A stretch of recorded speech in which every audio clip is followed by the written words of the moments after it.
Bam, bam, bam, bam, bam, bam, bam, bam, bam, bam. What is happening, you guys? And welcome to another episode of the Finn's Tailgate. I am your host, El Capitan. And today on the tailgate party that never stops, it is the official giveaway. We will be giving away the jersey. Thanks to you guys. Thanks to everyone who has so generously donated to the Cash App and Venmo. We've got over 1,000 subscribers, and we started the giveaway. Gave away all the hats. Carroll City, you need to still get in contact with me somehow. But thanks to Fanatics, we'll be getting a jersey tonight from Fanatics to give to the winner. And to enter into the contest, you have to be watching on YouTube, subscribed to the YouTube channel, and you got to hit that like button. So if you're watching on Facebook, Twitch, Twitter, come over to YouTube, subscribe, hit the like, and then hashtag TFTG. John already knows what time it is. That's right, guys.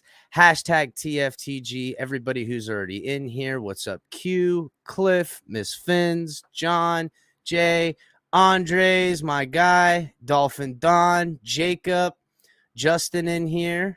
That's right, guys. Miss Finns, hit the like button. Willie, what's up, buddy?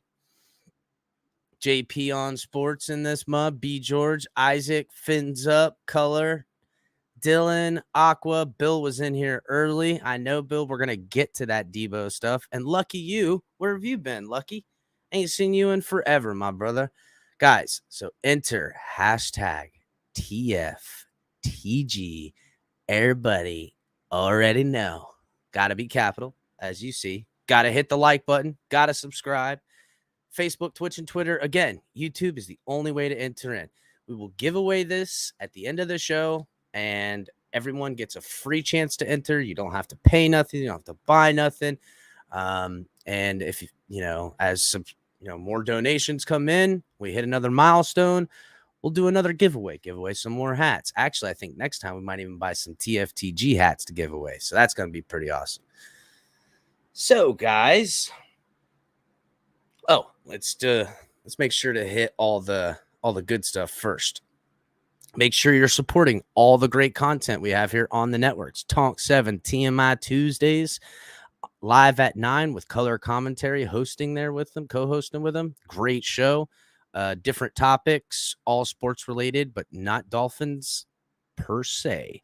Right after that, you got Open Mic with Mike on the Mic. You can catch them tomorrow night with Drop the Mic as well, 10 p.m. Eastern on both times.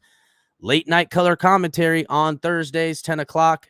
Everybody loved getting down. Colors show on Thursday was killer on Thursday. Yesterday, man, it was awesome. And you guys can always catch me, El Capitan, the Finn's Tailgate, all the time, anytime, every time. We are partnered with Fanatics. So if you guys are trying to buy any official gear, hit the link in the description. And also, we have our own gear as well. So if you guys want to support the channel in different ways other than Cash App, Venmo, Super Chat, whatever they got, you can buy gear as well. So, guys, thank you for being in here. Everyone, Shake Money in here now. Kadeem, what's up, my brother? Everybody, I'm glad everybody's in here, getting in, taking their chances on the contest. 25 entries at this point. So, again, we'll give it away at the end. If you guys don't catch the winner because you guys have to leave before the end, just come back, watch the show over again, go to the end, see who wins. And if it's you, get at me on Twitter or Facebook or my email. I'll leave the email scrolling across the bottom, you guys. It's easy. It's the Finn's Tailgate. You guys look up the Finn's Tailgate, all one word, hashtag TFTG, the boy out here. You're going to find me. And you also probably, if you guys look up the origination? I don't know. Might not be a word, but I'm going to use it anyhow. The origination of hashtag Toss Boss Ross, because that looks like a reality. Remember where you heard it first, ladies and gentlemen. Crowing about getting this guy out the building, and now it looks like the NFL might do that for us. And we'll get to that matter here directly. So we got a little bit of some good news, bad news. I know, Q. We're going to have another great one, my brother. We're going to get it in there. What jersey are we giving away?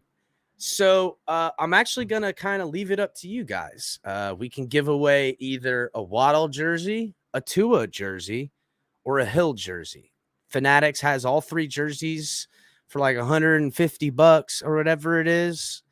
And I'm going to buy it. So some of the money that we've gotten in donations, and throw a little bit of extra El Capitan's bread in there to make it happen for you guys. So I'll let the winner pick what jersey they want. So I figured, maybe somebody really badly wants a Waddle jersey or a Tua jersey or the Hill jersey. So we will see.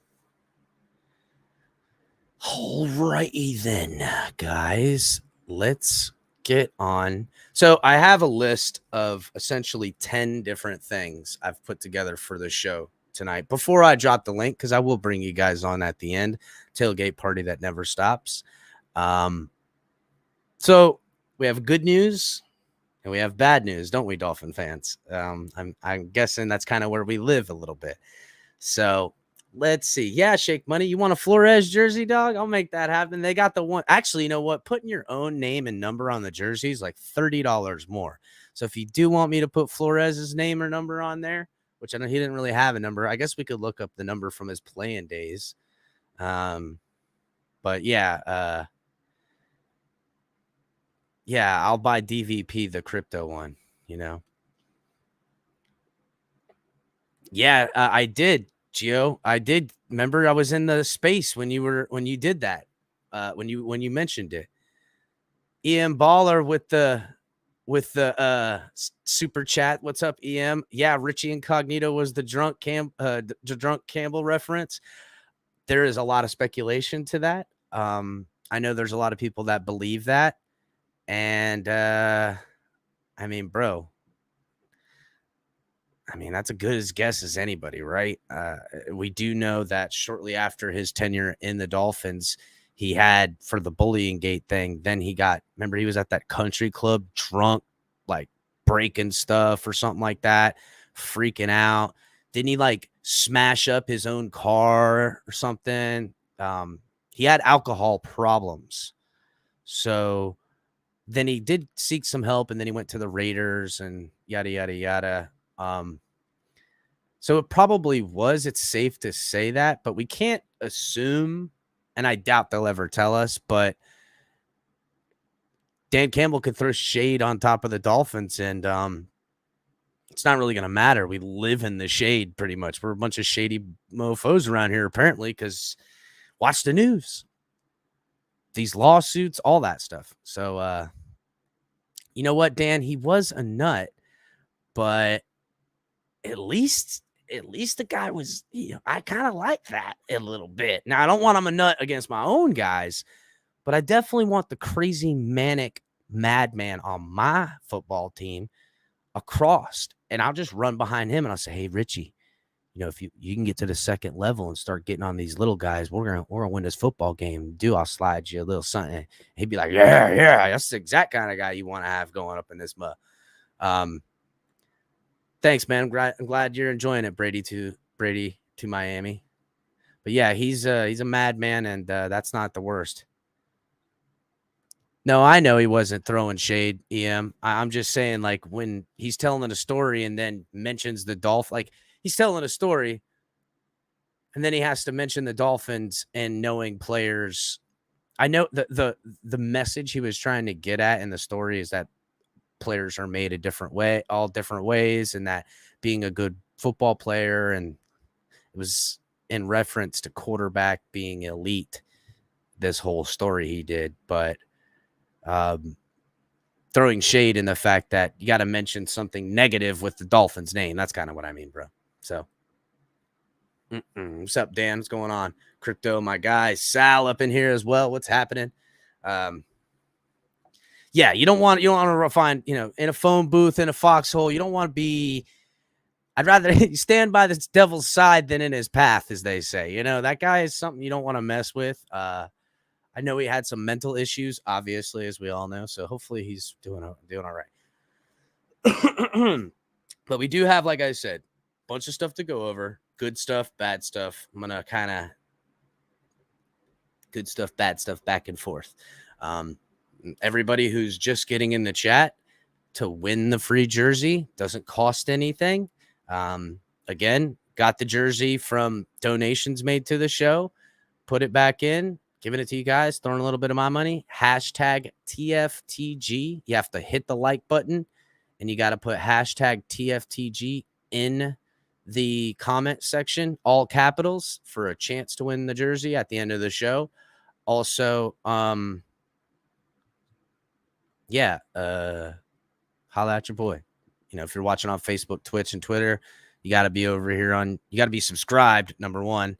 You got to hit the like button, number two, and you got to do it in the comments over here on YouTube. That's what has to happen for you guys to get the enter. So make sure you guys are entering it in there. Everybody get a chance, and we'll go over it a little bit later.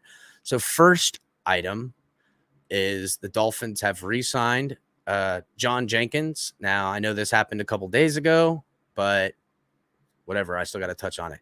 I like this move. I liked John Jenkins. In fact, a couple weeks back, before we started signing all these things, right after we signed Agba, I said, other than a middle linebacker, as far as the defensive line goes, I just want to maintain depth, because Christian Wilkins, he's going to ball out this year. He's going to want some of that big dollar bread too.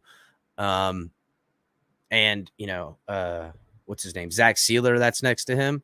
We just need serviceable guys. And I was like, I would love to bring Jenkins back in here and have him on the team. That fills the hole as far as the defensive line and rotation with the guys that are already on the team goes. And lo and behold, we did. So the theme of the Miami Dolphins of keeping their defensive team from 2022 to 2023 to get an assessment of, better players on offense and a better offensive scheme. Plus, Boyer's going to have everything he had last year to build on what they were building on towards the second half of the season. Defense started clicking early on with the new pieces, losing Bobby McCain, losing Kyle Van Noy, really hurt the team. These new guys, young guys like Holland and Phillips, stepped into their roles, expanded on it, and now they're, growing into the position. Howard got his big money extension. Dolphins are expecting him to take more of a leadership role. So keeping guys like Jenkins on the football team only helps really our head coach. The less he has to worry about this defense, the happier it makes me. Jenkins is 6'3", 335 pounds. He can play nose tackle, right next to Raekwon. In 2021, Jenkins totaled 16 tackles in 7 games, including 2 starts. He played an increased role in the early season when Davis missed 3 games with a knee injury, but Jenkins was also a healthy inactive for 9 games, as we remember. And he did miss another game with COVID. But Jenkins was on the team back in 2019, where he had 16 games that he played in with 5 starts. And in that season, 2019, he had 34 tackles and a sack. If you guys remember, in 2019, he did play a decent role. Again, we know what we're getting from Jenkins. He's a good boy out of Georgia. You know what I'm saying? He's appeared in 100 games with 30 starts, got a total of 192 tackles, which 104 of them are solo, 2.5 sacks, 4 passes defended, 1 forced fumble, 1 fumble recovery. And in his tenure as a football player, he's been in 4 playoff games. He turns 33 in July, so he will be the oldest player on the roster. Now think about that.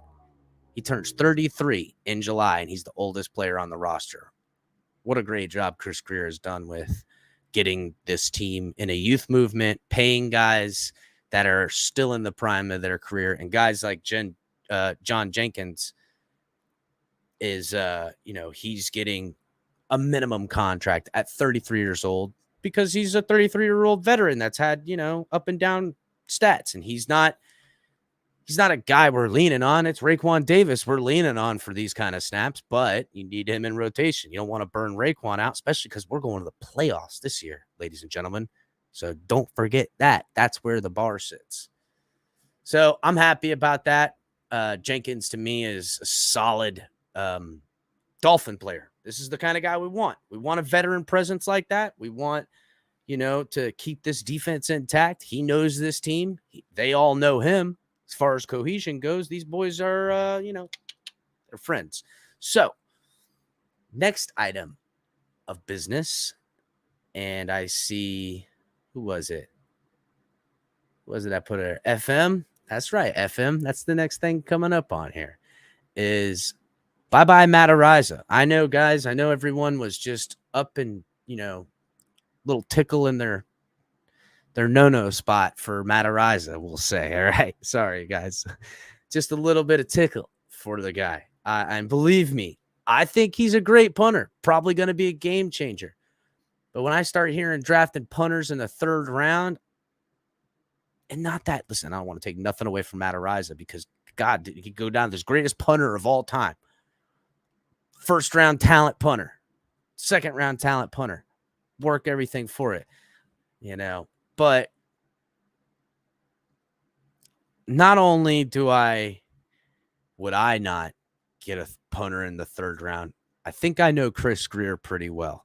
And Chris Greer is not going to draft with his very limited third, fourth, and 2 7th-round picks.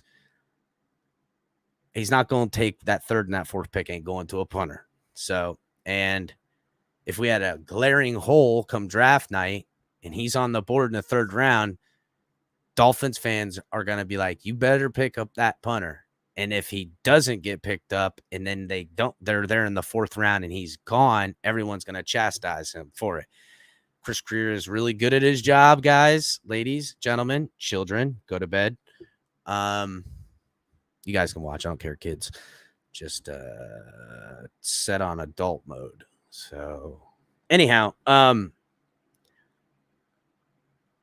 Chris Greer wasn't gonna put himself or the team in that position. And by all accounts, Thomas Morstead's a damn good punter. I think he was tied for 5th or 9th in punters last year. Yeah, I think it was 10th or 9th. I know he was in the top 10 in punters last year. So he's definitely better than the punter we had. And I've seen a workout video where Buddy was straight, had single press and doing fly presses with 125 pounds in each hand. So Buddy's going to lay the wood. He's a damn good punter. 36 years old, been in New Orleans Saints forever. I'll go over a little bit right here. Signing the veteran Miami one fewer. Signing the veteran gives Miami one fewer team need going into the draft this month. Jeez. Terrible freaking sentence construction. Messed me up all over the place. Exactly what I just said, though. Getting this punter means that we go into the draft not needing anything. So, and Chris Greer always does that pretty good. He spent his first 12 of his 13 seasons with the New Orleans Saints, where he was teammates with free agent left tackle Teron Armstead. Morstead is a one-time Pro Bowl selection in 2012 while winning the Super Bowl that took place in South Florida as a member of the Saints in 2009. Then a rookie, the New Orleans Saints, Morstead can largely be credited for turning the momentum in the Saints' favor against Indianapolis at Hard Rock Stadium with his memorable onside kick in the second half, trailing 10-6 at that time. The Saints went to the Super Bowl to win 31-17. So that onside kick at halftime that everyone was like, oh, blew the game up in Hard Rock way back when in 2009 when the Saints won it. That was the guy we just got in the building. And that was a little tidbit I wanted to remind everyone from before they start, going, this is a bad move, blah, blah, blah, blah, blah. We want Matt Ariza. Morstead has a career average of 46.6 yards on his punts. He's just a better punter. He's a veteran guy, an answer at the position, and now we don't have to waste draft capital on something like that. So, which brings me to a little bit of the bad news type of part, ladies and gentlemen. So, John Jenkins, Thomas Morstead, good news signings. Bad news is a little bit of this Tom Brady stuff is resurfacing and being spoken about. It was Ben Volen who came out and kind of corroborated what Mike Florio had been saying, because in the beginning it was Mike Florio that was kind of talking about Brady to the Dolphins and yada, yada, yada. But until Ben Volen came out and basically said, yeah, Brady was going to be an owner in the Dolphins, and there was this deal, and Sean Payton was going to be there. And I think it was the Pat McAfee show I was listening to today that kind of really made it very apparent when they kind of put these pieces together that Sean Payton retires, Brady retires. Both are linked in rumors to being Dolphins and coming in. And then Brian Flores drops the A-bomb on this whole situation. And it seems like there was a mad scramble afterwards. So I have a video here of Mike Florio coming in on Rich Eisen's show. And he talks about Brady to the Dolphins and what he's been saying. And now people are listening a little bit more. Just wanted to touch on this, and then we'll get, to some good stuff and then to some bad stuff and then so on and so forth. So let me just go ahead and share this screen real quick. Alrighty. All right, so here we go. Off the coast of Florida. Looks like we've got one inside the state of Florida that you keep posting about, and it's really just a fascinating story of this non-playing season, tying into what was in the Flores suit about, Tom Brady, essentially, even though he was not named, showing up, at a boat, or yacht or whatever the hell it was for Stephen Ross. Arian. So they're talking about, obviously what Flores is saying with the yacht and the meeting and all this other stuff. And again, Mike Florio has been the one that's kind of was talking about this, and as it surfaces into the light, you guys got to kind of think too, if we didn't have COVID, would this stuff would have gotten worked out? Would we be a Tom Brady Dolphins team right now? Would Flores be here still? It's just weird because a lot of things were derailed in that time. It's different. And there's also a ton of speculation that if Flores, or excuse me, if Tua doesn't work out, Tom Brady might be here next year. And that's something I'm hearing more and more and more, which is, I don't know, weird to me, honestly. Tom Brady, to me, it's kind of like gone and out of my mind. But not really. That's not what they're saying. They're talking about like if Flores, or excuse me, Flores, if Tua doesn't work out, Tom Brady's gonna come here. And there was something else mentioned back when Bruce Arians was asked about trading of Tom Brady and these Miami Dolphins rumors, and he kind of put out, I guess he really wasn't asked about it. It was weird how this statement came out, but he basically said, I want 5 first-rounders for Tom Brady. Seemed a little bit more proactive than him responsive. So that's right. That's exactly right, Dylan. That's exactly what I was getting at, is that when this 5 first-round draft picks for Tom Brady was being talked about, it was more of like, you can't have Tom Brady. He said it before there's an offer being made. So there's some back room, smoke-filled room nonsense going on.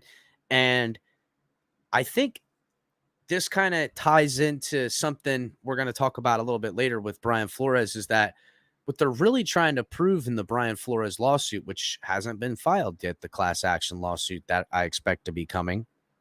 But it's kind of like if they can prove anything's going on, they can prove everything's going on. But let's get back to the video.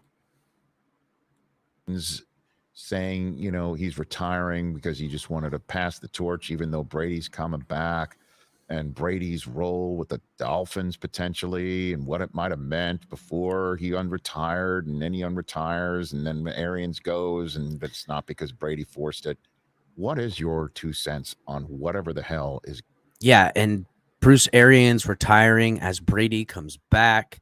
It seems like Tampa's moving mountains to keep Brady in Tampa in some ways. Now, we don't know all the details of it, but that's what it appears like going on.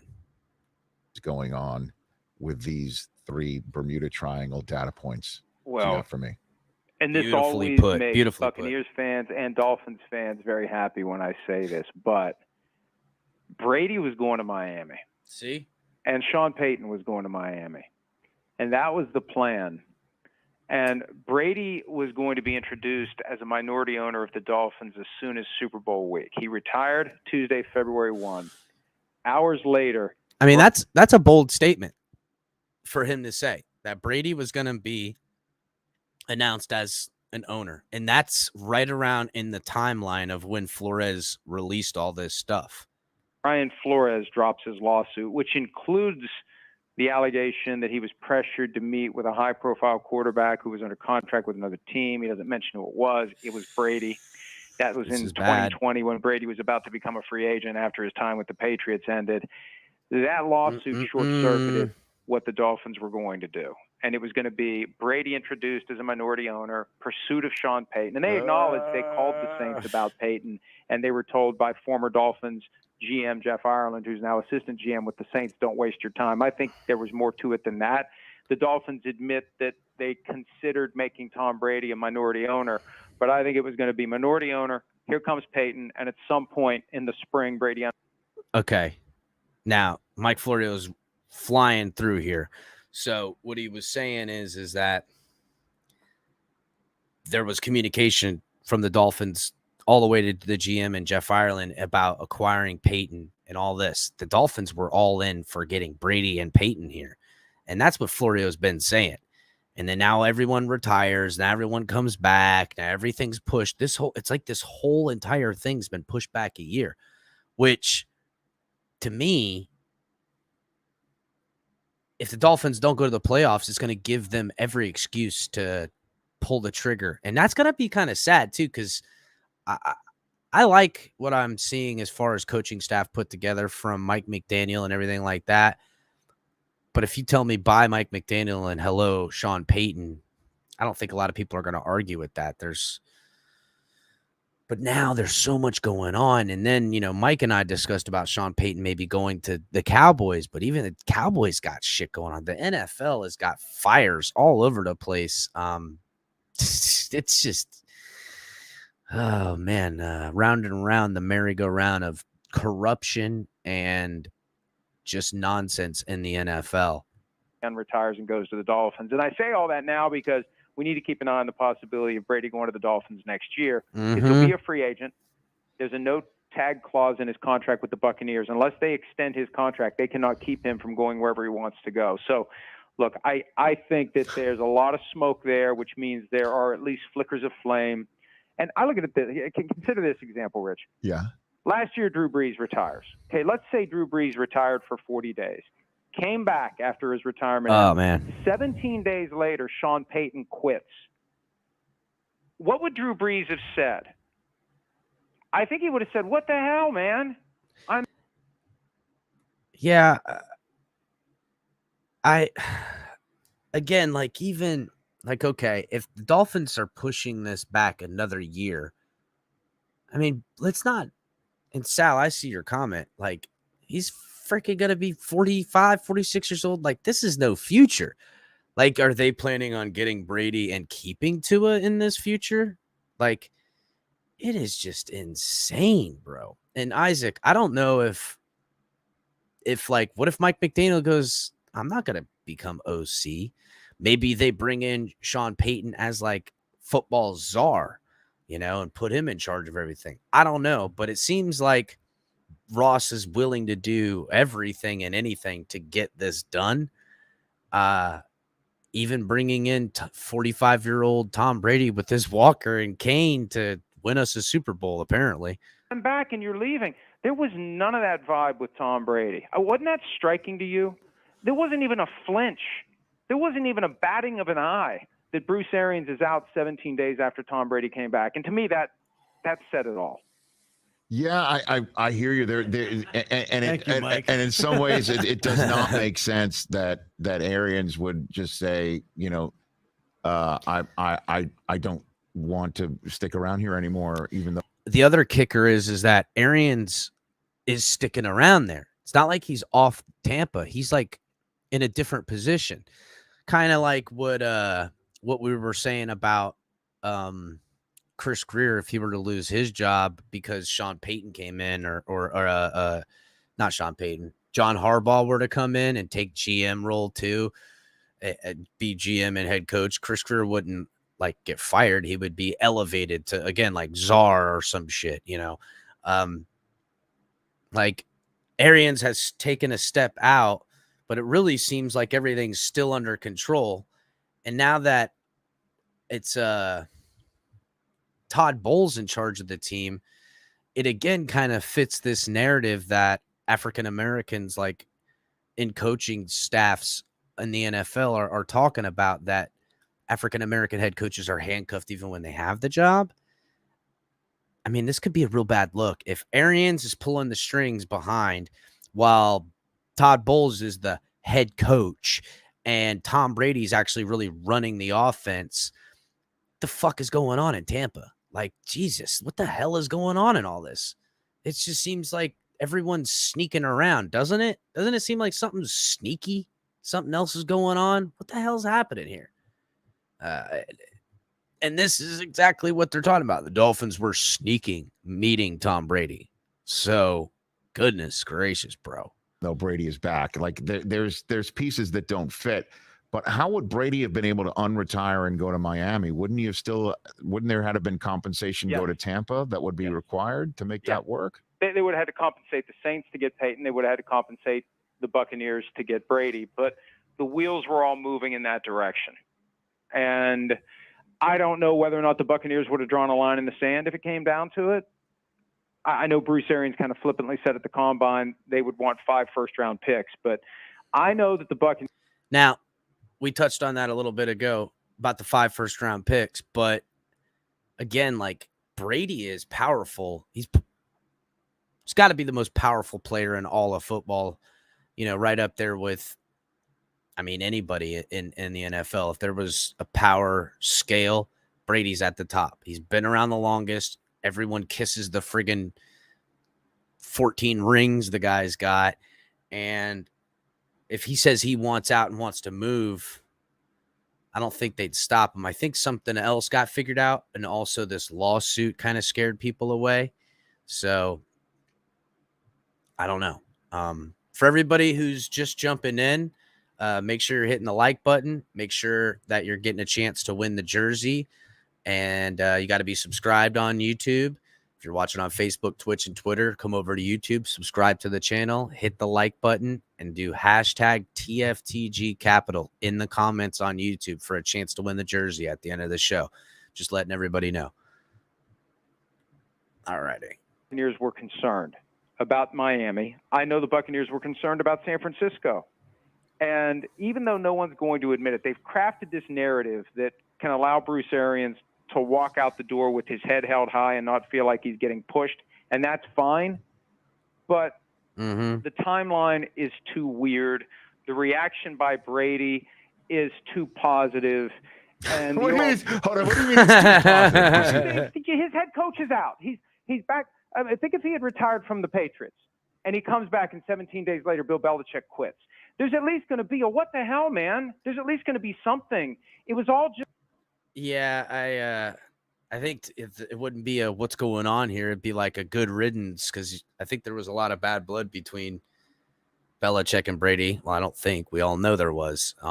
Brady wants to stick it to him. So just like, yeah, this is exactly what we expected. And Rich, I say that because, Yes. and I may have told you this before. I know I've said it on PFT Live. I was told within 2 hours after Tom Brady unretired, the next shoe to fall is Arians will be out.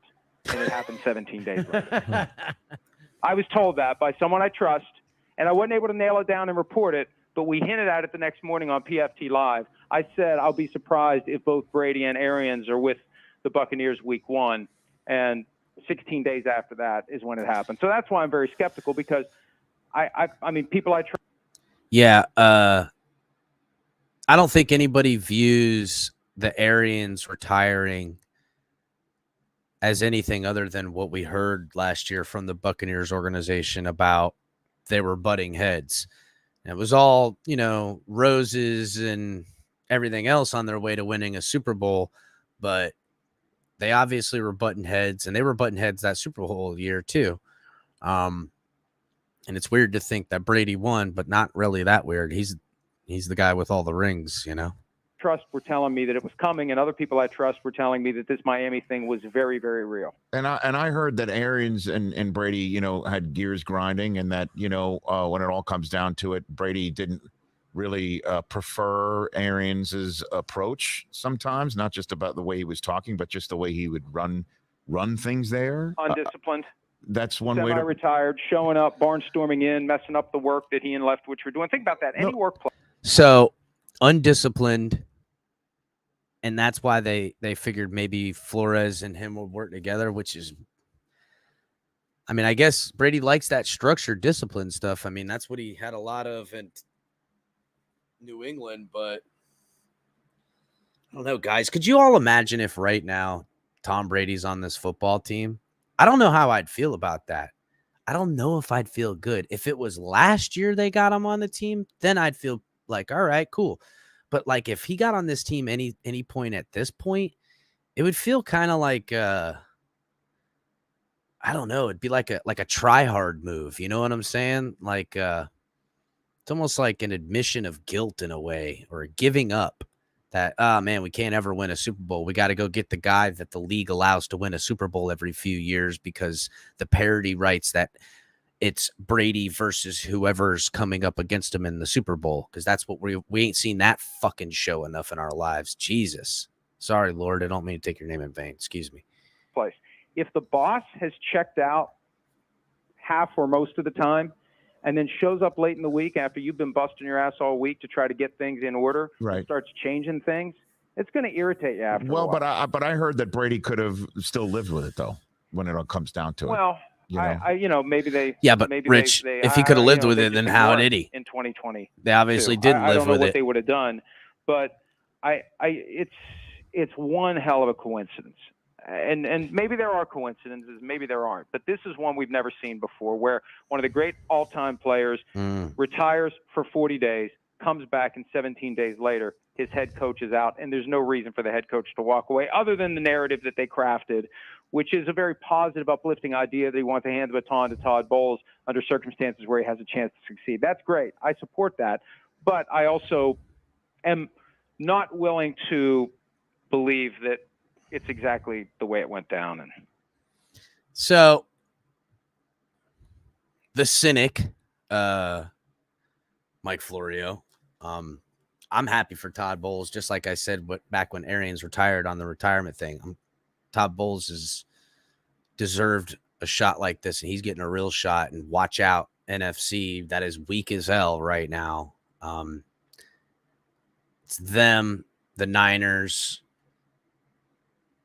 the Rams, and the Packers are the teams that are sitting around up there. I can't think of anyone else that could compete with Tampa right now. And even the Niners might not if old Debo leaves the team. We'll talk about that in a little bit.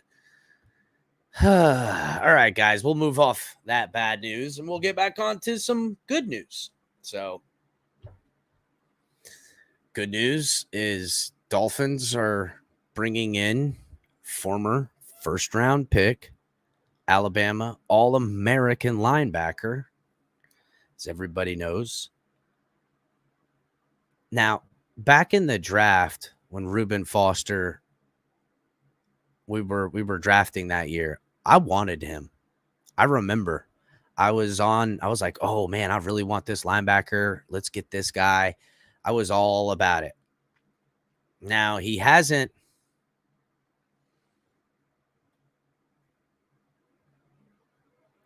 You know what, Miss Fins? I see what you say. Miss Fins says that almost makes it seem like Todd Bowles couldn't have gotten the job unless it was given to him like this, weird and dumb, and further proves Flores. That's kind of what I was beating around the bush, Miss Fins. It's kind of like, or even and Arians gets elevated and Tom's running the offense. Is there something else going? But I do like that Leftwich is still there and that he works in there. So I do like what they're doing. But yeah, it does. It's kind of like a left-handed compliment in a way. And then even then, it's almost like the glory if they were to win a big game. Would they take that away from Todd Bowles? You know what I'm saying? Like, I hope not. We'll see how that plays out. I know that Todd Bowles and Leftwich are very respected, but it just seems like this whole thing is just filthy with just, I don't know. Just seems weird. The whole fucking thing just seems real weird. A lot of fake, lying going on. It just all seems, and that's why I can see why Florio's kind of like, what the fuck is really going on here? Because it just seems like a lot of bullshit. Anyhow, back to Reuben Foster. When he was coming up in the draft, I wanted him. I thought he was going to be a great player. He hasn't really ever lived up to his draft capital, not even close. Constantly dealing with injuries, stuff like that.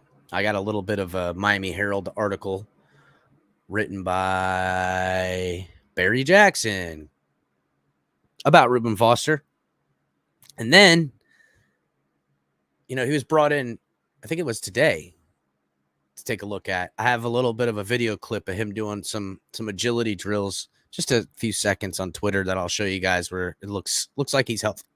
It says, per Barry Jackson, the Miami Herald, Reuben Foster, a former All-American linebacker at Alabama and San Francisco 49ers first-round pick who hasn't played in the NFL since 2018 in the wake of a serious knee injury, will audition for the Dolphins on Friday, according to a source close to the team. Foster, 28 years old, is fully recovered from his major knee injury that sidelined him in 2019 and 20 and is hoping to get back in the league. Foster, who has lived in Miami the past 2 years, worked out for the Jets, Jacksonville, and Cleveland last summer, but he didn't sign with anybody. Foster was an elite player at Alabama, winning the Butkus Award given to the nation's top linebacker as a junior, when proceeding to have 115 tackles, 5 sacks as a senior in 2016. I remember the kid. He was flying around all over the place. San Francisco selected him 31st overall in the 2017 draft. He dropped from the potential top 20 pick in the wake of a failed and diluted drug test in the spring. And in the spring had a shoulder surgery. And I remember that. And I thought, ooh, he'll drop to us. And we passed him up. And I thought, ooh, maybe something else is there. You know what I'm saying? Foster blamed food poisoning for forcing him to hydrate to the point that the urine sample was reported as diluted by the NFL Combine. And that sounds like, who knows? But Foster played in 10 games, all started as a 49ers rookie, producing 72 tackles, 7 of them for a loss, and 5 quarterback hits. Pro Football Focus rated him first among all rookie linebackers and 4th among all linebackers.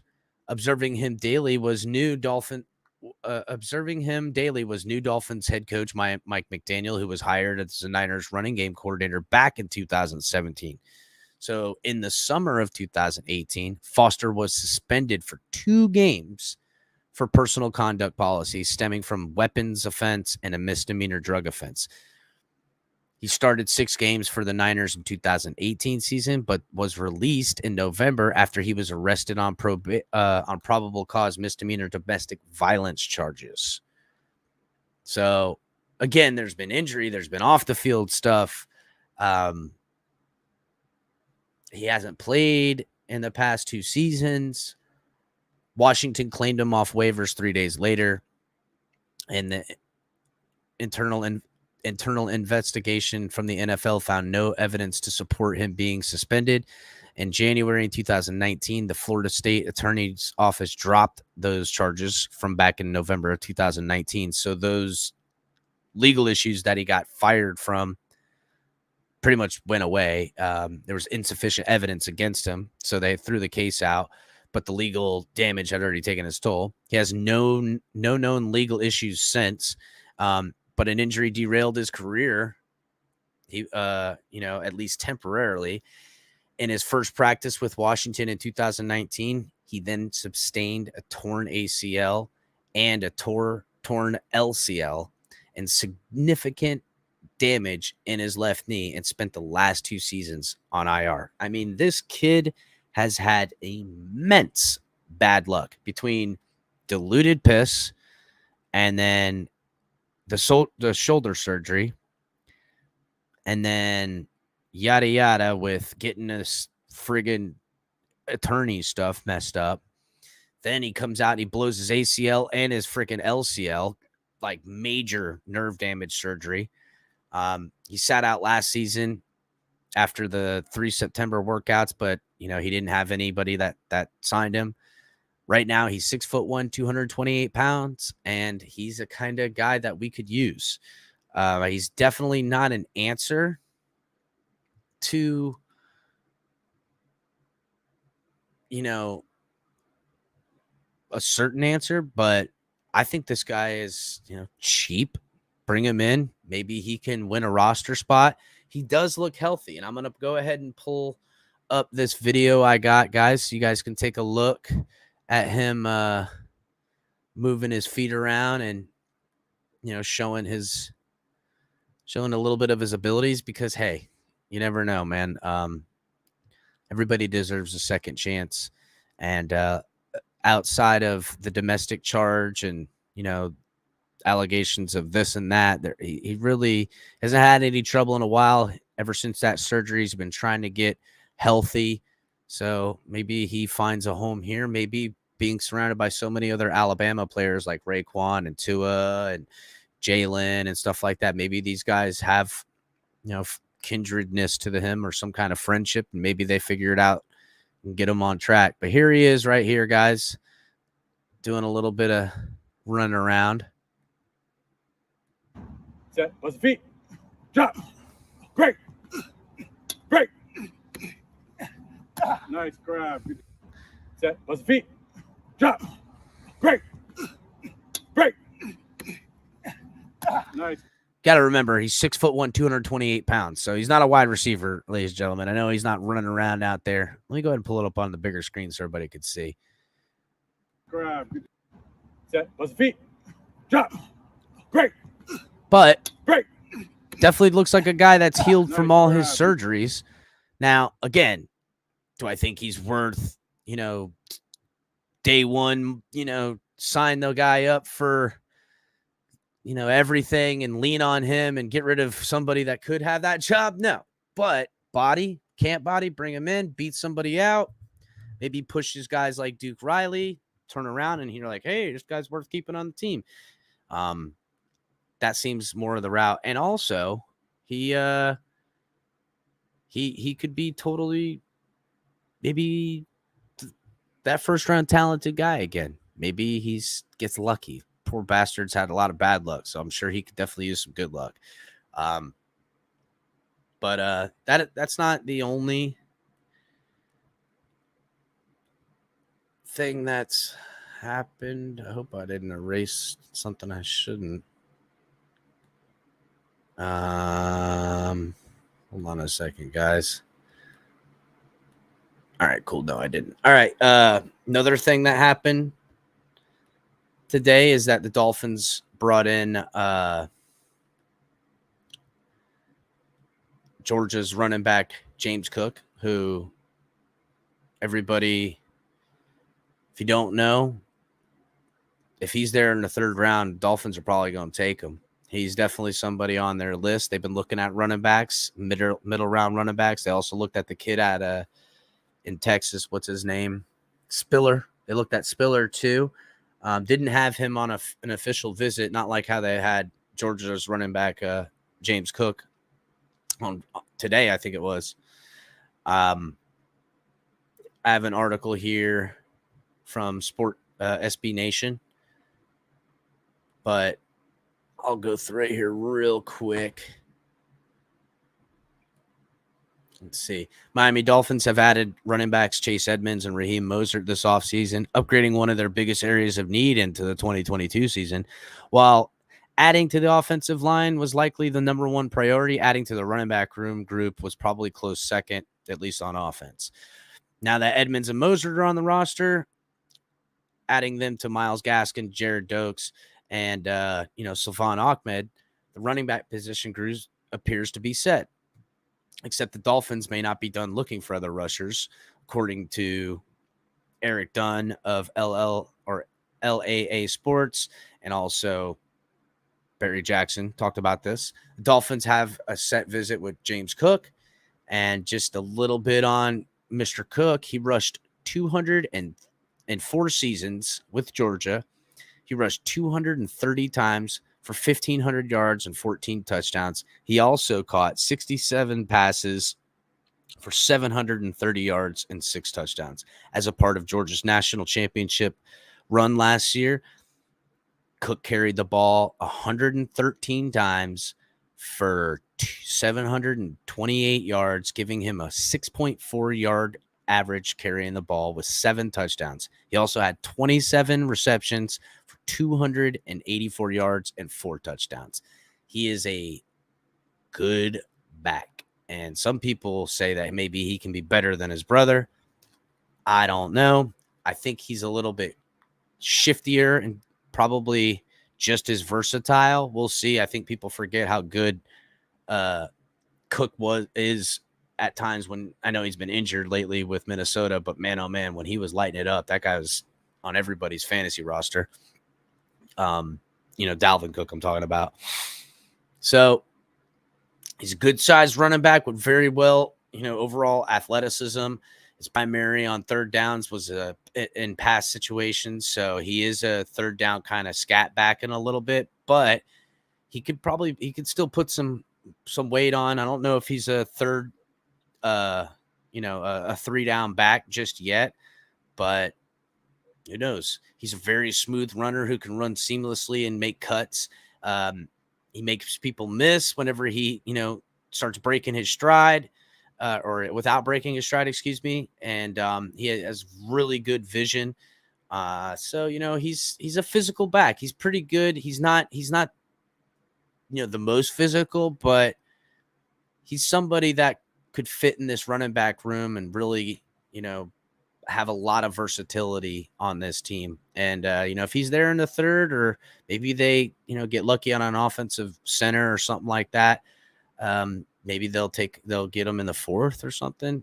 It's somebody to keep your eyes on, guys. They've shown interest. And if you guys remember back at, what was it? Was it the Combine? I can't remember if it was the Combine. I think it was the Combine. The Dolphins did speak with him, and he spoke about the Dolphins, and, they had good interactions and things like that. So something to keep your eyes on. Yes, he does. He can also return punts. He's a great receiving back. Just another playmaker. And to me, one of those 4 picks are going to go to a running back, because this offense chews running backs up. So what's up, Mike? What's happening, buddy? They chew running backs up in this offense because they use them. They use them a lot. This zone blocking, it's, they chip away at it. And San Francisco, I think they took 2 running backs last year. Trey Sermon and what's the other guy that was doing so well for him? It's eluding me right now, and he was on my fantasy team. But yeah, they're gonna keep a healthy stable of running backs. But remember, again, just like with the punter situation, ladies and gentlemen, the Dolphins don't value certain things the way fans do. At least Chris Greer doesn't. Mitchell. Thank you, Josh. I know you spelled it wrong, but I know what you meant. Thank you. There it is. Yeah, thanks, Josh. Yeah, there's good chance that one of those 4 picks is going to a running back because that's how they want to use these boys. They're gonna giddy up. So, all right. Excuse me for a second.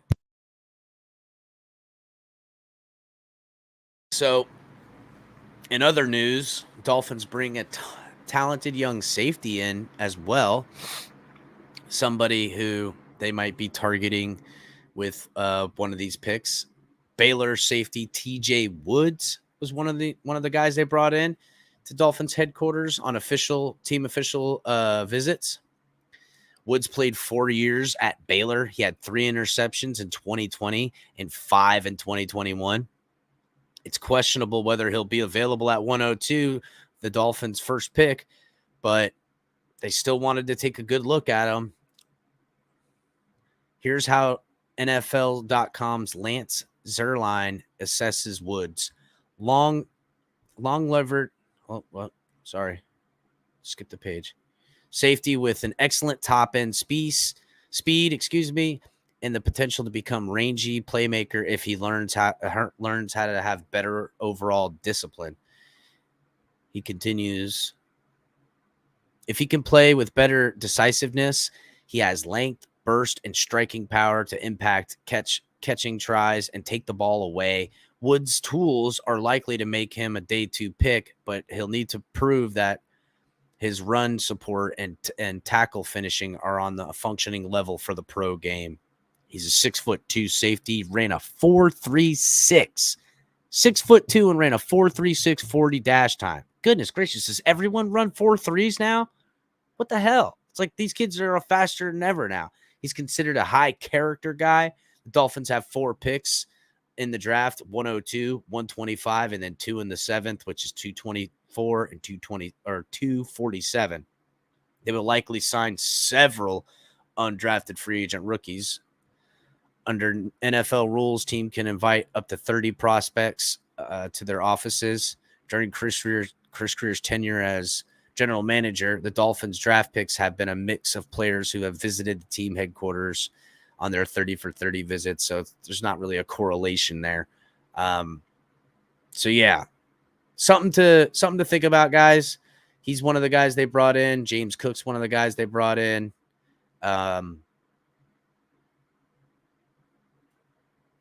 Let me see.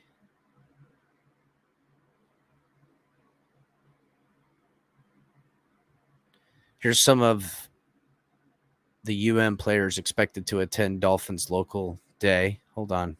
I didn't see this part. I'm going to click on that. I'll check on that later. All right, guys, we'll move on to the next subject.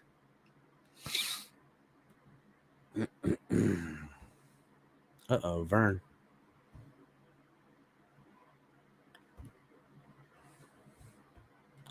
All right, guys, everybody who's watching, make sure you're hitting the like button. I'm going to do the rundowns real quick before we get on to the next subject. Guys, make sure you're checking out all the great content. Tonk 7's TMI Tuesday, live at 9 on there with co-host color commentary. Great show. Right after that, you guys can check out Open Mic with Mike on the mic. You can catch him again tomorrow night with Drop the Mic. Going to be a good one tomorrow. He's been talking to me about it all week. Make sure you guys are there to check that one out. It's going to be great. Thursday nights is late night color commentary. Yesterday's show was great. If you guys didn't catch it, make sure afterwards to go check it out. You guys can always catch me, El Capitan, with the Fins Tailgate. Help support the channel, Cash App, Venmo, the Fins Tailgate. Also, the Super Chat's available for everybody as well. Remember, guys, there's another way to support the show, and that's buy yourself some stuff from Fanatics. Link is in the description below. And if your Dolphins gear or any other sports gear you want to buy, MLB, NBA, UFC, everything, Fanatics got all the great sports gear. If you guys also want to support the show with some TFTG stuff, got it all in there for you. Summer's coming soon. I know we all just got a cold front coming in, but gonna need those sandals eventually. But get yourself a beanie then, or get yourself a hoodie, or grab yourself a tank top and some sandals to get ready for the action for when it comes. Also, guys, for everybody who's watching on Facebook, Twitch, and Twitter, if you're trying to win the jersey that we're going to give away in a little while later, I should say, make sure that you're subscribed on YouTube, hit the like button, and put hashtag TFTG in all caps, just like Shelby here did. Hashtag TFTG in the comments, and that'll give you a chance to win the jersey. As of right now, there's 45 entries, so just letting everybody know. Make sure you guys are giving yourself a chance, and we'll give that away a little bit later on. So let me get to this part. So here's kind of the part I've been waiting till now to talk about. And let me find the tweets that I want to start it off with some Barry Jackson tweets as soon as I can find the damn things. Maybe not. Oh, no, look, there they are. Okay. So Daniel Kaplan tweeted that Brian Flores amended his complaint, alleging that he sent a memo to Dolphins executives saying that team owner Stephen Ross tried to bribe him to lose games. Giving these reactions and alarming demands to lose games, Mr. Flores memorialized Mr. Ross's desire to have Miami lose games in a memo. Barry Jackson said in his tweet, in retweeting that, he goes, "Here's what's confusing. Stephen Ross, in firing Gase, and this is what Gase said, he wants to win games. 35 days later, Gase was fired and Flo was hired."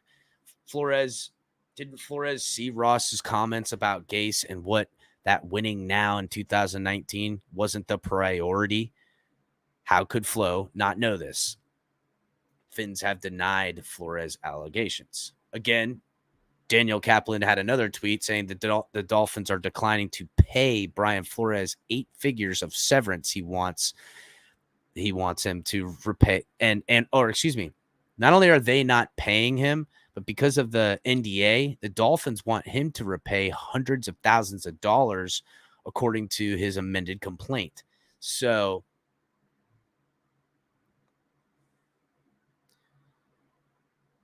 I guess they want him to pay him money. I don't know. Barry Jackson's reply to this is, "I thought if you had signed a far less accomplished and less talented journeyman than Fitzpatrick, will forever be the first thought that enters my brain when any Flores Dolphins lawsuit comes in." I think what he means by that is that when you sign Fitzpatrick and devoid the team, like, what are you talking about? Like, it is a little bit of grasping at straws for the Flores lawsuit in some ways, but they're beating the bush. And I think we can all agree that between the Brady stuff that seems to keep coming out about Brady wanting to be on the Dolphins and Sean Payton and, what other, bigger and more accomplished reporters are talking about. And then Flores uses this in his lawsuit to corroborate the story about what he's saying about all these other things. And then he uses this stuff with the Dolphins to then attach it to the racism. It's like a spider web of just bad publicity for us. We also have 2 other coaches that have joined Brian Flores in his racial discrimination class action lawsuit against the NFL and other multiple teams, obviously, which includes the Dolphins on this. And that's the problem, is that we're included on this list of multiple, cheating and lying and sneaking and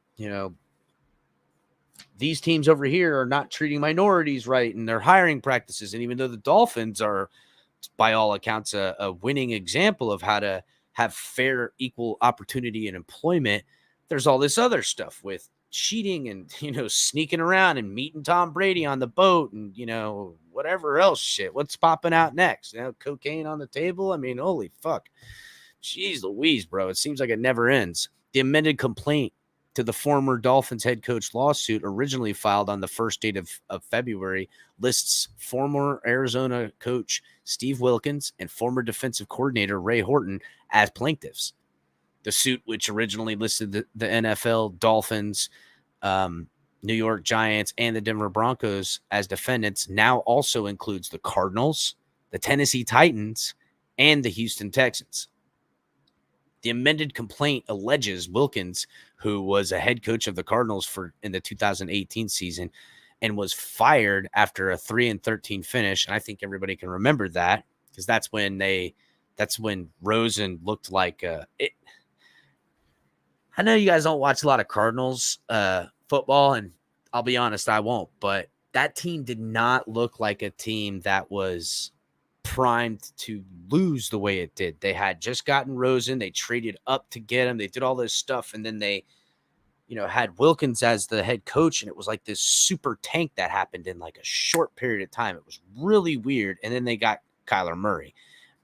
Strangest outcome of all time. It was a very weird 18-19 season. He was hired as the bridge coach and was not given any meaningful chance to succeed. Wilkins, who is black, I don't know why it says that, was replaced by Cliff Kingsbury, who the complaint notes is white and had no NFL head coaching experience. So this is just in the article I'm reading. Mr. Kingsbury, armed with a quarterback Kyler Murray, has been given much longer leash than Mr. Wilkins, and to his credit, has succeeded, the complainant says. That said, Mr. Wilkins, given the same opportunity afforded to Mr. Kingsbury, surely would have succeeded as well. Wilkins is currently the defensive passing game coordinator and secondaries coach for the Panthers. The complainant also claimed Horton, who is a black man, was given a completely sham interview for the Titans, opening in January of 2016. The complainant cites in 2020 on a 2020 podcast interview in which Mike Mularkey, who was hired over Horton, says Titans management informed him he was getting the job even as the interview was still being conducted. So, wow, they pretty much let they let Horton know that Mike Mularkey's getting the job and that you're pretty much in here. And this is what he says. Told me I was going to be the head coach in 2016 before they went through the Rooney Rule, said Mularkey. And this is what Mike Mularkey said, who is white and coached the Tennessee Titans for 2 years. And so I sat there knowing I was the head coach in 2016 as they went through this fake hiring process, knowing a lot of the coaches that they were interviewing, knowing how much they were prepared to go through these interviews, knowing that everything they could do and they had no chance to get the job. So, and they talked about this a little earlier. Mike Florio did in that video we were watching, and this is what he was talking about. It's not uncommon for when a coach gets fired, and even there's like an interim head coach or something like that, that they already know who they're planning on hiring.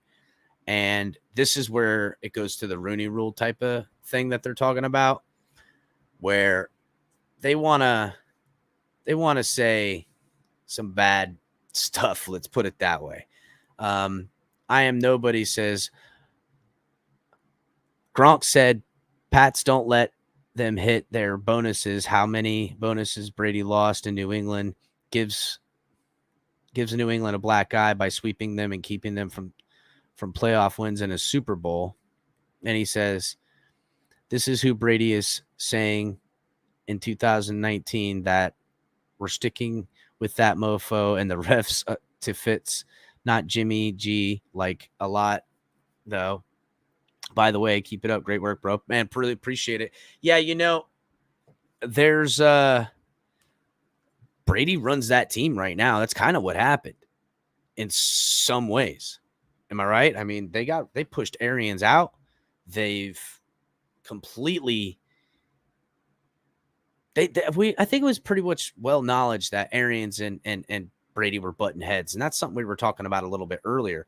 So there seems to be, again, in this smoke-filled rooms where deals are being struck and everyone knows something, and then guys like Flores have found themselves on the outside. And that's kind of the smoke-filled room. And really, guys, this is all going into a new public eye that's on football. And you're going to hear more about this in depth tomorrow with Mike on the mic. He's got some really good stuff lined up about this. But we're moving to an international game. Been saying it since I started this show. Betting is the future. It's the next big deal. When you can now make a bet on your phone on sports for NFL anywhere in the nation soon enough, and that's what they want. Vegas is coming right at you in your cell phone, on your iPad, on your computer. And that's what they want. And I think people deserve the right to have to choose for everything. Well, now that they're getting into the gangster world with, let's face it, you're getting into bed with the gangsters, and these are gangsters themselves. There's a new eye on top of them. And I've been saying this for a while, and Color, make sure I know you're in the back, Color, make sure that you write this down, this timestamp, so we at least have this one to make sure. But this is what the NFL wants in more ways than one. I know that it looks bad with all these lawsuits, but come out on the other side of this in 5 years, they're going to be in the exact position they want to be in. They want the federal government involved on this. And the reason they want it involved is because they want a action committee, federally run action committee, monitoring the, how do I put this? The rubber stamp on the NFL, essentially meaning that, hey, here is the FDIC of football guaranteeing people who are betting on it that this is a clean game, that it is not cheating, it is not lying, and that these games are clean. No one is catching money or throwing football games or betting on them. There's no rooting interest from anyone involved in it. And that owners, this whole tanking shit, they're not going to let you do it. They're not. Someone said this a while back too. Maybe they should do a lottery system to prevent this. But they're going to have to do something because that's where they're heading. But that's what they want, because when this game becomes an international game, and it will, London, Germany, Mexico, Canada, those are 4 places that are going to have teams in our near future. And so because of that, they want betting in all those countries. So the FDA stamp of approval that you can bet in Canada on football games. Now, guess what? If you have games being thrown after the federal government puts their stamp on it and they miss it, now you got a federal fucking offense going on. Now no one's going to fuck up. You know what I'm saying? When there's a federal offense in this. Right now, it's just the NFL governs themselves. And remember who's giving you the news, ladies and gentlemen. Confirmed by NFL Network. Confirmed by ESPN. Confirmed by yada yada. These are the same people. They're paid by the people that run the shit. They're reporting on themselves. So have a little free thinking. Real quick, Josh with the super chat. Thank you, Josh. I am nobody with the super chat earlier. Josh with the super chat. Thank you. I am nobody for reminding me that we can use the super chat. Great show, Chris. As always, I am excited to see when the court calls into evidence item 1 from page of Brian Flores' diary. Yeah, bro, whip it out. It's got the little the lock and key you got to put on with the little heart. You got to open up, and Flores got to pull out his key ring, and it'll be those little tiny little keys, and they got to click the little lock open. They take it off, and it has that little pen that fits inside. Yeah, get it out, and all the pages are pink, and stuff like that. It's just a little diary. Everybody got it. So Barry Jackson, who I respect a lot, along with a lot of these more local reporters, because that's how that's who we depend on, guys. We want, we depend on people in our community closer to us, because I don't know what's going on in other places. Now that I've been on here, people, their community grows when you have a better network, but there's got to be something. Barry Jackson essentially is like, he does. There's so much smoke, though. Barry Jackson also, goodness gracious, guys, this is just such a shit storm. It's a shit firestorm, as they would say. Shout out to Trailer Park Boys. I am nobody. Again, with the super sticker. Appreciate it, my guy. He's Barry Jackson again. He's creating kind of the narrative I think we all can agree upon. It's going to be hard for Flores to say, hey, they were trying to get me to lose, and I didn't think that we were losing. He can't play stupid. He can't go in there trying to be like, no, I don't know what you're talking about. I don't hear nothing about Tank for Tua. That's fucking stupid. Now you sound like an idiot. So that's kind of what Barry Jackson and his tweets are like. Like, I don't want to hear this ignorance. It's ridiculous sounding, but with these other things, from the Rooney Rule hiring, from now these other guys joining the case, Wilkins and Horton, the other coaches, it's just more to open this into a class action suit. And when there's a little fire here, what we got going on in Washington, what we got going on in now Tennessee's brought into this with Mike Mularkey, knowing he's the coach. And, think when the Raiders, hired John Gruden, everybody knew it was coming. It's just there's all these, but that's kind of the game. There's rumors got out and stuff, but when you fire a coach for the Raiders and you're going to hire John Gruden, then why do you have to go through the process to bring African-American coaches in for a Rooney Rule? It's degrading, to say the least. Why are we doing all this stuff? It kind of takes that smoke-filled room where all the deals get done and keep that room in operation. Where just come out and be fucking honest about it. Stop being all sneaky. Interview who you want to interview and hire who you want to hire, and color be damned. Yes, put incentives to give African-American, and I think a better way to go is ex-players head coaches, because let's be real, guys, there's more people of color in football that are ex-players that are fucking good coaches. First of all, a lot of them are already coaching. Give these people better opportunities in that are coming up in through the ranks in this manner through coaching, to opportunities to be coaches, head coaches. And I do agree that there needs to be something done, maybe monetarily, with ownership for African Americans. But again, why? Like, there's got to be rich African American billionaires that would love to have this team. I don't know why that's an assumption too. You know what I'm saying? Like, I hear this all the time. Oh, maybe they gotta get a couple of African Americans together to put the money together. Like, but there's no African American billionaires. Don't tell me that. That ain't true. There's got to be some around somewhere. You know what I'm saying? Like, or even if they got to have a team of guys put together, so what? But there needs to be a better equal opportunity, and they need to stop this smoke-filled room. And if you knew you were going to hire John Gruden when you fired your coach, hire him. If you knew you were going to hire Mike Mularkey, then don't bring in Wilkins to waste his time. And also, imagine if you're a young coach like Flores was. You guys have to remember, he was a young coach. Maybe he doesn't know this. Maybe he's heard it. Maybe all this smoke is up his ass, when he was getting these jobs or whatever. Remember when, when he got the job,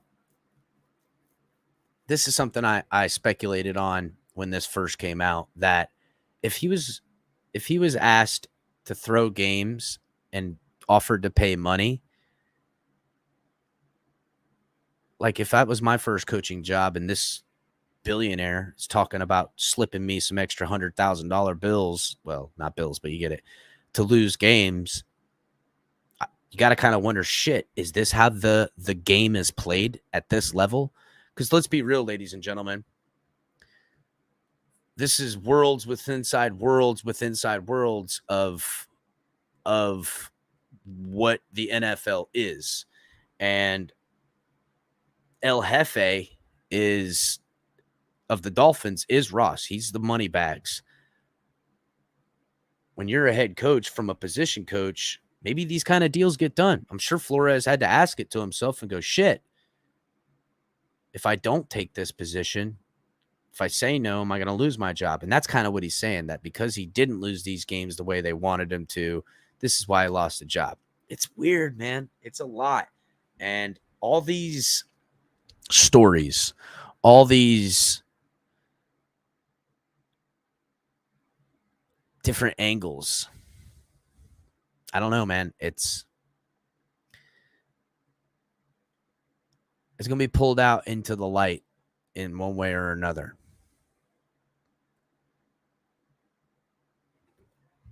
So we shall see. All right. Let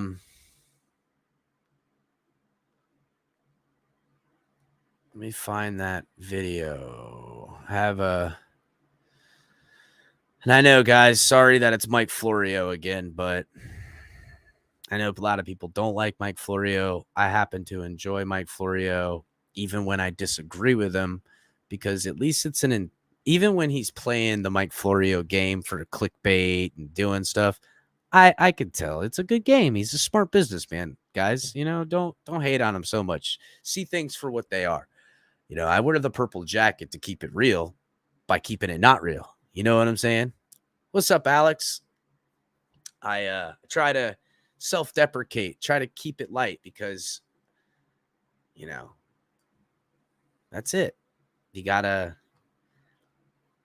understand there's a give and take. There's real information that I get that I'll give to you guys when I can. Sometimes I can't say things, just like anyone else in this business, and as they make connections. And when sometimes Mike Florio might be saying things being hyperbolic or just being see, Alex, this is what I'm talking about. He's a hot pile of bunch of garbage. You say that now. But if we're in playoff football and Mike Florio's champion and the Dolphins and Mike McDaniel and Tua, you'd be loving the guy. When you hate people that are in the media or usually just on that screen right there, it's usually which way the wind's blowing. You know what I'm saying? So I'm going to play this video, but guys, make sure you're hitting the like button. If you're watching on Facebook, Twitch, and Twitter, come over to YouTube, subscribe to the channel, hit the like, and also hashtag TFTG. Make sure you guys put it in there for your chance to win the jersey. Sponsored by Fanatics. Guys, thanks, Fanatics. And if you guys are looking for any good stuff, anyone who doesn't win the jersey tonight, you can go get yourself one by hitting the link in the description. And it helps the show too, guys. Just like everything else. All right, so I am nobody.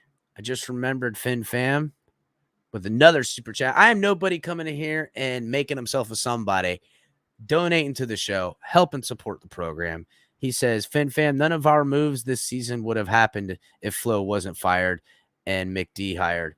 Flo wanted a defensive heavy win team. You know what? That ain't no bullshit. At least on the offensive side, he would have definitely been like, give me that money on my defense. You know what I'm saying? But don't forget, I am nobody, that Chris Greer vision was with Brian Flores and Mike McDaniel as the offensive coordinator. So for me, it's in Chris Grier I trust. Now I know a lot of people were off of Chris Grier before the Armstead signing. We were like, "What are you doing, Chris Grier? Get rid of it." And I was like, don't lose faith just yet. And he made us he made us proud. He's a very smart, savvy businessman. His contracts, his draft picks, even. You know, I know Noah Igbenogany and Austin Jackson aren't looking so pretty at the moment, but the guy is, I trust he has a plan. And even when he has a plan of where he wants to be, he makes sure that it's not a single road. It's a multi-streeted highway, if you will. He has other ways to get around obstacles. Even now, with us being my dad's in here. He goes, the Rooney rule only works for Rooney. The Rooney rule only works for Rooney. That's my dad, dude. The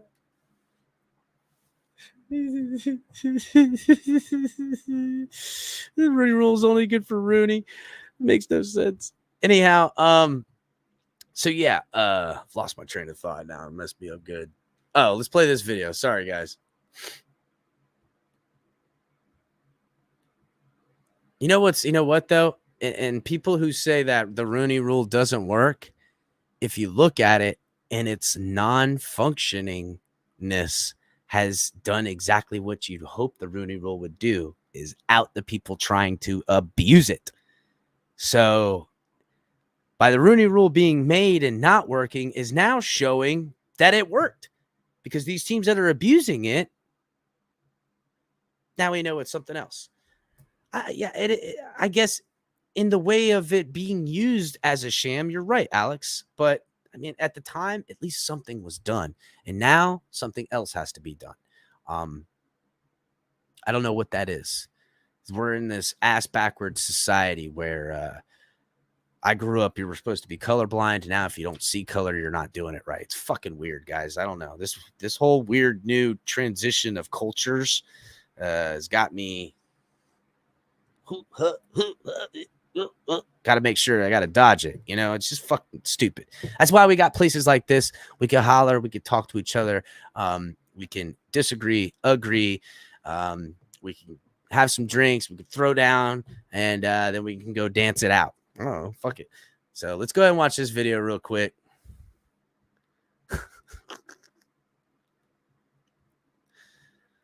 Mike Florio, you son of a bitch. Brian Flores' amended complaint includes an expansion of his claims against the Miami Dolphins. In the original complaint, the allegation was made that he was offered $100,000 for each loss in 2019 at a time when owner Stephen Ross wanted to tank the whole season and get the first pick in the 2020 draft. It really wasn't connected to anything. Now it is. There's a whistleblower claim. Basically, Brian Ross raised the red flag, sounded the alarm internally that this was happening, and he fell out of favor because of it. Key allegation. So it says here in the graphic they've got up, I don't know if he's going to read it or not, but Brian Flores' amended complaint on the tanking allegations. Mr. Flores memorialized Mr. Ross's desire to have Miami lose games in a December 4th, 2019 that was provided to General Manager Chris Grier, Chief Executive Officer Tom Garfinkel, and Senior Vice President of Football and Business Administrations Brandon Shore. In this letter, Mr. Flores detailed the toxicity that existed within the organization and complained the unreasonable position he was being placed in by the team's ownership and upper management. Now, really, really quick, guys, I'm going to do my best to grab this video while this video is playing, because back when we saw Stephen Ross, and the only time we've seen him since all of this has been had, and think about all that's happened. Think about all that's happened. We ain't seen Stephen Ross. We got a new coach. We signed, made an amazing trade and got one of the biggest names in all of football. We signed the number one on most people's boards, definitely the best offensive lineman in free agency, best free agent on a lot of people's boards. We did these things, and our owner hasn't come out and did that whole get his little, his little accolades and take his, Mr. Ross and deserved. Guy pays hundreds of millions of dollars. Least thing they could do is kiss his ass a little bit. You know what I'm saying? I get it. If I spend hundreds of millions of dollars, I want my ass kissed too. But we haven't seen him other than when we hired Mike McDaniel and they did that introductory press conference. And I say this because he was only on stage for a total of like 3.5 minutes. Color and I were going over it backstage. I'm going to pull this video up. But one of the first things he said, and I said it back then, and I'm going to have Color try to go back and try to find this when this happened. And I said it then. It seemed like to me when Ross came out and spoke, first things he was saying was the position of power. And he mentioned by names the hiring of Mike McDaniel, talking about all these guys that they're now talking about in this memo that he sent to upper management, meaning Chris Greer, Tom Garfinkel, and Brandon Shore. And he named all three of those guys and how they work in conjunction together all the time. And how to me, it just sounded like he was saying, here's the team. We are unified. It was how he was saying it. He was talking about how they're unified, these guys. And to me, I took it, go back and watch it. I took it as he was sending a signal to Flores and those lawyers saying, hey, we have a unified front. If you think that you're going to be able to depose Garfinkel or Brandon Shore or Chris Greer to get them to, go up and turn on Stephen Ross, he was telling them they're not. That's just how I took it. And I'll try to find that clip if Color could look for it one of these days, and maybe I'll go back. I want to clip that, and maybe I'll put it in one of these videos. But now it's to me, this seems in some way, if he took them, this is the conversation that the Dolphins management versus the Flores legal team are really talking about. And it's almost threatening to Garfinkel, Chris Greer, and Brandon Shore. The legal team is saying, hey, you better get with it. But I don't know. They seem to be on Ross's side. From the complaint, Mr. Flores memorialized Mr. Ross's desire to have Miami lose games in the December 4, 2019 memo that was provided to GM Chris Greer, Chief Executive Officer Tom Garfinkel, and Senior VP of Football Administration Brandon Shore. In this letter, Mr. Flores detailed the toxicity that existed within the organization and explained the unreasonable position he was being placed in by team ownership and upper management. Powerful stuff. An obvious question, Peter. What happened on December 4 when Chris Greer and others saw what had been reduced to writing? How did they handle it? Did they send it to the league? Did they investigate it? Did they bring in Brian Flores and ask him more questions? Did they act like it never even happened? Did they chastise Brian Flores? You shouldn't be doing things like this if you want to be employed here for more than one season. Not that they would be that direct, but who the hell knows? The hubris that comes. So back in this timeline that I'm talking about, Flores' legal team constantly hinted that I had witnesses that are going to corroborate the story that Flores is the picture he's trying to paint. And then when we saw Ross and he said Garfinkel, Brandon Shore, Chris Greer, and how he was speaking showed a unified team. And again, as I was saying, my observation was that those witnesses that Flores' legal team was talking about was those guys that Ross just basically said, they're my guys. Don't think that they're going to turn on me in this legal issue. And this is the dialogue that's not being said right now. And Florio, lawyer, smart guy, and Peter King, who I like as well, Florio's wondering about, they're kind of talking the hypotheticals too. What did the Dolphins do when they got this information, one way or another? Because now how it's being turned around, there's no way that if this isn't, in some kind of public setting or some kind of legal setting, that Brandon Shore, Chris Greer, and Tom Garfinkel aren't drug into this and have to give their side of what they saw, which I guess we would all expect anyhow. So, but this is the shots being fired back and forth. They fired, we have witnesses, and hint who it was. And we're all speculating, is it Chris Greer that might be working with Flores? That's at least what we said, potentially. Then the shots get fired back by Ross, basically saying Chris Greer and my guys are all together. And then here it's shot back again. Well, we sent the memo to them. That's damning evidence. What'd you guys do? This is the leverage game of legalities in this, but they're also playing a broad game too. The entire NFL is under fire from this shit. Comes from never having to worry about being sued, causes people to say and do stupid things, as we discussed in the context of Ray Horton and Mike Mularkey. But that really does fascinate me. It's more than 2 years ago. He sends that memo. What is done with it? And what do the Dolphins do by way of alerting the league at the time to the fact that the head coach is making this allegation internally?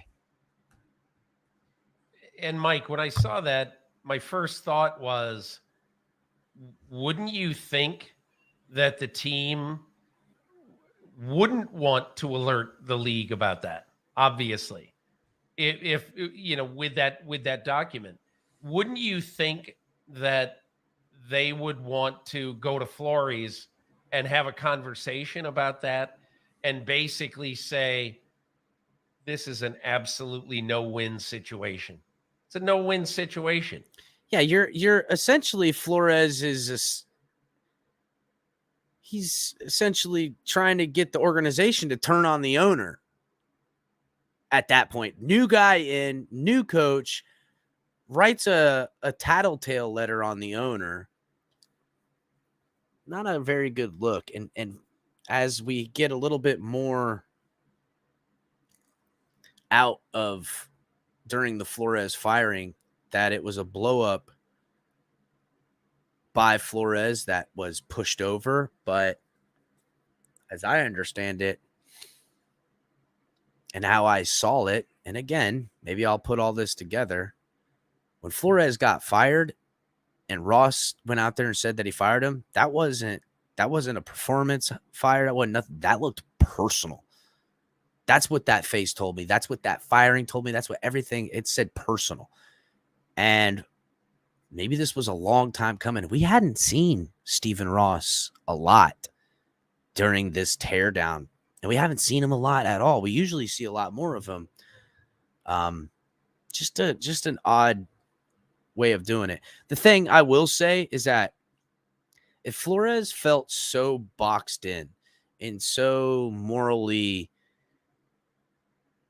tested, if you will, or insulted, why the fuck did he stay around for 3 years? Why did he stay this whole time? That's the one thing that's going to be hard for Flores to give this, basically sink it in the home. Now, if there's something where he says, I'm afraid for his life, and he can prove something like that, that's different. Now we're talking about some crazy shit. But how can he justify this stuff happening early on, December 4th, first season? That's right, Dan. He could have resigned. And I Am Nobody says none of this was the issue until Flo was unemployed, yet supposedly goes back to before Flo came to the 305. Texans was in Miami. Yeah, you're right, buddy. All right. We deny that it happened. You say that it did happen. It's your word against his, if indeed it ever comes to that. My feeling when I read this was that if there was any reaction from the team, the reaction would have been, it's a dead-end street, Brian. It's a dead-end street. Nothing good is going to come of this. Mm-hmm. But And again, dude, we're talking about billionaires. What's up, Denise? How's it going? What about billionaires? I mean, this guy is a real estate construction builder guy. Builds shit all over the world. Some of these nations are third world nations. He's greased the palms of some shady people, I guarantee it. Maybe not him directly, but you know what I'm saying, guys. So it's a different world, and it seems like, why would Brian Flores? I don't know. I mean, I guess I can commend him for having a moral standard and denying the $100,000. Actually, I respect the shit out of that. But if you had so much problems with it, you should have dipped the fuck out right then and there. To say bygones be bygones and move forward and then now be fired, you kind of, if you knew this was coming, should have done more to either A, stop it, or B, get out in front of it, not get fired, and now it looks the way it kind of looks, like you're a disgruntled ex-employee coming back, you know, like the postman getting fired from the postal and coming back, going postal. Because it's a double-edged sword in this. I want to believe a lot of the things that are being said from Flores, because I think half of what he's talking about, I believe in, with all the racially stuff in the NFL. But the other half, with my team in particular, I kind of believe him on some of that shit too. But damn, dude, don't try to take the moral fucking high ground here 2 years later. You know what I'm saying? That's the only thing. Don't take the moral high ground on me a couple years down the road. And I'm a Flores kind of I support Flores a little bit in purviewed ways, not so much against my team, but you know what I mean, guys. You guys know how I feel about him. But let's continue. maybe that's the case. Regardless, I want to know what they did. What did they do to mobilize in response, or did they do nothing? You know, ideally what they would do, and I don't mean ideally that it's the right thing to do, but understanding how organizations like this work, you bring in an independent lawyer who's bought and paid for by the team and is smart enough to understand what the team really wants the outcome to be. Is that what they do, Brian? Mike Florio? Is that what happens? This is ridiculous because, first of all, how many times are head coaches writing upper management about the owner? First of all, this is unprecedented. They're going to do an internal investigation and bring a third-party lawyer in to investigate themselves. This is kind of like what I'm talking about with the NFL. They report on themselves. They investigate themselves. I do like Florio, but this is kind of a Florio clickbait kind of deal. And that person then talks to Brian Flores in a way to memorialize his story, but also asking questions in a way to kind of put him in a box, get his story locked in, maybe undermine it wherever possible, that you could ask a question and get him to make an admission that protects you against later scrutiny. That's kind of how it happens. I'm not saying it's right, but I lived in that world. I know that's how it happens when a company brings in an outside lawyer to investigate independently. There's other goals in mind here. Yeah, what did they do to put this fire out? That's my question. Did they ignore the fire? Did they put it out? Did they tell the league? Now, they claim, and this was something that was told to me by someone involved in the investigation but requested anonymity, yada, yada, yada, that they've already sent the memo to the league, but that was several weeks ago. My guess is once the $100,000 stuff hit the fan back in early February, they decided we better give everything we have on this to the league so they can properly investigate. And now the league has its investigator, Mary Jo White, looking into things. Okay, so I got to back it up there. I kind of missed that. I didn't understand what he said there. Is he saying that the Dolphins have given this to the league or what? We better give everything we have on this to the league so they can properly investigate. Now, they claim, and this was something that was told to me by someone involved in the investigation but requested anonymity, yada, yada, yada, that they've already sent the memo to the league, but that was several weeks ago. My guess is once the 100,000. Okay, so per sources, of Mike Florio, he's saying that the Dolphins organization has already sent this memo that Brian Flores sent to them in 2019 to the NFL weeks ago.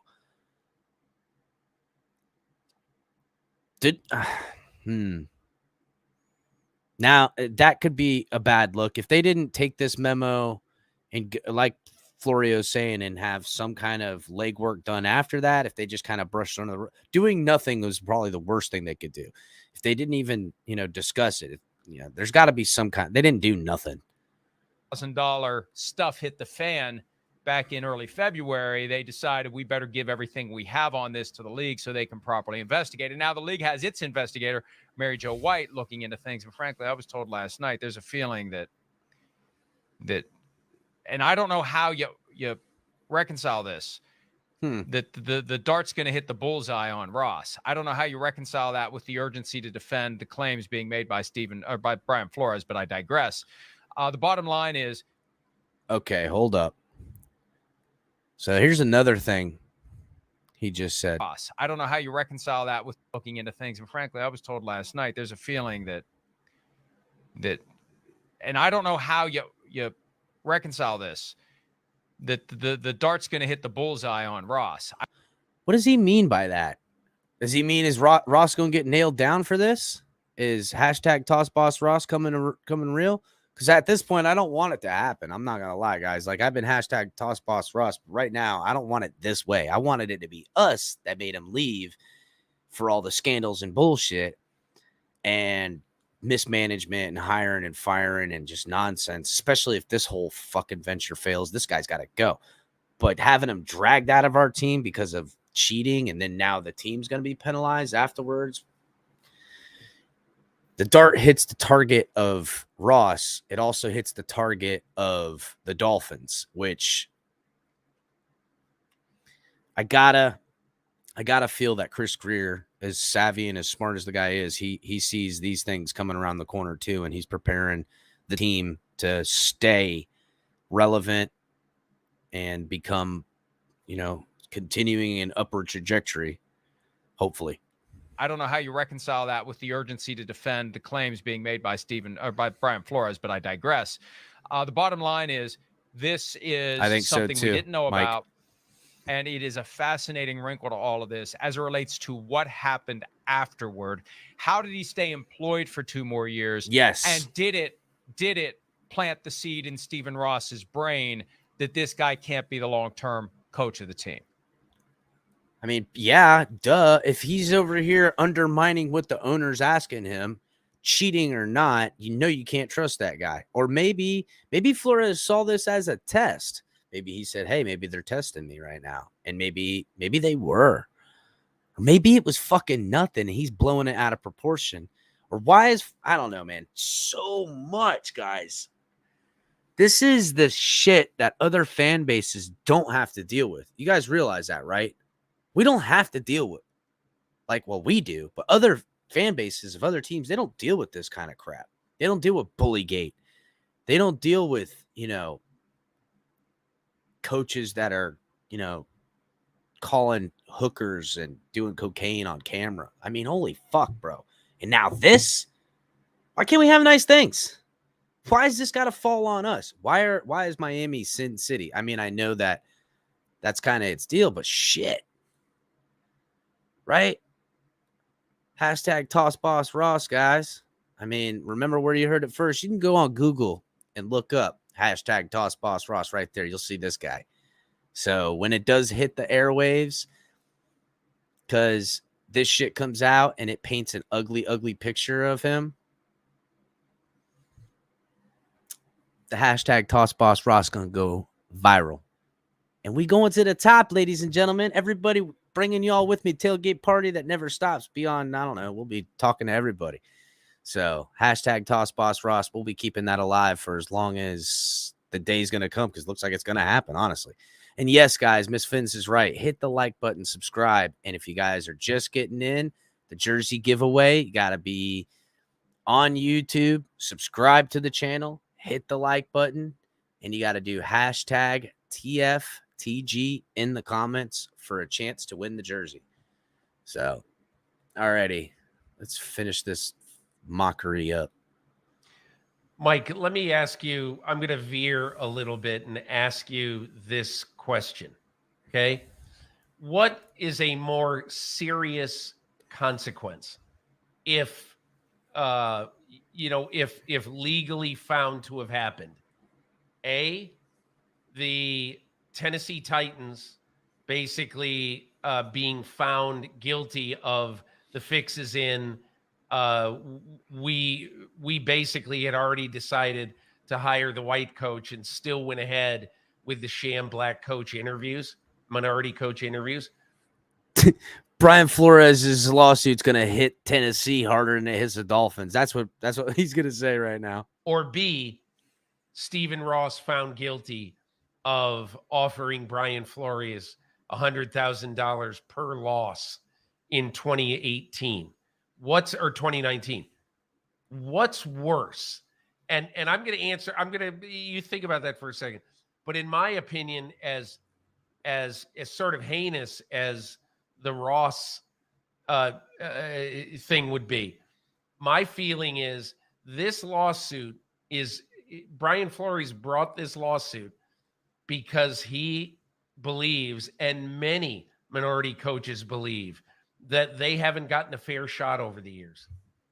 And so if they could find even one smoking gun that proves that at least in one case that the fix was in, that to me would be a lot more dangerous for the NFL.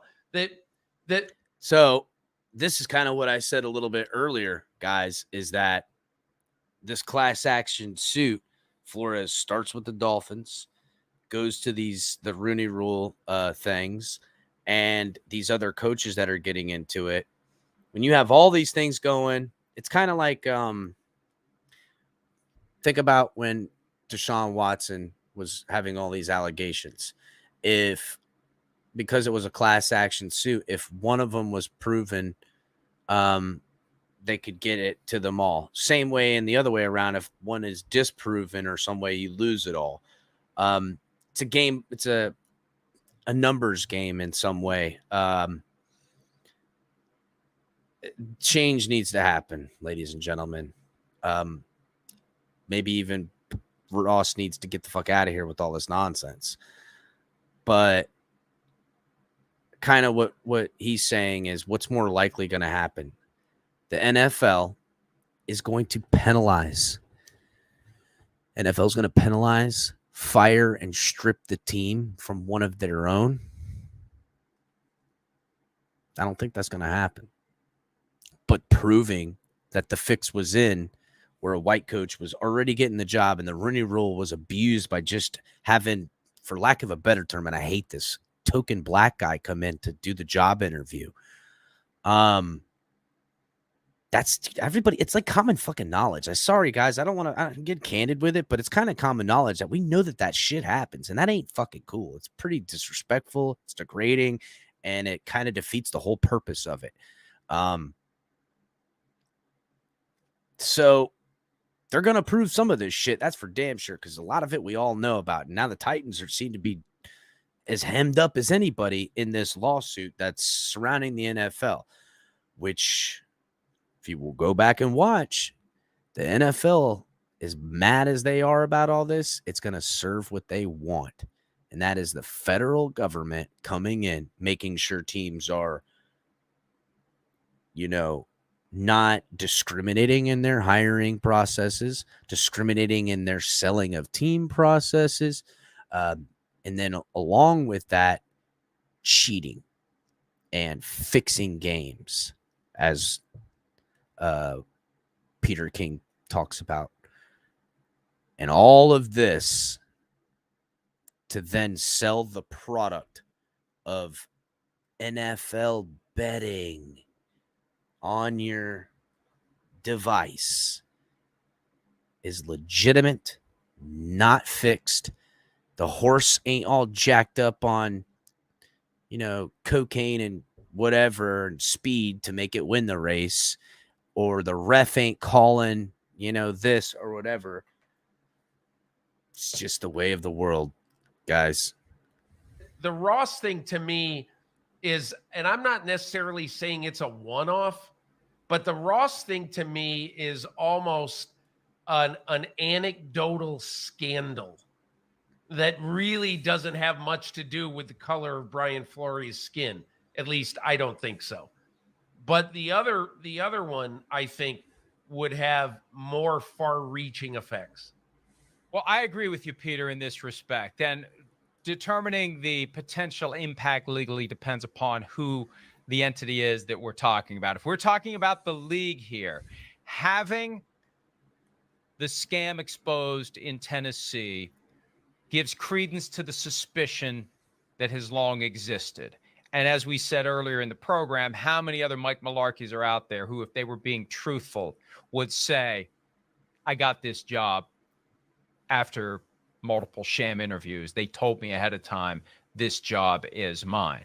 That's happened time and again. Hell, look at John Gruden when he got the job with the Raiders. He had that job before they even fired Jack Del Rio. It's happened. And this proves what we've kind of believed all along. And think about the coaches that, because of the Rooney Rule, were brought in. And it's, in some weird way, they're going to take the thing that was good about the Rooney Rule. They've abused it, and now they're going to get rid of the Rooney Rule.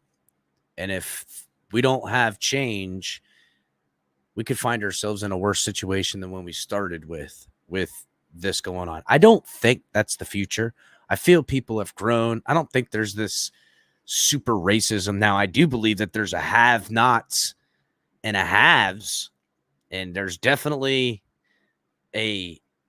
again, smoke-filled room or an elite ivory tower that I don't give a fuck how much money I made or how, legitimate, successfully business I could be. They're not going to let this guy in there. You know what I'm saying? That's just how it goes.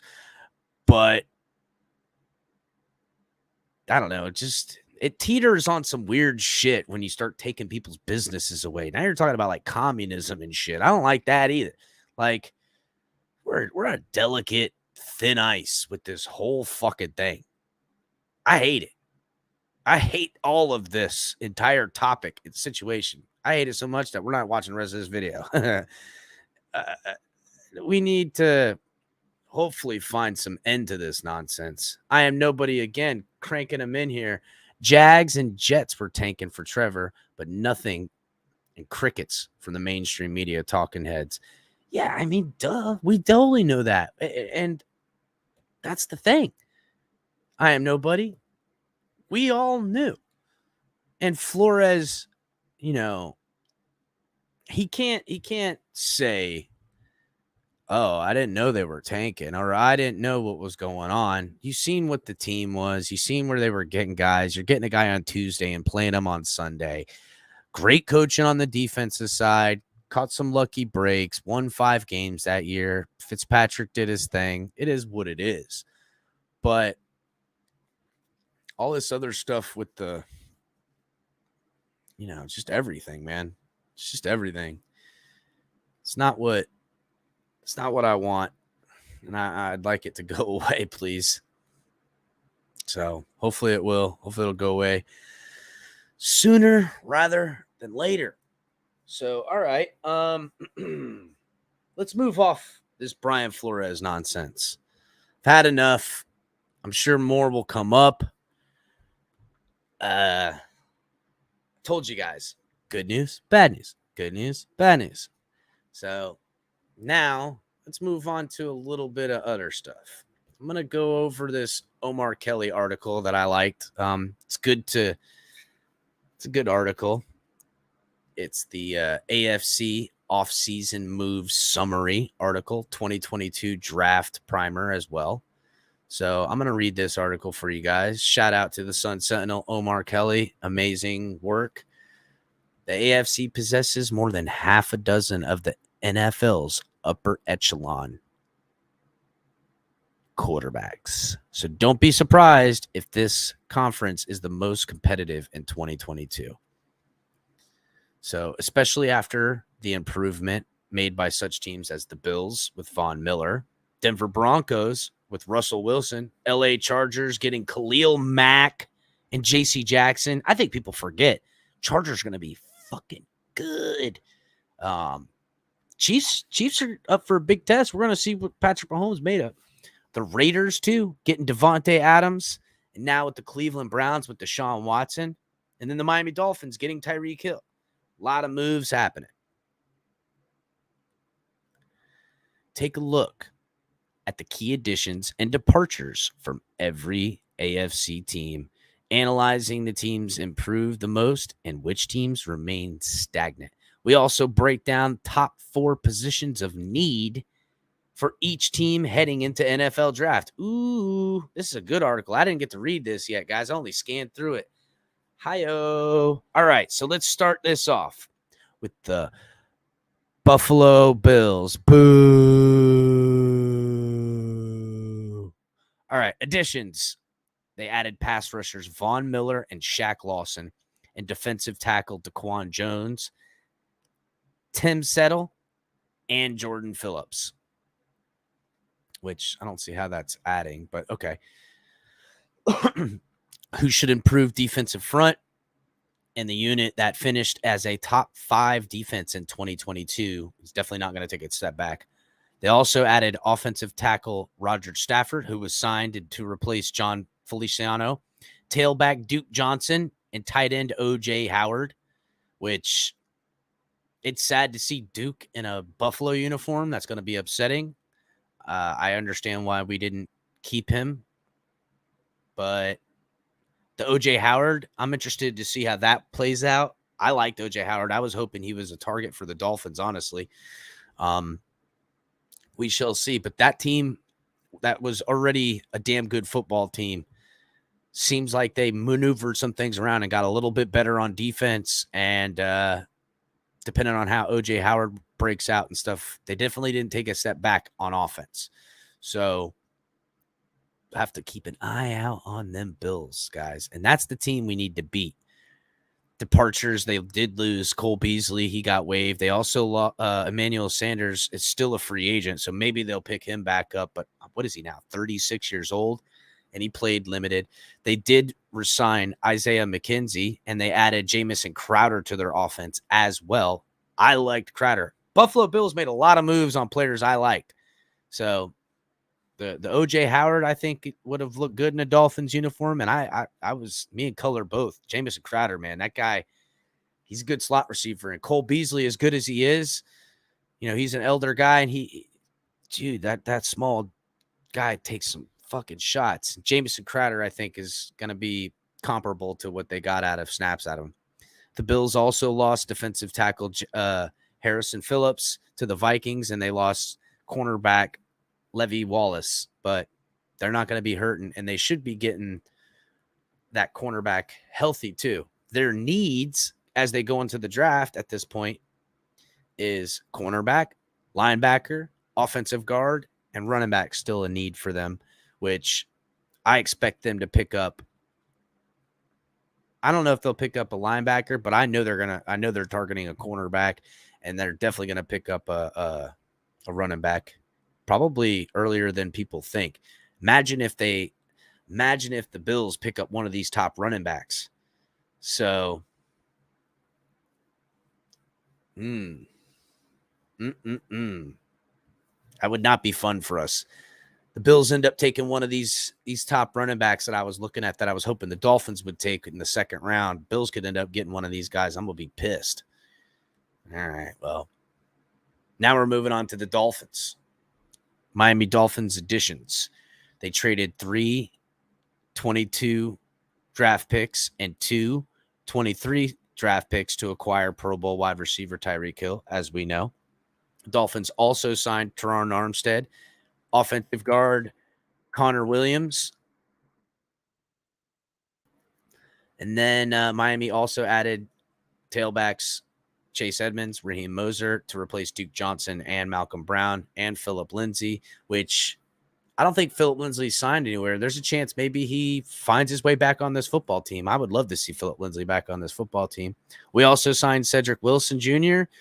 as the new slot guy, backup quarterback Teddy Bridgewater, good veteran to have around, great teammate, beloved Teddy. We did say goodbye to DVP and a 2022 5th-round pick that was traded with it to New England. And in return, we'll get a 2023 3rd-round pick. Offensive guard Jesse Davis couldn't get out of here fast enough for Dolphins fans, along with Alan Hearns, which, God, it seems like Alan Hearns has been on the roster the last 3 years, but I've only seen him play like a game. And then he was waived. Davis signed with the Vikings, which is funny. Justin Coleman signed with Seattle. We lost him. And Jason McCourty's still a free agent. He's no longer on the team, which I think he's going to retire. Our top needs for the Dolphins going into the draft is inside linebacker, edge player, cornerback, and center. I don't think we'll be getting an edge player. I think we'll probably get it. Hopefully an inside linebacker, maybe someone to compete at center, maybe in the 3rd round too. If one of those centers, I would love for us to get a running back, and we always seem to take a DB every draft somewhere. So New England Patriots additions that they've made. Cornerback Malcolm Butler returns, which that's barely an addition. I don't even think he was playing football when they added him. After spending 3 seasons with the Titans, the Patriots acquire also Devontae Parker and inside linebacker Mac Wilson in offseason trades. They signed safety Jabril Peppers, which I don't know how I missed the Jabril Peppers safety signing, which he's been. What happened to Peppers, bro? I thought I had such big high hopes for that kid. New England also re-signed their offensive tackle Trent Brown, safety Devin McCourty, kicker Nick Folk, and linebacker Jawan Bentley.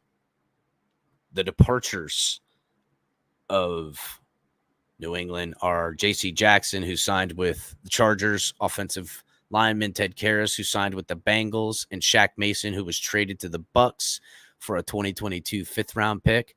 Linebacker Deontay Hightower, Kyle Van Noy, and Jamie Collins, who were all starters last season, are all still free agents. And Chase Winovich was traded to the Browns. I'm sure some of these linebackers will come back, but I don't know. Kyle Van Noy, as we know, has been playing injured, has some injury problems. Deontay Hightower, too. His best days are behind him. You can't really hold a lot of hope for them for the Patriots. Their top needs in the draft are cornerback, obviously. They lost J.C. Jackson. Edge player, inside linebacker, and wide receiver. I wonder if the Patriots will go wide receiver in the 1st round. I mean, they really need – they do like that.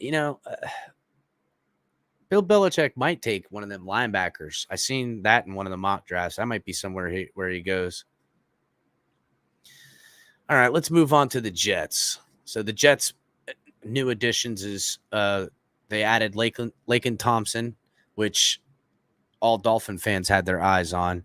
I think that was actually a good hire for their offensive line. They also re-signed Connor Dermott and Dan Freely, and then they also scored C.J. Usman and Tyler Conklin that signed to upgrade their tight end position, which C.J. Usman was pretty damn good. Tough as nails, that kid, too. And Tyler Conklin, these are some good tight ends. Luckily for us, I don't think they're too good for us to not stop. You know what I'm saying? Eric Rowe does a good job with the tight ends unit. Jerome Baker can get in there pretty good. And I know Hollins can shut Bath Boys down. So Jets also added defensive lineman Solomon Thomas, linebacker Jacoby Martin, cornerback DJ Reed, and safety Jordan Whitehead and Lamarcus Joyner. The departures were receiver Jamison Crowder, who signed with the Bills, further depleting the lackluster receiver unit. Starting right tackle Morgan Moses signed with the Ravens. Safety Marcus May signed with the Saints. And linebacker Jared Davis signed with the Lions. And you know what's weird is that all those players didn't sign for money that the Jets couldn't afford. So to me, all those players left either on their own volition or the Jets didn't want them anymore. Now, Morgan Moses, He didn't play too well out of the Jets scheme, but he didn't play that bad. I don't know why they didn't keep him. I think he'll probably end up with a starting job with the Ravens. And Jamison Crowder, I can't believe with the no weapons that they got that they didn't try to keep that guy. Right now, their top needs is offensive tackle, wide receiver, linebacker, and CB.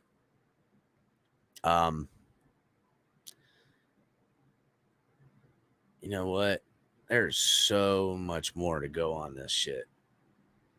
I don't know if I'm going to break them all down. I am going to bring color commentary up here in just a second as soon as he's ready. But now that we've crossed over the second hour mark, guys, I just want to do the rundowns here in just a second. But first, make sure if you guys are trying to get the jersey, you're coming over from Facebook, Twitch, and Twitter using hashtag TFTG in the comment.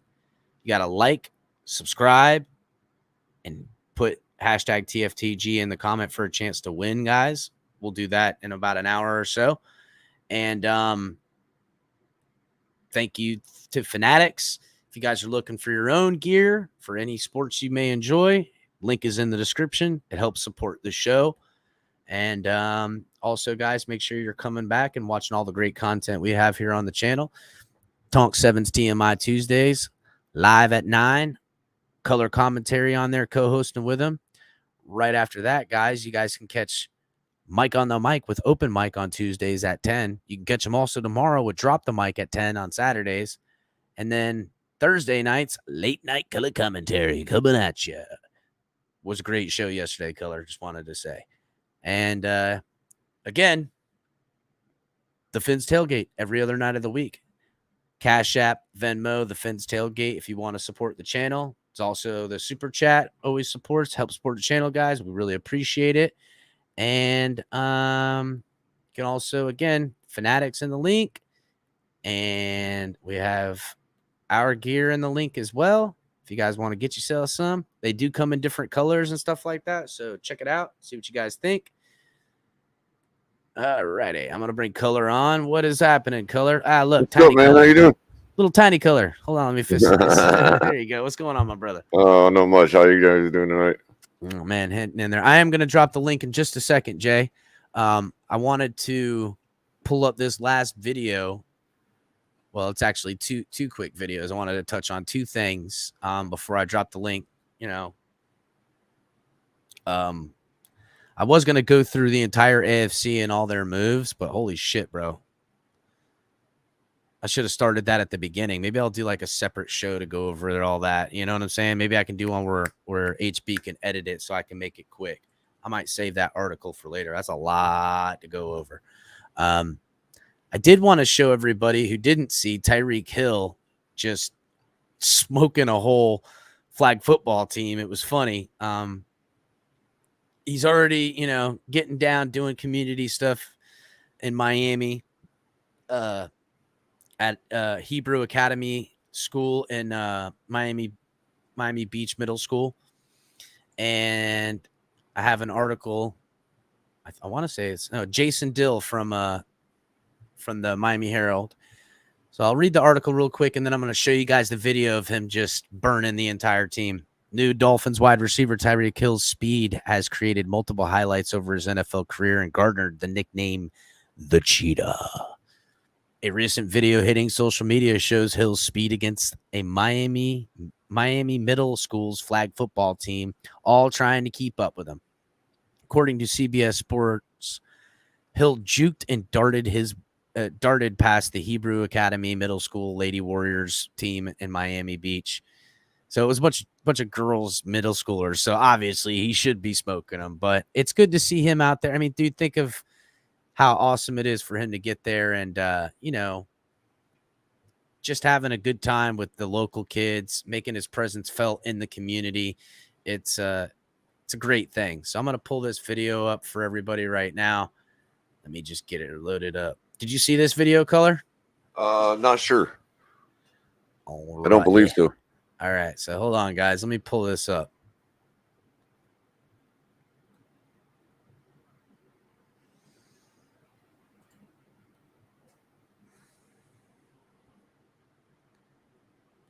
All right, here we go. So here you guys go. Oh yeah, I caught this right before the show.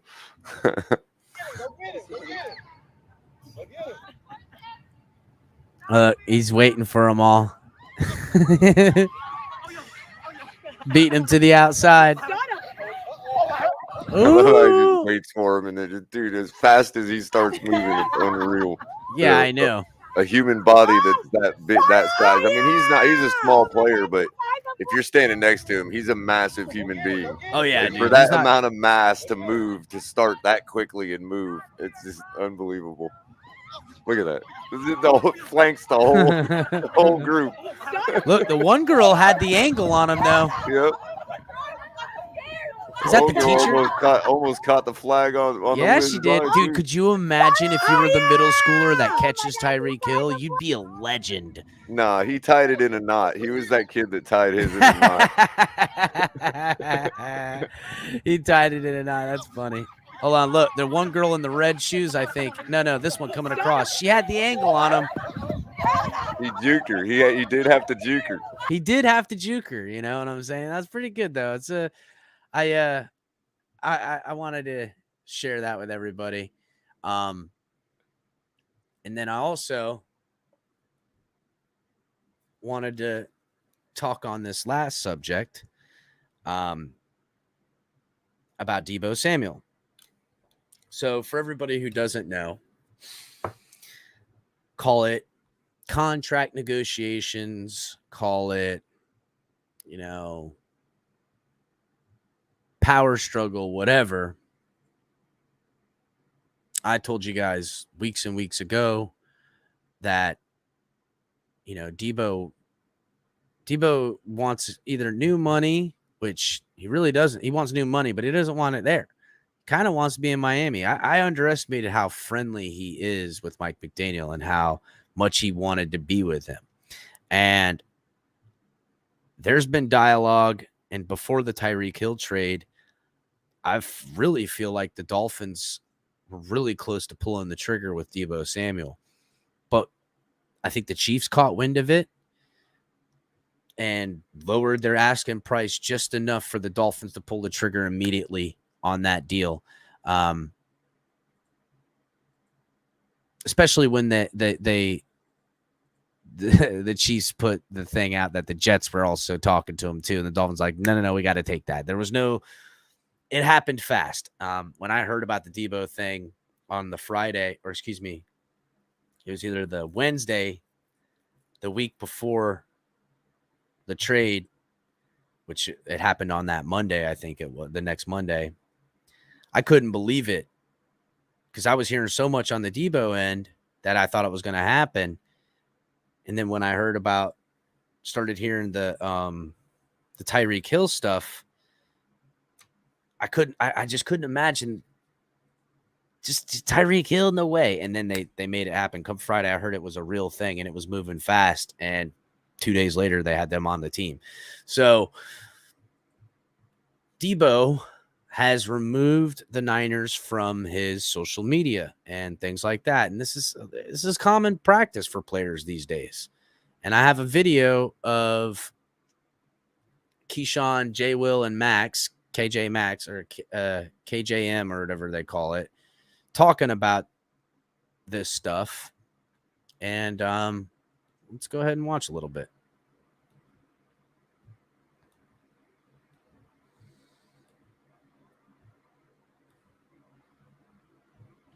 Deebo Samuel, clearly wants a new deal.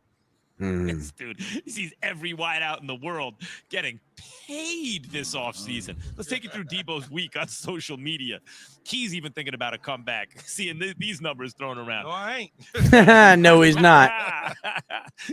Yeah. Key Right. too fat to be running. He tweeted, okay, then, after the Stephon Diggs extension. And then when I say okay, I mean OHHH.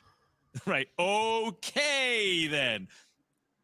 Then he unfollowed the 49ers on Instagram. Well, that's going to show them. I unfollow you. Boy, that's going to show them. I unfriend you. That's not how this works. That's not how any of this works. Remember that commercial? Yeah, he pulled a Kyler Murray. That's where he tried to come. Then Deebo removed the 49ers from his profile picture on Instagram. I mean, Key, I get it. He sees all this money being thrown around. He wants some. I understand. Where are you with this? Get it if you can. There's no question about it. The scrubbing. So long before the Niners are in cap trouble, and I think Debo's pretty much saying, I'll stay here, but you're gonna have to pay me extra to stay. And they kind of talk about coming here directly about how Tyreek Hill signed a bigger deal than Adams. Deebo Samuel's going to want to sign a bigger deal than Tyreek Hill. And the Niners know all this. This is just how it goes. The last guy to sign usually gets paid the most, but not always. You know what I'm saying? Sometimes you can wait too long for stuff like that. And I think it's becoming clearer and clearer. Same kind of deal with Jackson, Lamar Jackson for the Ravens, that they don't want to pay you this year. They want to pay you next year. And I don't blame guys for not wanting to play in their contract year, because if you get hurt, you're fucked. You know what I'm saying? Yep. So Of the social media things nowadays are real funny. If you want to send a real message, put your house up for sale. That's a real message. It's like, I'm up out of here. The scrubbing of the social. Keyshawn giving him some sound advice right there. If he'd have put his house up for sale, then everyone's like, oh. Social media is all cute and all. That's a 2022 version of selling your house, Key, essentially. Yeah. I'm going to move away from you in virtual reality. Yeah, in the exactly. metaverse. In the busted metaverse. him too, boy. I'm selling my house in the metaverse. Selling my crib will really get their eyes. They're like, oh, okay. I think, though, when you look at Debo, look, all players want to get paid that think they deserve that money. A lot of his value is also that he saves you a roster spot, right? Like, he can do things. Now you need, and that frees up a roster spot. There's value there too. But they're not going to pay that guy. They're not going to pay that guy like Tyreek Hill, right? No, like that. It's a different. It's a little bit different of a pay structure. But I get it, man. Scrub the social media. He wants that money. His first year in the league, he had about 70-something catches, about 1,400 yards, right? 6 touchdowns. You would think, okay, that's eye-popping in a passing league. And then he gets hurt. He misses some time. This past football season, we saw SportsCenter splash plays. Woo! You got to watch. I don't like how Keyshawn kind of downgrades Debo's like things as far as his pay scale. Like, I mean, Keyshawn was one of those guys that always made teams pay. Remember, Color? Yeah. You there, Color? Yeah, I'm here. Oh.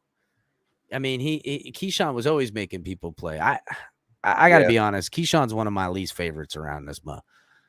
Yeah, and he's getting a little chunky too, man. I don't think he can play wide receiver anymore. No way. Look like maybe more like tight end. Games. Now he only accounted for merely of 57 catches for a little bit over 800 yards and only 3 touchdowns. They're not paying somebody $80 to $90 million of guaranteed money to do that. If it works, though. But if get it, dog. Yeah. And by the way, I want you to check my social media. There's not a trace of the Niners. I also want a big contract. So then wait, everything with the Niners off that's my a social realistic media. value for him then. So if Diggs is getting what, 70 million guaranteed, right? Out of 104, what's the realistic number for Debo?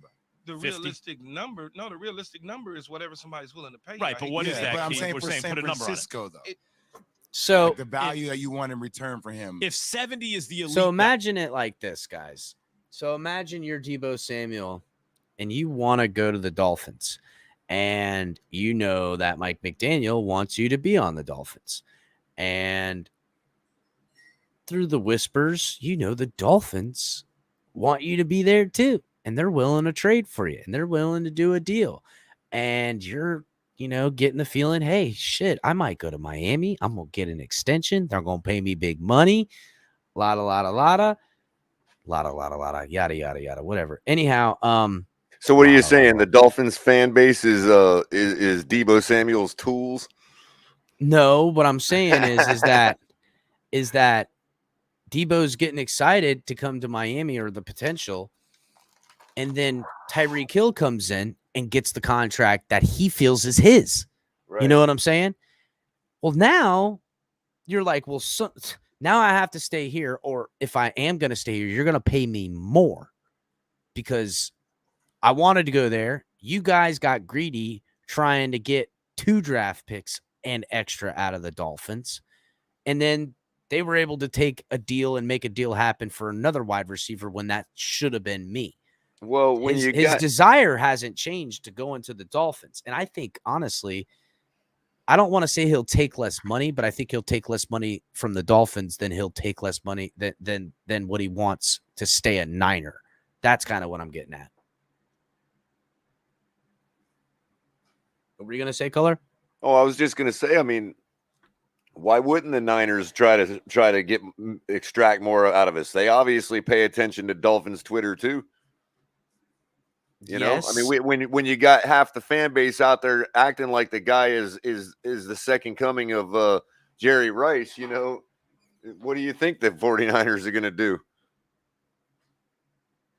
You know, they look at it like the way our fans shoehorn us into players, or Chris Greer into players. You know what I mean? Not that but they I don't actually do, but yeah, but I know what you're saying. You know,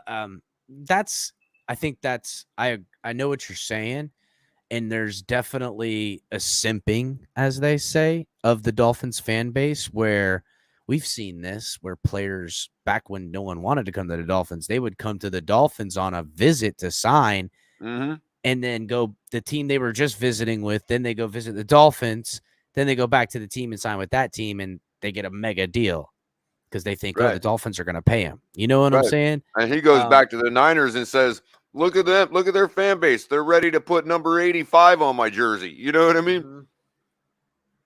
Well, not only that, but there's going to be some bad blood. That's where he wanted to go. He's super tight with McDaniel. And pretty much the Niners stood in the way of what he wanted to have happen. You know what I'm saying? So if I'm going to stay here, I'm going to get paid, essentially. So now the Niners are really between a rock and a hard place. And remember. Yeah, and now he wants money that somebody would command that has an entire other team's fan base begging him to come over. And they don't have draft picks to really replace that kind of talent. Not for certain anyway. You know, they gave their picks away to the Dolphins. So what are they going to do? I don't know. We're going to see. Are they going to pay him? Because that means they're going to give him like $140 million contract. He wants to get paid, you know, the wide receiver money of his contemporaries. That's how he believes I guess he himself could hold out, but well, if they hold out, what happens now? Does the Debo camp go, hey, you know what? We're going to wait till right before week 1 and take that elective knee surgery. Everybody's got scar tissue that needs to be cleaned up. You know what I'm saying? This is the game we all play. So, guys, Debo's not going to get 30. He's going to get like 50, but 70 is the elite guy today. So tomorrow, that guy is 60. DK Metcalf. No, I'm saying so Debo. Oh, yeah. So what does that mean DK for Debo's bottom line to you? 60? It means that Debo should fall. What it means is Debo should fall in line where those guys are and 70. not over. Got it. Not over. See, okay. not over. Pardon me, Debo. I'm not trying to cost you money. 70. Keys trying to he should be. Well, Yeah, see, that Jibbatron. over that Keyshawn's talking about is what I'm calling the Dolphins premium. You know what I mean? Then I should get this. But you know what? I'll accept the key. And Debo's aware of it now. See, Key's talking. He's talking real. You know, he got that. I want this, and not only that, but he wants the extra because this is where he wanted to be. They got to really figure out, John Lynch and them. They got to really figure out: are we going to pay Debo the money that he wants to stay here, or is it time to move off of him? And if they fuck around and keep him on his contract. They tried to bluff Chris Greer, and really what happened is they bluffed themselves into a corner. Right. You know Right. what I'm saying? They kind of fucked up because if he plays this year or doesn't play this year or whatever, and he finds himself going to free agency, we can get the guy with no fucking trade. They messed up good. So maybe they'll come down significantly on their asking price because now he's wants his way out. Because like I said, they made the mistake of thinking that Chris Greer actually makes his decisions based on Dolphins Twitter. You know I what I don't know mean? if And they he did. doesn't. I think they just got a little bit of perspective greediness because like they're like, well, one of those draft picks is our draft pick. Yeah, and I'm just using Dolphins Twitter as a placeholder for fans that scream for players that really aren't worth top money. You know what I mean? Or maybe not in our situation. Or to overdraft them. I know what you mean. Right. Yeah. Like getting a punter in the second round. Yes, exactly. Some of it's hyperbolic, but a lot of these motherfuckers ain't. They're like, get him at all costs. That's what I'm saying. saying. It's like, bro, That's what I'm saying. The 49ers might have misread the hyperbole. Yeah, they might have misread it a little bit. Offseason. In the same offseason, if you beat a guy, it's going to be by a hair, right? No, I'm telling you, it's going to be. Okay, so who just signed? Tyreek signed. Stephon Diggs. And then Stephon Diggs. No, I'm sorry. Devontae Adams signed. Yeah. And Devontae's guaranteed money was 67, 68 million, somewhere in that range. I don't know the exact number, but it's close. I just started the rundown in chat. Signed. Guess what Tyreek? We're about to get the entire resume of one Matt Ariza. Oh, yeah. I don't need it. He did. He jumped over that. 72, something like that. Yeah, I get it. He can kick the shit out of a football. Diggs jumped over it. In Same Colorado. offseason. Now you come, Deebo Samuel comes up. He goes, well, if you gave him 70, I need 72. So what's he going to get? 68, 71? And that's all within the same. All right, so he's going to be fine. So he's going to get his money. Yeah, he's going to get his money. Get his money, but you can't go in there talking about I need 80. I see. Yeah, but when you come in negotiations, you always come in a little bit higher if you can, so you can hit that next tier. Yeah. You hit the mark, but you come in higher. Funny thing is, yeah, we learned that in elementary school. Shoot for A's and guarantee yourselves B's and C's. Yeah, I say go get an A no matter what. Of course. But again, if you're shooting for B's, you're going to get F's. Yeah, nobody shoots for second. You know what I'm saying? But, you know, from what I was being told is that Debo and the Niners talks disintegrated weeks before this. Now, I mean, he kind of has leverage on his side. The Niners are going to have to pull the trigger one way or another, or are they going to force this guy to play under his contract, which is not unheard of, but I mean, shit. Players are willing to do some things, you know, maybe like, again, that elective surgery comes up. He figures out, whatever, I'll just wait. Maybe take less money just to get out. Maybe he feels wronged. We've seen that happen before too. If he feels wronged by the organization, they don't take care of him or don't allow him to go to the team that he wants or something like that. There's ways of getting even. Usually it takes a whole year, but players have done this before. You hear guys talking about like, you know, you need to reset the market because you need the numbers to go up. But the fact is you're only resetting your position market, right? Like, because you got to rob Peter to pay Paul. There's X number of that. There is a cap, a hard cap in the NFL. So there's this much money to go around. And if you push it up, it doesn't push the owners. It pushes other positions. Jay, that's the exact leverage he's got. What position is he?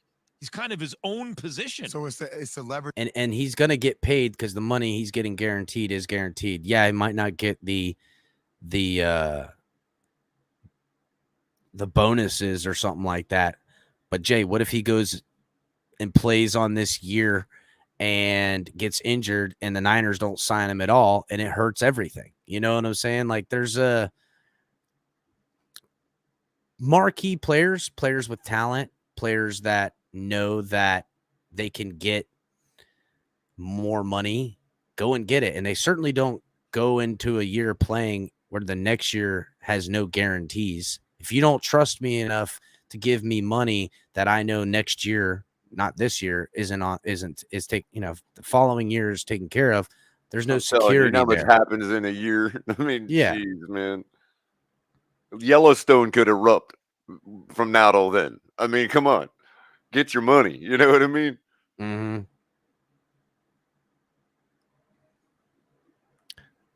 Whatever the case is, he's not coming here. We'll see, I guess. We'll see. Well, we'd be the only ones to pay him the money. I don't know. I mean, the Niners might figure it out. I think this also could, again, the pressure's on the Niners to do something. They've got a disgruntled playmaker that they rode all the way to the fucking, to the top, damn near. This guy was everything in their offense. Probably didn't even want to be playing.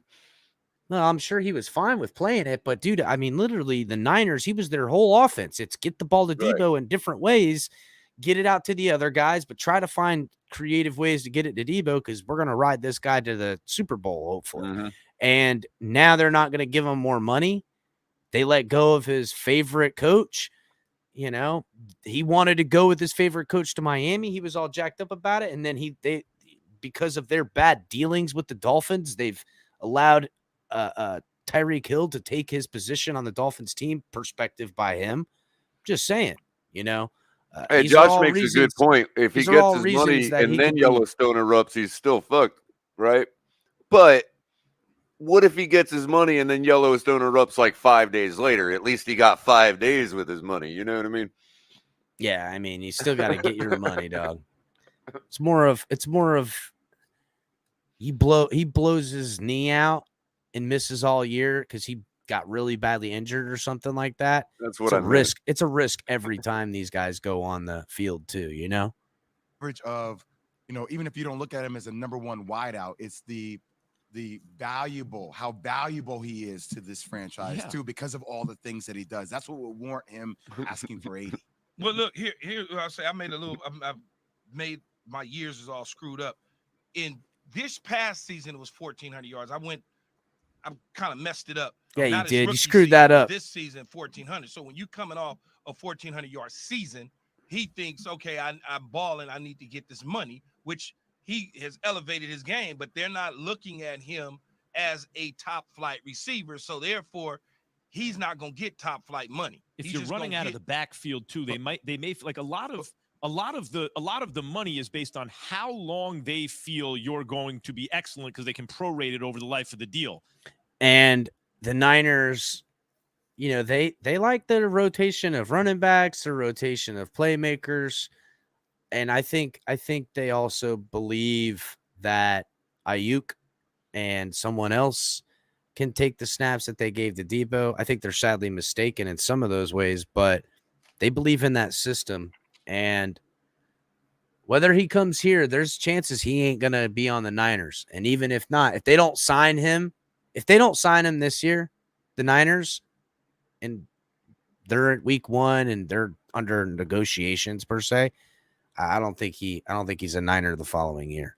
That's the bonus, right? Yeah. If they feel you're a physical runner or you're like a running back in certain ways, that takes a few years off in their minds, and they probably knock the number down a little bit. But wait, Kim, confused. But he should. Go ahead, Jay. Did you say that he's not going to get top flight wide receiver money? Meaning that he's not going to leapfrog. He's not going to leapfrog. Okay. No, he's not going to leapfrog. You're not going to reset the market. But DK Metcalf is going to reset the market? No, DK Metcalf will fall. He'll fall probably in that same area too, a couple $1 million more. So, but they're not willing to take Debo up more. I would value Debo more than I would value DK Metcalf.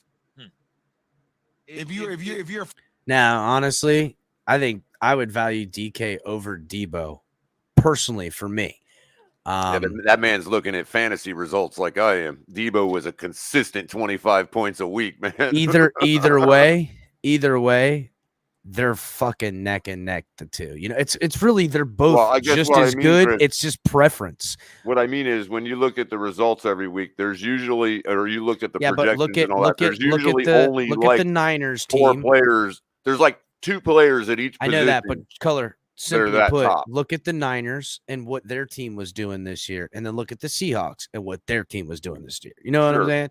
Better position, better things will happen. Sure. Anthony says, honestly, Chris, I sometimes get tired of these millionaire athletes in football, baseball, and basketball complaining they're not getting paid enough when they're normal people out here working paycheck to paycheck. Listen, Anthony, no offense to anyone working paycheck to paycheck or anything like that. But really in this world, you got to take shit. You got to know your worth, and you should always want more than what you're getting. That's how you get more. When you sit and settle, and this is paycheck to my paycheck and stuff like that, you got to take what's yours in some ways, as humbly as you can.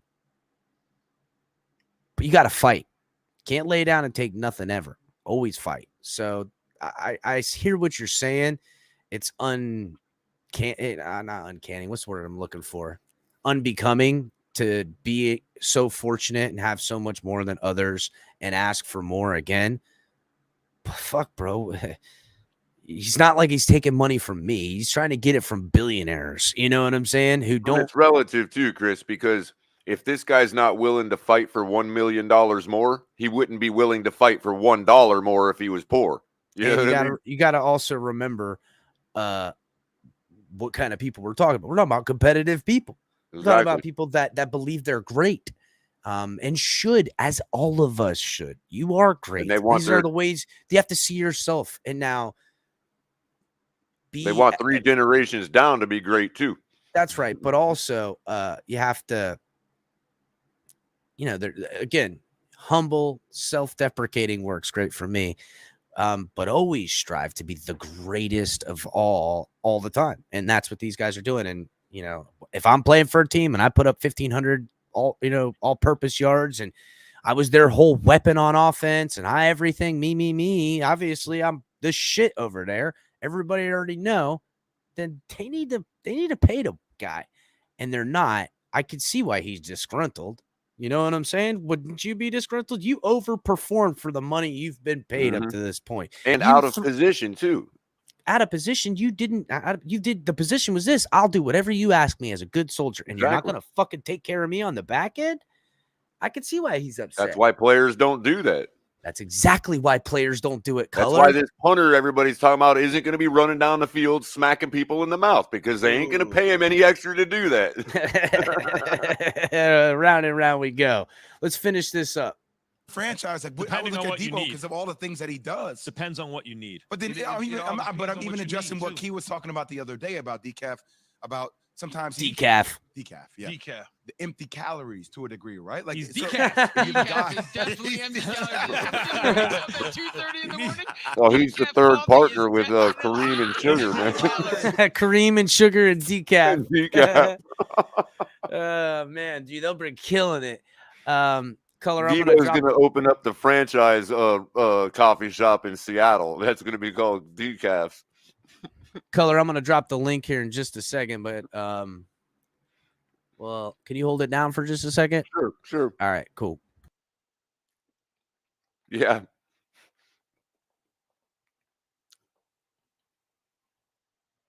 So, the baseballers are even worse. I mean, they don't even do a job, but as far as the football players go, I mean, oh, I don't have the link yet, Q. Well, actually, I probably could drop it, but Chris would have to bring everybody in anyway, so he'll have to get when he gets back from his whatever he had to take care of. It'll be down. I did have a thought, but it ran out of me. So keep topping, guys, because it'll come back to me in a second. It was about the about Debo.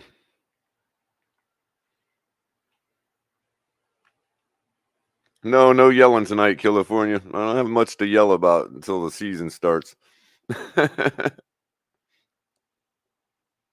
It depends on who we're going to be yelling about.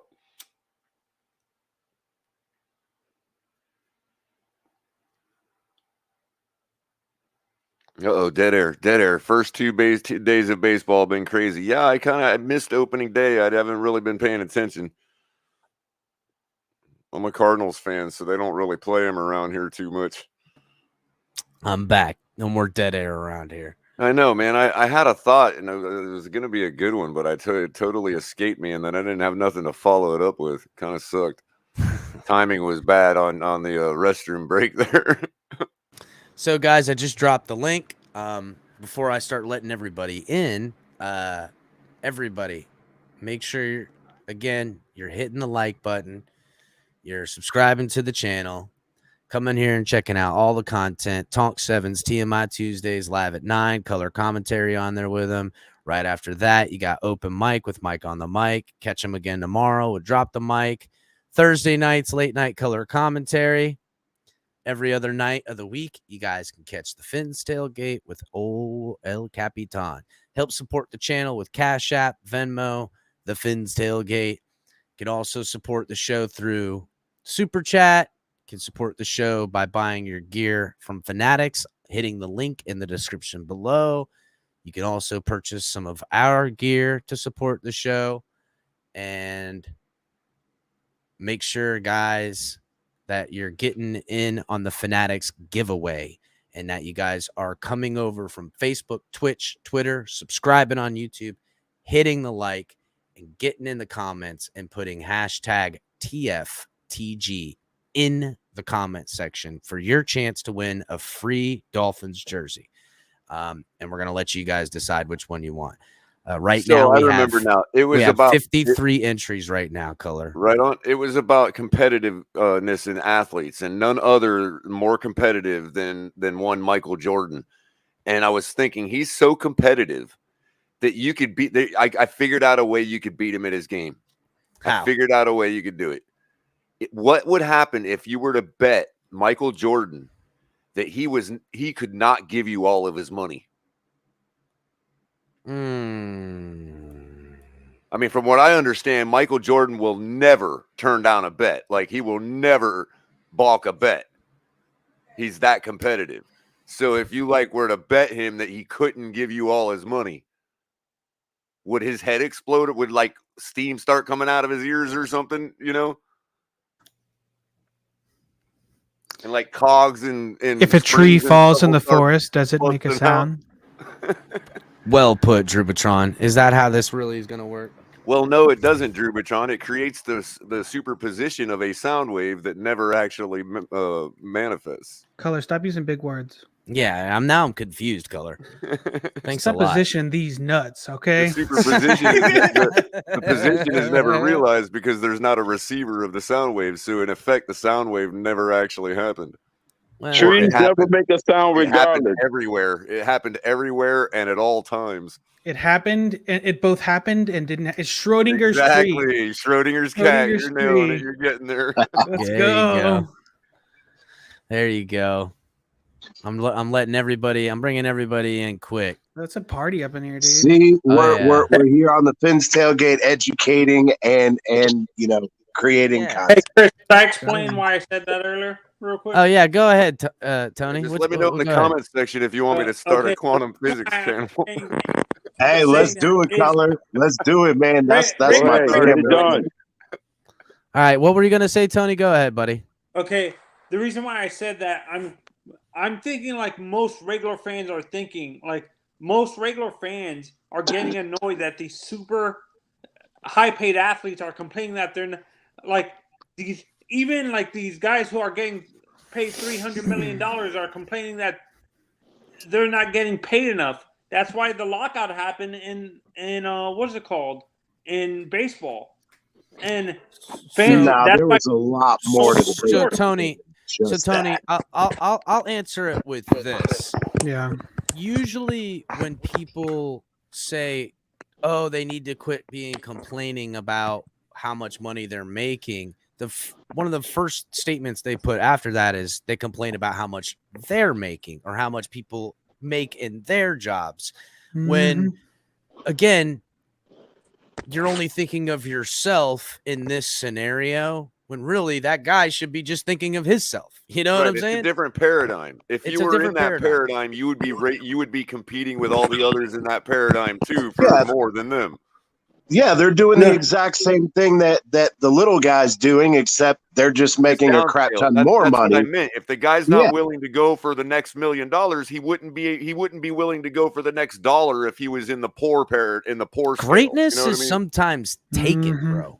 It's taken. But I understand what he's saying though, but more so I think it's the idea of, the average person has an issue with athletes having that grandiose sense of self. Sure. If you want to make that argument, then that's one thing.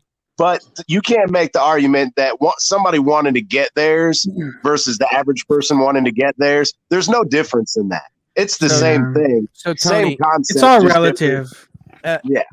In some ways, Tony, I think there's a lot of push towards people, looking at people narcissistically, like thinking that that's narcissism, when in fact, you have to have narcissism isn't a bad thing. It is, but not the act of like putting it to a good thing. It's all about balance, my brother, is what my point is that if you don't take yourself seriously and you don't ask for more and you don't have narcissism about yourself, you'll never achieve your goals. You actually these athletes take it to the extreme is what I'm saying. I don't think they do, bro, because you got to remember too, Tony, if the athlete that's at the pinnacle at the top getting the most money, if he's not pushing it further, then the billionaires that sit at the top, they're the ones that have perception. To the little one like us that have nothing, they're the ones controlling the real narrative. That, guess what?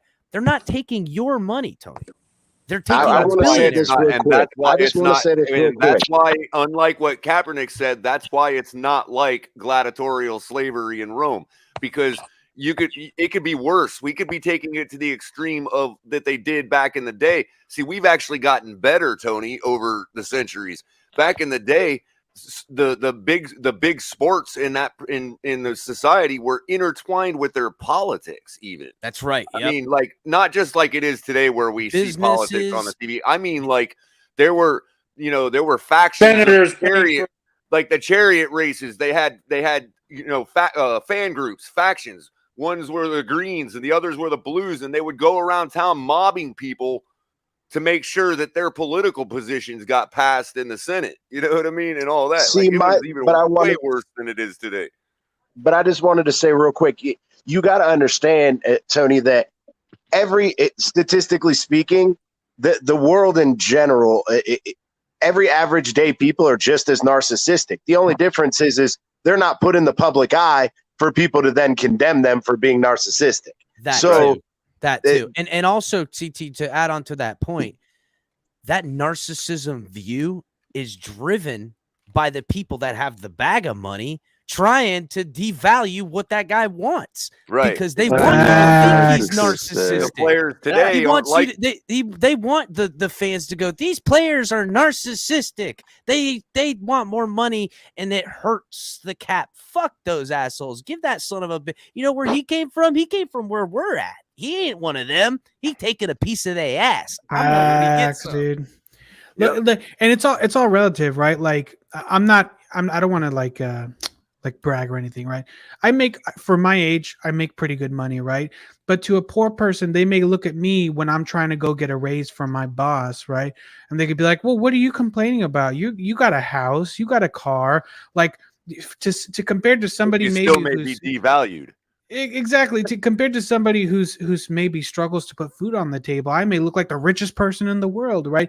But does that mean that I shouldn't try to fight for every penny that I can get from the corporate overlords? Absolutely, from the man, dude. dog, from the man. These football players, consider this, Tony. Consider this too. These football players are making the most money right now than they will ever have the chance to make in the rest of their lives, right?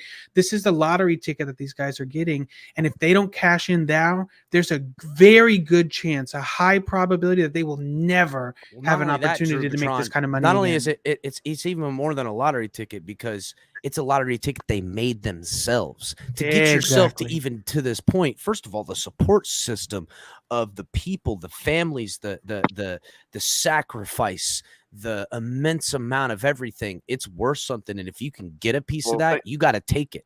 And that's the deal. People, and it also, hold on, Color. It also drafted 5th overall and got a $38 million signing bonus. And you got to also think, they have this pushing that down only raises the cap, only forces the owners to give the cap isn't set by players. It ain't set by people. It's set by these owners, and they set it because they don't want to fucking, number one, they say it's competitive, and I agree there is a smart reason for cap. I'm not saying no cap. What I'm saying is they could take that cap and crank it up 40 million if they wanted to at any time. Why do they not? Because they don't want to pay more money. And it's not and I understand where you guys are coming from, but as a the reason why I'm saying this is because I'm looking at it from the perspective of like, yeah, I'm not complaining that these guys are asking for more money, but like, I feel like at least they should. They're already getting paid. A person who is struggling to be like Drew Bertrand just said, a person who's struggling to working at a McDonald's who doesn't have a college degree or anything like that or a high school diploma can't get a promotion to the manager position because they don't. Well, Tony, and now I don't. Now every story's different, but if someone didn't get a degree or didn't graduate high school or something like that, like people got to take control and responsibility for their own lives. Things aren't in the position you want. This is America, brother. If you want things to change, you go out there and change them. And I understand it's not as easy as it's said like that sometimes, but that's kind of what it is. And you got to be able to, you know, it's a mindset. Okay, really, I understand. Tony. It really It's is. a mindset, but I'm looking at it from a perspective of a young person like Of disenfranchising. Yeah, you're seeing of a perspective of people that might be disenfranchised and never get an Tony, opportunity. do you work at McDonald's? Yes. Well, just steal. See, but the thing is El Cap can say this If though they ain't because, gonna give you and a I little bit know a of a lot of my wage, friends you who steal from them. I make great money, but I have friends and I have family that they work in skill trades, and no, they don't have college degrees. I have a master's degree, but some of them are making only $10,000-$15,000 less than I am. And it's all about, you got to take your opportunity and make the most of it. And again, you know, you don't need a college degree to make good money. You just have to be willing to work for it. And unfortunately, you know, I'm not going on a dissertation, but I want to say it real quick. You know, hard times make hard men, and hard men make easy times, and easy times make soft men. And unfortunately, that's where we are. That is where we are in our generation, this generation, and the one, you know, before this one. That's where they're at.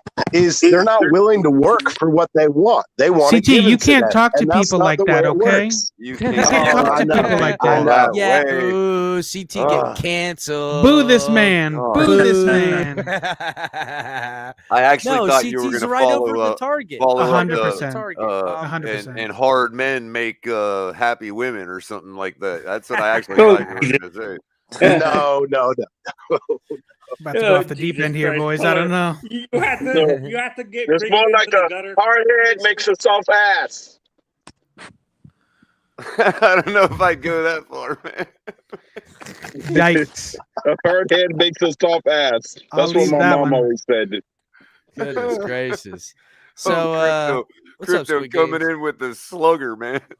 What's up, brother? Hey, I just wanted to let you know, I've been gaining weight, so I wear extra large. Just wanted to put that out.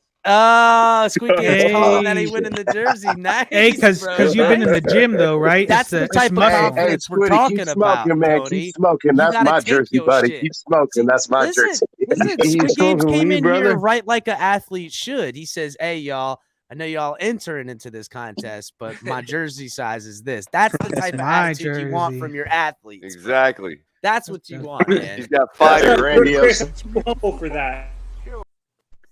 He's got 5 jerseys hanging behind him. Is that enough? That's right. For him? That's no. Fuck that. I want every jersey. You know what I always say? Squid Games needs to be given to us some pep talks. I have this saying about fish because, like, when I go fishing in the ocean, I love to fish in the ocean because you catch good fish to eat. And I always go, man, it's the best fish I'm eating till the next fish I'm eating. You know what I'm saying? It's like it's the best until the next best. Well, the thing is, I usually buy the jerseys once the guys are off the team, so it's like 50% off. So I don't have any players that are on the team. You know what? That's actually pretty fucking brilliant, Squid Games. You know what I'm saying? That's fucking brilliant.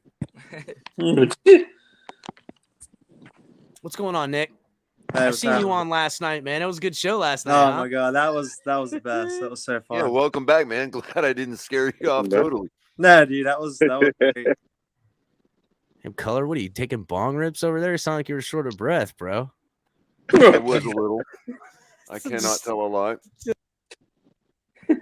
Chris, I was Yeah. talking to a friend who's a Jets fan, and they were just they Terrible were telling friend. me- yeah, no, he's being unrealistic. He says the Jets are making the playoffs, and the Dolphins are going to be in the first round next year, like in the top 10 in the first round. I'm like, dude, what are you smoking? Your Jets suck.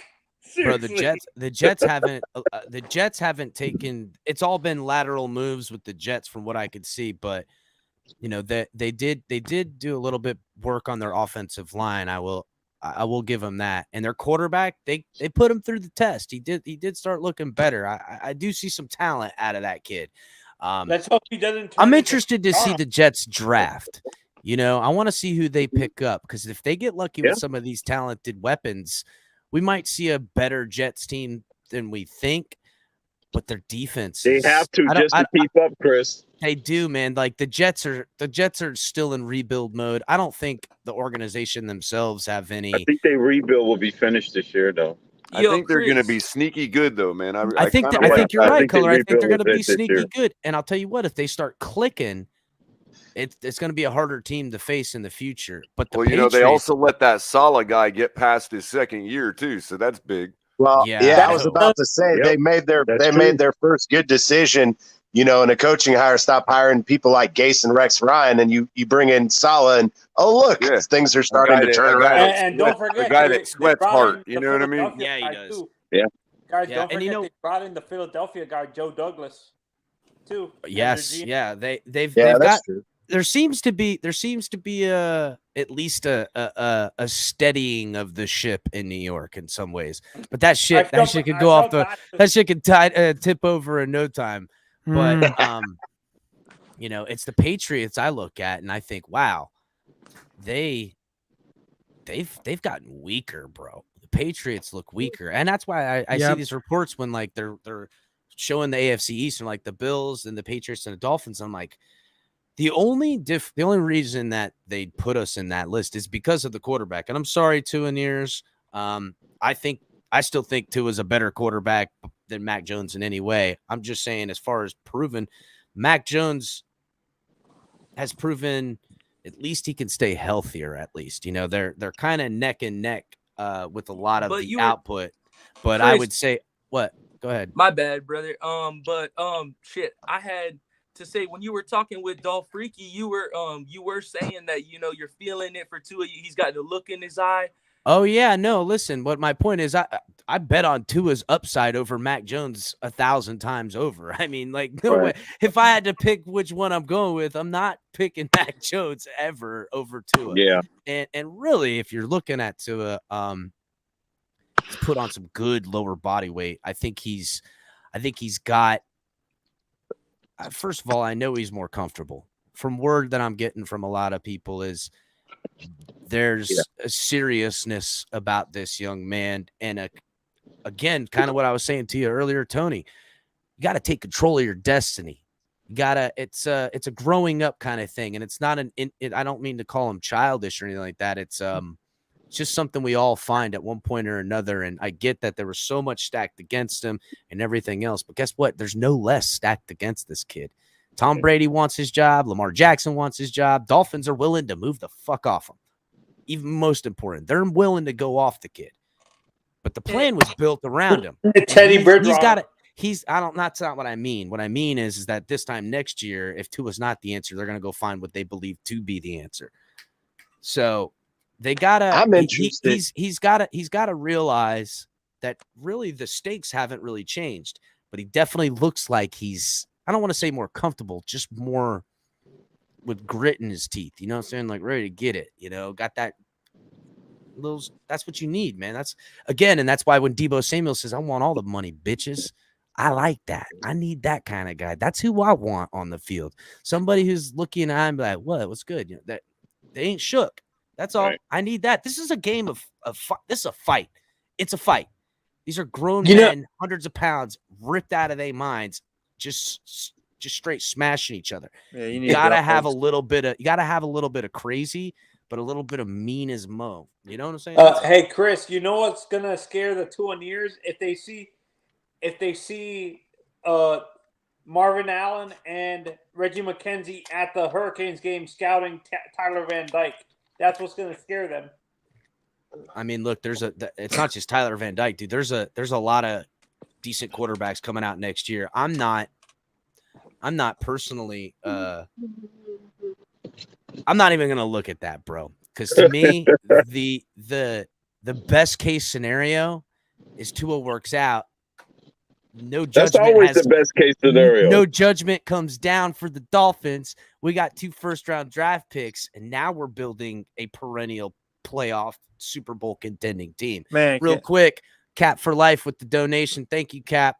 Gio, you still awake, buddy?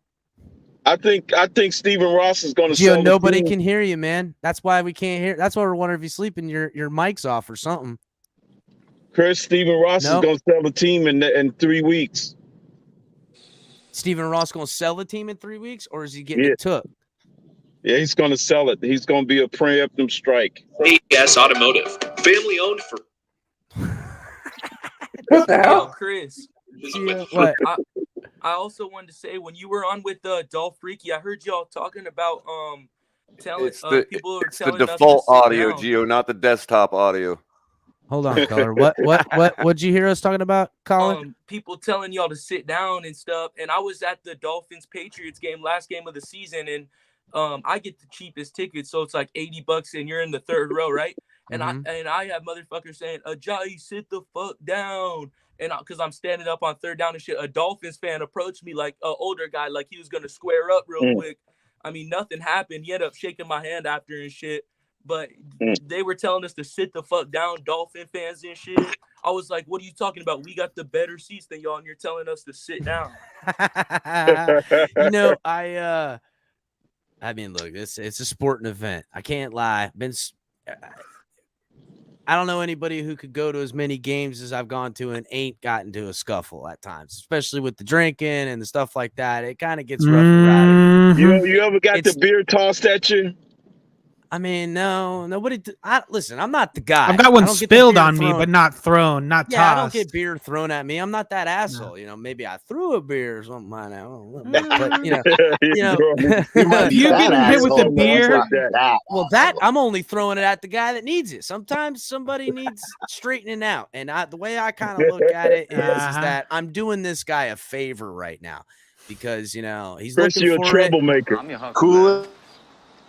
Not a troublemaker. I'm a trouble ender. That's what it is. Not a trouble. You were just cooling them off, Chris. I didn't realize it was hot outside. You were just cooling them off. That's hilarious. Nah.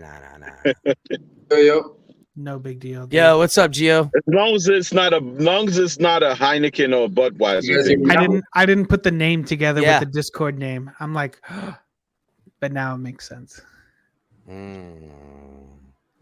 But my bad. Again. I don't know. I lost my train of thought. You guys fucked me up.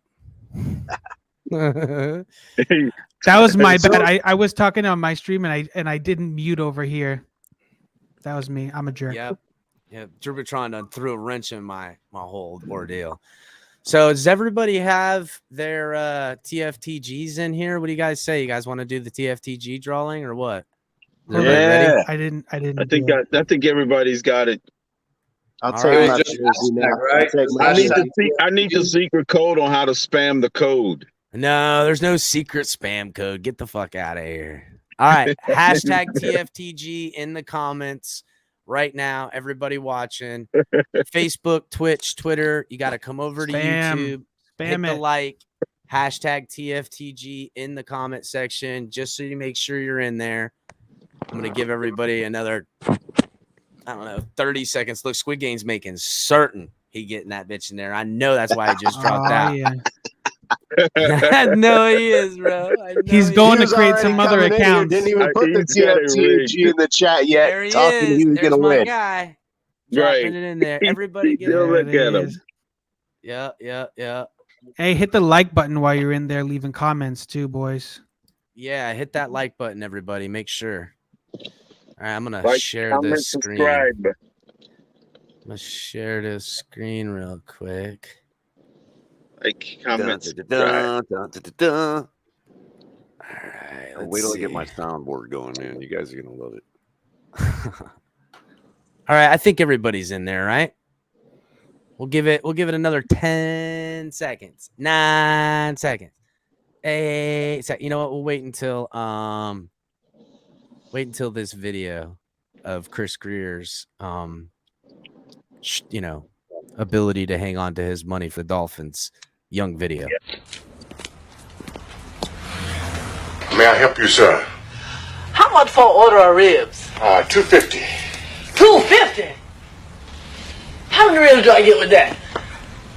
About 5. 5? So I guess that's about 50 cents a rib, huh? Yeah, about. Let me get one. Right on. One order ribs. No. One rib. One rib. I sure am hungry. Make that one rib to go. One rib? One rib. What else? You got any soda? $1. Oh, come on now. Look out for a brother, man. Come on. Hey, check this out. Why don't you let me get a sip for 15 cents? My cups cost more than 15 cents. All right, fuck the cup. Pour it in my hand for a dime. Look, you greasy-headed Jerry Curl Wan. Pay me and get the hell out of my store.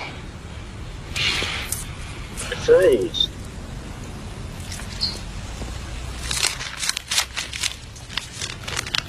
You got change for 100?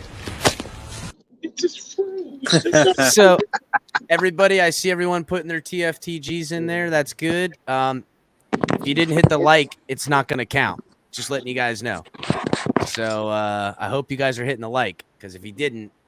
Oh, and you got to be subscribed too, right, Chris? I got my mom in there. I got my mom locked in. All right, let's see it, guys. Here we go.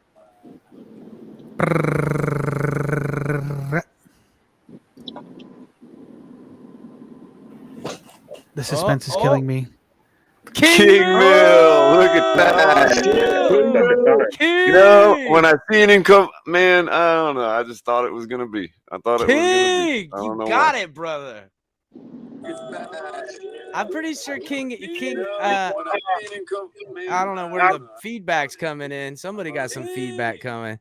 All right, hold up a second. So everybody already know King Mill. I'm pretty sure I got King Mill's phone number too. So, Yeah, he's in our group chat. Yeah, I know he is. So I'm pretty sure I can get in contact with him if he's not That's in dope. here. That's awesome. So look, I'll show you guys.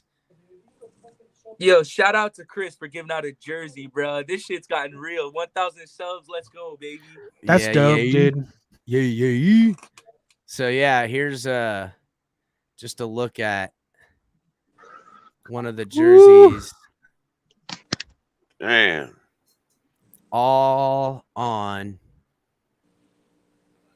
Look, get yourself an Xavier Howard. Everybody knows he ain't going nowhere for a while. No, you guys are in it's love with Christmas Xavier for Howard. King Mill, huh? Yes, I'd get it that is. 99. I'd get that 99. That's what Jason I get. Taylor, timeless In a new Jason style too. Taylor. That's pretty cool. Get the Larry. Oh, so he gets Zonka. to pick. He gets to pick what he wants. Well, not necessarily pick what he wants. He can pick the player he wants. Essentially, it's this jersey right The here. player, yeah, gets to pick. the player. Yeah. I haven't picked one. Dope. This is Fanatics. Yeah, if you want Tua, Hell let yeah, me know. dude. If you want Tyreek Hill, let me know. You want this orange Tua right here, which I think is fucking dope. Nice. Yeah. That pretty orange dope. one's dope as That hell. Zonka was bad. That one's pretty awesome. Yeah, right if there. I have, if I am forced to get a Tua jersey, it's gonna be that orange one. That orange is I love freaking the sharp as orange, shit, bro. I like that orange. I thought you had it already hung up your closet color. No, because we were the deal was that we would get 1,000 subscribers that night of that show, but it didn't happen that night. Shout out to Cap for Life with another It's all right, color. donation. We know it's in your closet somewhere. He's congratulating King. He definitely deserves it. I'm happy King won it. It's I'm an happy old when Warren everybody Moon wins jersey. it. And guys, there'll be more giveaways, so we'll probably slow it down a little bit. But when I started this thing, I gave away 4 tickets to the Dolphins game.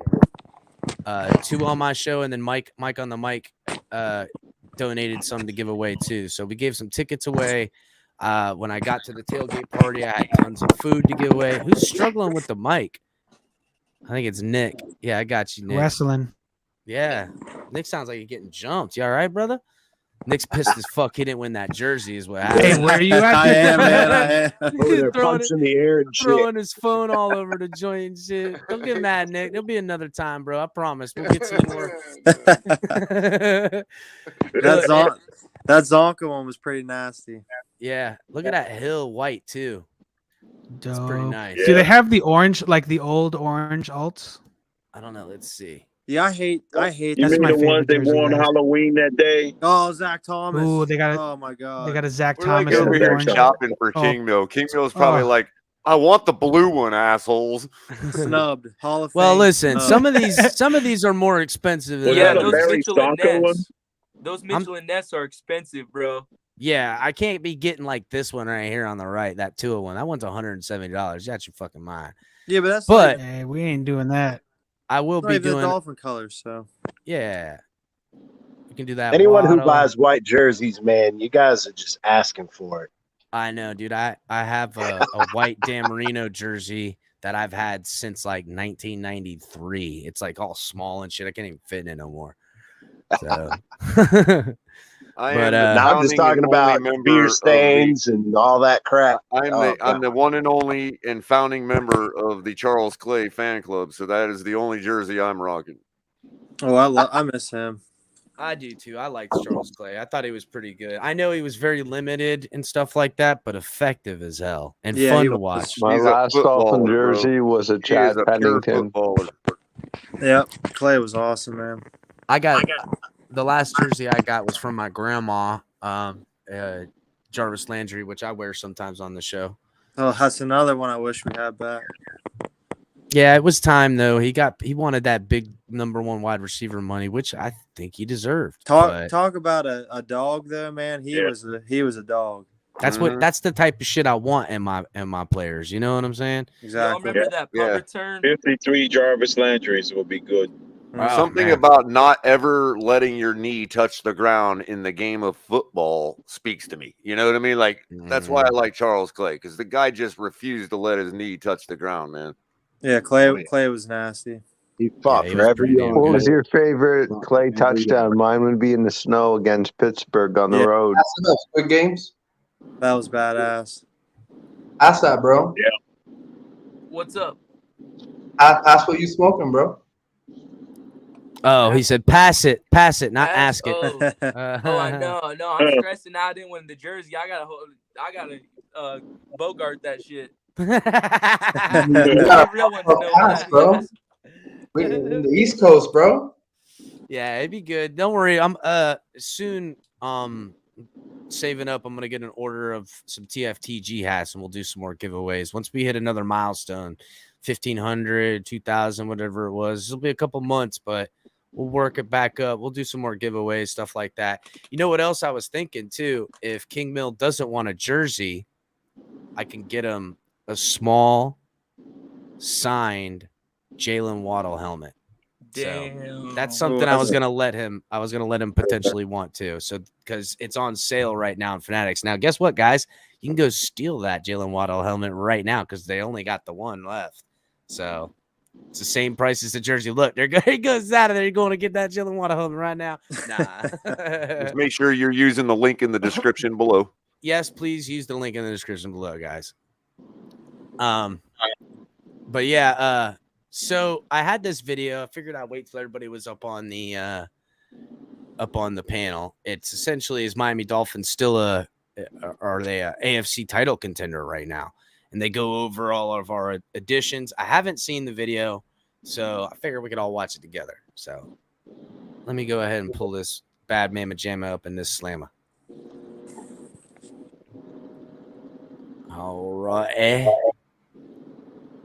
There we go. Orleans to Miami. Yes, Miami Gardens to be exact. The Dolphins made some big moves this offseason, including bringing in the cheetah, Tyreek Hill. They now also have Chase Edmonds and Raheem Mostert coming out of the backfield, and they buffed.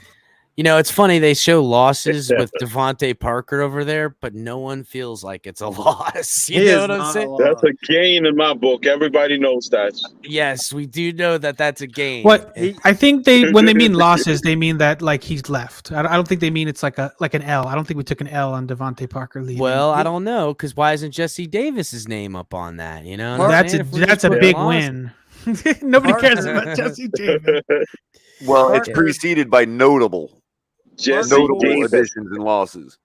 Don't worry, Juvatron. Jesse Davis will make Kirk Cousins look like a Hall of Famer. You heard it. No fucking way, Crypto. What were If you you gonna say, guys Nick? got a Tannehill jersey, go and get the Tanny stitched out so you can fit I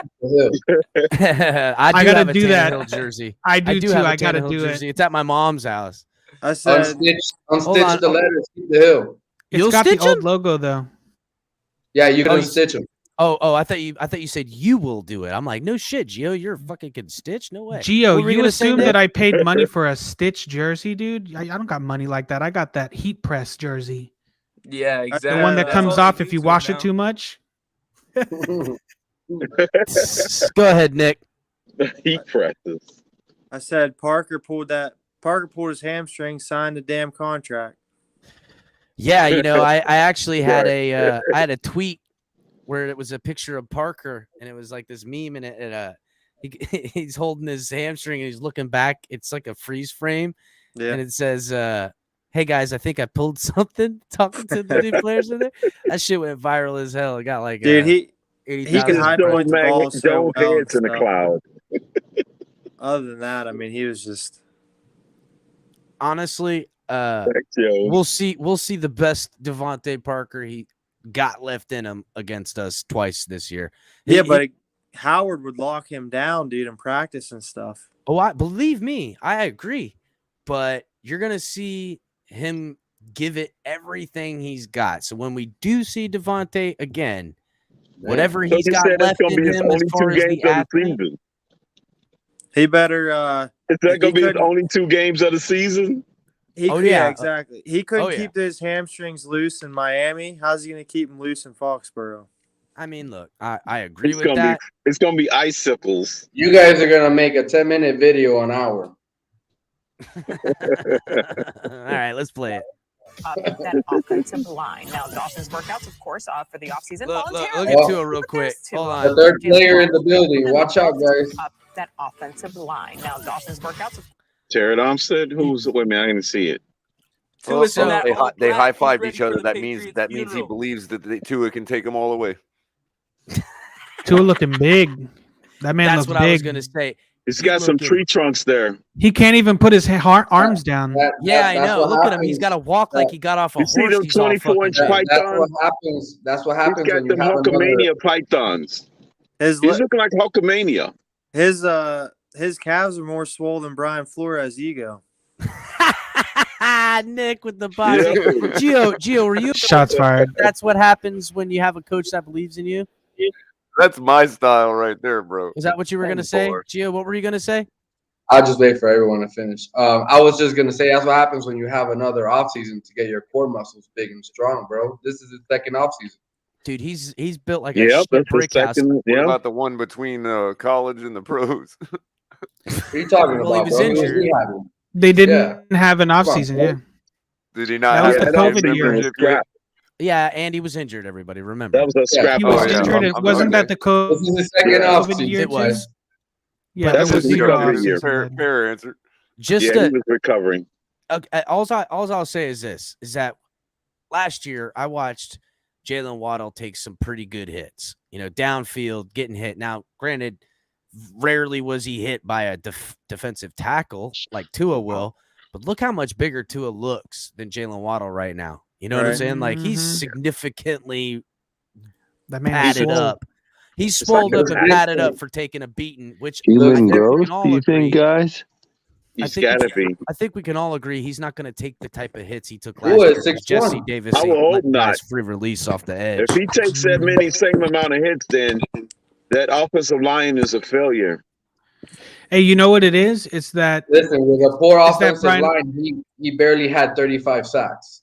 Yeah. You know what it is Yeah, that you Brian shouldn't take Flores that ain't many hits. shaking his chalky milk anymore, so he's drinking all the chalky milk now. And He's that getting his chalky milk, they're vitamin D. putting the protein powder in the chalky milk. That's right. That's why. And you saw how fucking big Flores was. Flores was Verbally double abused dosing. to Flores was stealing double his dosing, chalky drinking milk. his chalky You know, milk. Drubatron, you're I know you're joking, but it's ironic that if they're drinking some kind of protein shake or whatever, it probably is pretty chalky. No way, Telling bro. you, They it's get the all- good chalky shit. milk. They get Hey, the hey, good look, shit. can I get a pulse? Do you think Tua has his milk warm? Do you think he warms his milk up? I think he takes it scalding hot, bro. Scalding hot. He boils that shit. Look at that kid, bro. That's scalding hot chalky milk, bro. That's the only way you get big like that fast. That's that No, shit. no, Damn he's vein laying down line. in egg yolks. He's Let's drinking not egg forget. yolks. Let's Egg not yolks. forget that. He's let's having not chickens forget- just go right there. What's up? Let's not forget that in 4 games, Jacoby Brissett has 17 sacks. Tua had way less than that in 10 starts? Yeah, but Gio, remember how fucking slow and ridiculous Jacoby Brissett looked when he tried But that's walking my around? point. You know, not so only that, fucking but that pocket presence is real, man. Oh no, he definitely got pocket presence. I don't think anyone's ever questioned his pocket presence. I mean, dude, look. So with you the wanna see a additions bad of Connor pocket Williams and Teron Armstead, there's no way he's gonna take sacks at all. He's gonna be better. I mean, look, he's gonna get sacked, guys. But I think, Well, yeah, it's unavoidable in the NFL. I but just the point don't. is that it's gonna be a big difference for him. Well, I don't think there's gonna be a missed assignment, free release. You know, No when more protection- Jesse Davises. And not Like only that that play too, versus when the Buffalo. protections are called, this is what I seen that happened early on, which I think got into his head a little bit, which I can, you know, The pre-snap ability, yeah. Well, no, when he was calling out protections, Yeah, and, that's and you pre-snap. could see him, he called out protections, and then for whatever reason, whether it was miscommunication or just a blundered play, I think it was more rookie, Chris. When you only played 22 games, you know, and you're still trying to learn that experience and getting those game reps. Because one thing that I think messed with Tua's ability is not playing 22 games consistently. He played those 22 games. yeah, but Gio, Yeah. we're talking about a quarterback that's played quarterback his whole fucking life. What I'm talking about, Well, is yeah, that but it's when he different. called But when he in the called NFL, protections. In the NFL is different, though, Chris. In the NFL, when you have pre-snap ability to defenses, it's different, man. You know, so I think that got to him. As any good quarterback, bro, that's a learning curve. You know, like with any rookie quarterback, it's just a learning curve. The fact that he didn't play those 22 games consistently, that hampered his ability, you know, to do that pre-snap. So he needs to work on that. If he works on those pre-snaps, calling out the right protection, then we're cooking with gas. No, I think he's definitely calling the right pre-snap. What I was trying to say is that he's calling the play, and I remember when I've seen plays where he's got a free rusher coming to him because either Jesse Davis, Austin Jackson, or somebody stepped out of place and they were moving the wrong direction while everyone else going the right direction, or were just late on the snap, whether the ball was snapped on 2 and they thought it was going on 3 or whatever happened, and a free release coming. And I think it was something that definitely messed with his internal clock. And 1,000%. we didn't see him get happy feet. I will give him this. I didn't see him get happy feet, which is something we see a lot of younger guys do, but it did seem like he was sped up his progress. Yep. I think he was overthinking a lot. So he sped it up when he didn't have to. How many times did you see him speed up a progression when he didn't have to? And that's the internal clock. That's the internal clock issue, because when you don't trust your right tackle, and that's really what it was, when you don't trust your right tackle to give you that extra half a second in your mind as a quarterback, because every quarterback has that internal clock, bro, it's just sped up, man. So yeah, that's exactly what happened. Well, think about it too, man. And you just said it too. Not only that, it's his blind side. It's the side you can't trust the most, and it's the side you can't see the most. There's a head game, and someone was saying it on the Spaces earlier. I want to say it was Estefan or Pete, and they weren't being, I didn't say that for forever. Well, no, they were saying that there's like almost was a little bit of PSTD there, in a sense. And I can agree with that, but he should be doing what Cap for Life says: to a drink malted blend Malta blended with eggnog, old school. You know, and that's what he should be doing. Put some hair on his chest. There you go. Again, he looks ready. So he's getting there, bro. What we got? What, like another 3 months before the season? Before preseason? Well, I don't want him getting too much bigger, but I do want him Just to be the legs, man. Get those hip muscles, those hip flexors worked out, bro. Get those legs, you know, get those core muscles built. You know, get those. Bro, he definitely looks core muscle built, bro. Look at him. He's a shit. He looks fucking. He looks yoked. He looks really good. Homie swole. He looks yoked. He's 6'1", bro. Listen, a lot of guys say he's small. He's 6'1", man. He's a great size for a quarterback. I think he's still a little small, but he's big enough. That's right. I think Listen, he's bigger than the measurement. He's bigger than Kyler and Drew Brees, bro. He's 6'1". He's an inch smaller than Deshaun I don't like how tall Kyler or Drew Brees was either, to be He's honest. He's an inch smaller than Deshaun Watson. Listen, listen. He's got bigger hands than Joe Burrow, and that's a fact. That's right. Way bigger hands. Joe Burrow looks like that commercial from Burger King with Burrow got them baby hands. Yeah. Burger King commercial, that was good. Listen, bro, he's 6'1", 215, maybe 215 pounds. That's decent, bro. He's looking over 215 right there, bro. I'm saying. Yes, that's my point. He's looking over. He'll lose it though. In training camp, they'll make him lose about 5 pounds. Well, I don't know. It's OTAs right now, but training camp's different. You know that, bro.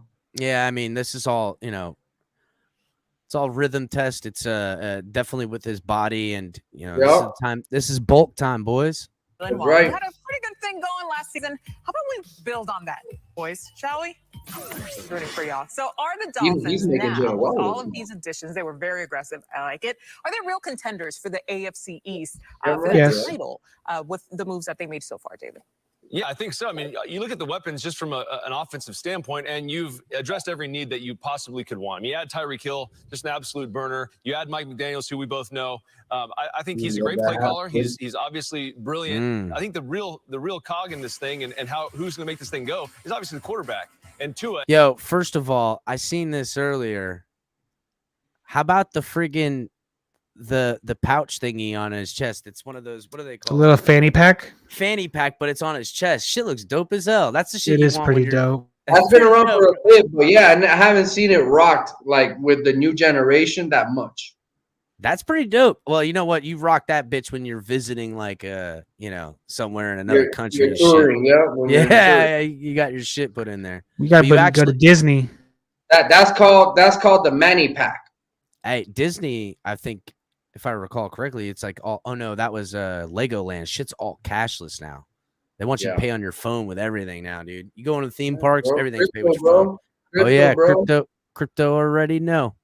That's right, bro. Eventually, in 5 years, no one has cash on. What is his strength? When you watch him play, he's really good at ripping through his progressions. The nice thing about this offense that Mike's going to run is this is an offense that's almost plug and play for your quarterback. We've seen Jimmy Garoppolo. As long as you can get through your reads, you'll find the open guy. It's going to be a lot of the same in Miami. The interesting part in the interesting guy is Tyreek Hill. And we've talked about this a lot. He's going from a quarterback that's probably has the most elite arm in the league to a guy that has to play within the system. So boo. Yeah, I think for the Miami Dolphins, they're going to go as far as their ooh, shots fired, Derek Carr. Guy couldn't play in any system. They've removed all excuses for Tua because he's got everything he possibly needs. Will he be able to push the ball down the field now that he's got the fastest player in the NFL? Tyreek Hill, he's that game breaker. We should have let that go a little earlier. That makes that secondary and those safeties back up, opens up the middle of the field, and also gives you those shots down the field, which is an area of Tua's game that was not exactly excellent thus far in his career. Now that he's got that down the field threat, he's got the offense with Mike McDaniel. Are we going to see a different Tua? Is he going to be a guy now that's not so quick to take tripping me out? That's not afraid to let it loose down the field to the deep post with Tyreek Hill? Fun to watch. I don't know if he's throwing that ball from the side of one hash. No, the other not like Patrick Mahomes did. That we just that's. I mean, listen, nobody's. If he starts Only sidearm Patrick Mahomes throws, where they travel, like he's bending a fucking bullet, that would be something I would be impressed with. But I mean, I think we want Tua to play his game. You know what I'm saying? Exactly. I don't think we have unrealistic expectations. I know they're talking, Tua, he's got to throw it downfield.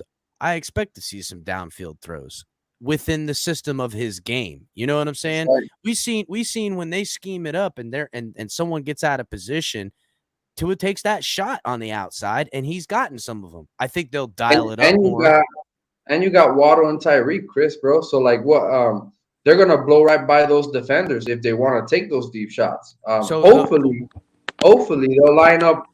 One of our biggest issues, remember, we used to talk, our frustrations was George Godsey not utilizing Jalen Waddle how he should. Play him on the boundary. Let him go on a streak downfield, bro. So passing the ball in a good system, when you're trying to run an offensive system this way too, it's about timing, it's about trickery, it's about stuff like that. It's kind of exactly, Gio. It's kind of the same thing 9 routes as the old adage in boxing. A well-placed punch is better than a hard punch. 100%. And, if Tua gets his rhythm right, gets this offense right, he don't have to throw a 40, 50, 60-yard bomb. He has to throw a well-placed timed 50, 25-yard bomb because if the ball is hit on point in time with the wide receivers that we have picking up speed, if they catch the ball in stride. But that's and I will say this, Tua needed to work on it because a lot of his bigger throws and better throws, he was a little either late or early on the timing. I think he's gonna just practice makes perfect with this. He's gonna learn to have to trust these guys, knowing that if I put that ball out, even early is better than late. Early is better than late because these guys got the speed to get underneath. But again, he's got something a lot of quarterbacks in the NFL don't have, at least with this. He's played with this kind of talent before. You know what I'm saying? Yep. It's rare that a college kid comes in and has all these guys that run under 4.4 around him to work with. So if this cohesion works right and Mike McDaniels plays his cards right and does what he should be doing, is creating a purposeful, hard-nosed run game, pretty much the rest of it takes care of itself, guys. You bring the men in the box. Remember what Peyton Manning said. Peyton Manning didn't have the strongest arm in the league either, but it was like you said, anticipation. If you see right out the gate, 15 yards out, the defenders beat, just throw that shit. Throw that shit, bro. It comes even before that, Gio. It comes even before that. It comes when I get this play in and I lift my foot up and put the man in motion, he gets out and I see who he's on, and I see that they're cheating, thinking that this is the play from before where I'm not going to throw to him on this, I don't know, whatever route. That if he's out of position, you make him pay because you know that guy's going to put it into third gear coming up looking for the ball, and it should already be there. And that's kind of the thing I believed that was Tua's strongest thing that made not. I think let's not beat around the bush, guys. Let's not beat around the bush, guys. Tua's going to be the first quarterback to throw for 6,000 yards, 60 touchdowns, 4 interceptions. You're messing with my pericarditis, Crypto. He throws for 6,000 yards. 6,000 yards. You heard it here first on the Fins tailgate. On my chest. I'm getting number 1 tattooed on me. Don't say stuff like that, bro. Get that tattoo ready. Don't say stuff like that. Whatever. He gets 6,000 yards. I'll fucking find somewhere with amongst my tattoos to make that number 1 look good as fuck too, boy. That tattoo's gonna be real good. I'll be happy to put it on there. You get 6,000 passing yards to a number 1 tattoo. We're talking top 5 quarterback at that point. Top 5. We're talking if he's got 6,000 passing yards, he's telling me he's number 1. Yeah. Well, you know what the national media is gonna say. 17 games. No, I don't think. No, if it's 6,000 yards, they're already making a case, Chris. They're already saying that if Tua lights it up, it's because the coach propped them up. So I mean, regardless, there's no win-win with this kid. I gotta be honest, Gio. I hear less of that narrative than anything. National media is already spewing it, Chris, bro. It's already Yeah, out there. national media is already ahead of the game, huh? Yep. They started saying it yesterday. Go check out the Chris Sims and Mike Florio garbage takes. Bro, listen, real quick, before you play my bad, Chris, bro. Mike Florio and Chris Sims yesterday had the worst take ever. So right when they started talking about Tua, they're saying that he's the king of 3-yard passes, right? But then like 2 seconds later, they bring up Tua's stats, and he's 22nd in the league in pass per yard attempt at 6.8 yards per pass attempt. So that goes to show you, it's like, damn, you over exaggerating. What's your point? Like, what's your motive? You know, so it's like there's no win-win, bro. And they're already trying to say that if he looks better this upcoming year, it's not because of him, it's because of the coaching in place, which is ridiculous. But okay. Yeah. They trying to get out ahead of it so they can paint that narrative. Yeah. Honestly, Hey, man, listen, for me, I don't know what it is, bro. And you know what's crazy? No one's talking about how terrible Trevor Lawrence played last year. And he didn't come out of college with a major injury. Gio, after Tua's and he was pro ready. After Tua's rookie year, no one was talking terrible about Tua either. You know what I'm saying? Oh yeah, they were, bro, ridiculing him. Yeah, they were talking. They definitely were. National media? You talking about the national media or Miami media? The national media. The national. Okay, because the Miami media, they wasn't saying nothing. Yeah. No, nobody. Listen, no one's talking about Trevor Lawrence was pro ready. Yeah, but 2 listen, years Gio, no before one's he came out. talking about Trevor Lawrence or the Jaguars at all. It's not Which just is good or ridiculous, bad. bro. No, but Which is Zach crazy. Wilson either.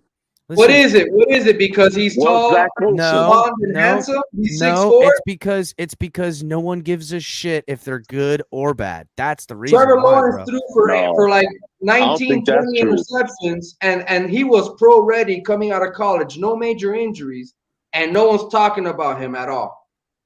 Well, I mean, I think we saw national the media. failed. He's the darling of the national media. It's not that. It's look at No, it, it is, guys. Chris. It It's is, not, bro. Listen, because he's look, it's 6'4". Jacksonville. It's a terrible organization. He's 6'4". He's blonde, That has a lot long, to do nice with little Urban Meyer, though, Chris. California hair. You know, the swag. Nah, It's man, all good, bro. I disagree. Guess what? If he comes out and his numbers are the same, everyone will be looking at him as, oh, you bought a pretty face. Let's bring that up after next season. Let's see That's what right. happens. Yeah. Let's see what happens, Gio, because I think we gotta wait a little bit, because if they were going at him, everyone would be like, hey man, it was his rookie year. He lost his And coach. by the way, Zach Shitty Wilson team. also did garbage. Yeah, but let's see. You're right. Let's see what they do. If they end up playing bad too, let's see what happens. Let's see if the Jaguars win 5 games this year and he throws 20 interceptions or something like that, and he's got they better be on his ass. Oh, fucking right. I'll be on him. Be like, you suck. Sunshine and nowhere, bro. I'll have a whole episode dedicated to him. Well, see, I ain't gonna dedicate an episode because he can go fuck. Well, I will, bro. If he thinks, I'll drop by your the national episode. media on them.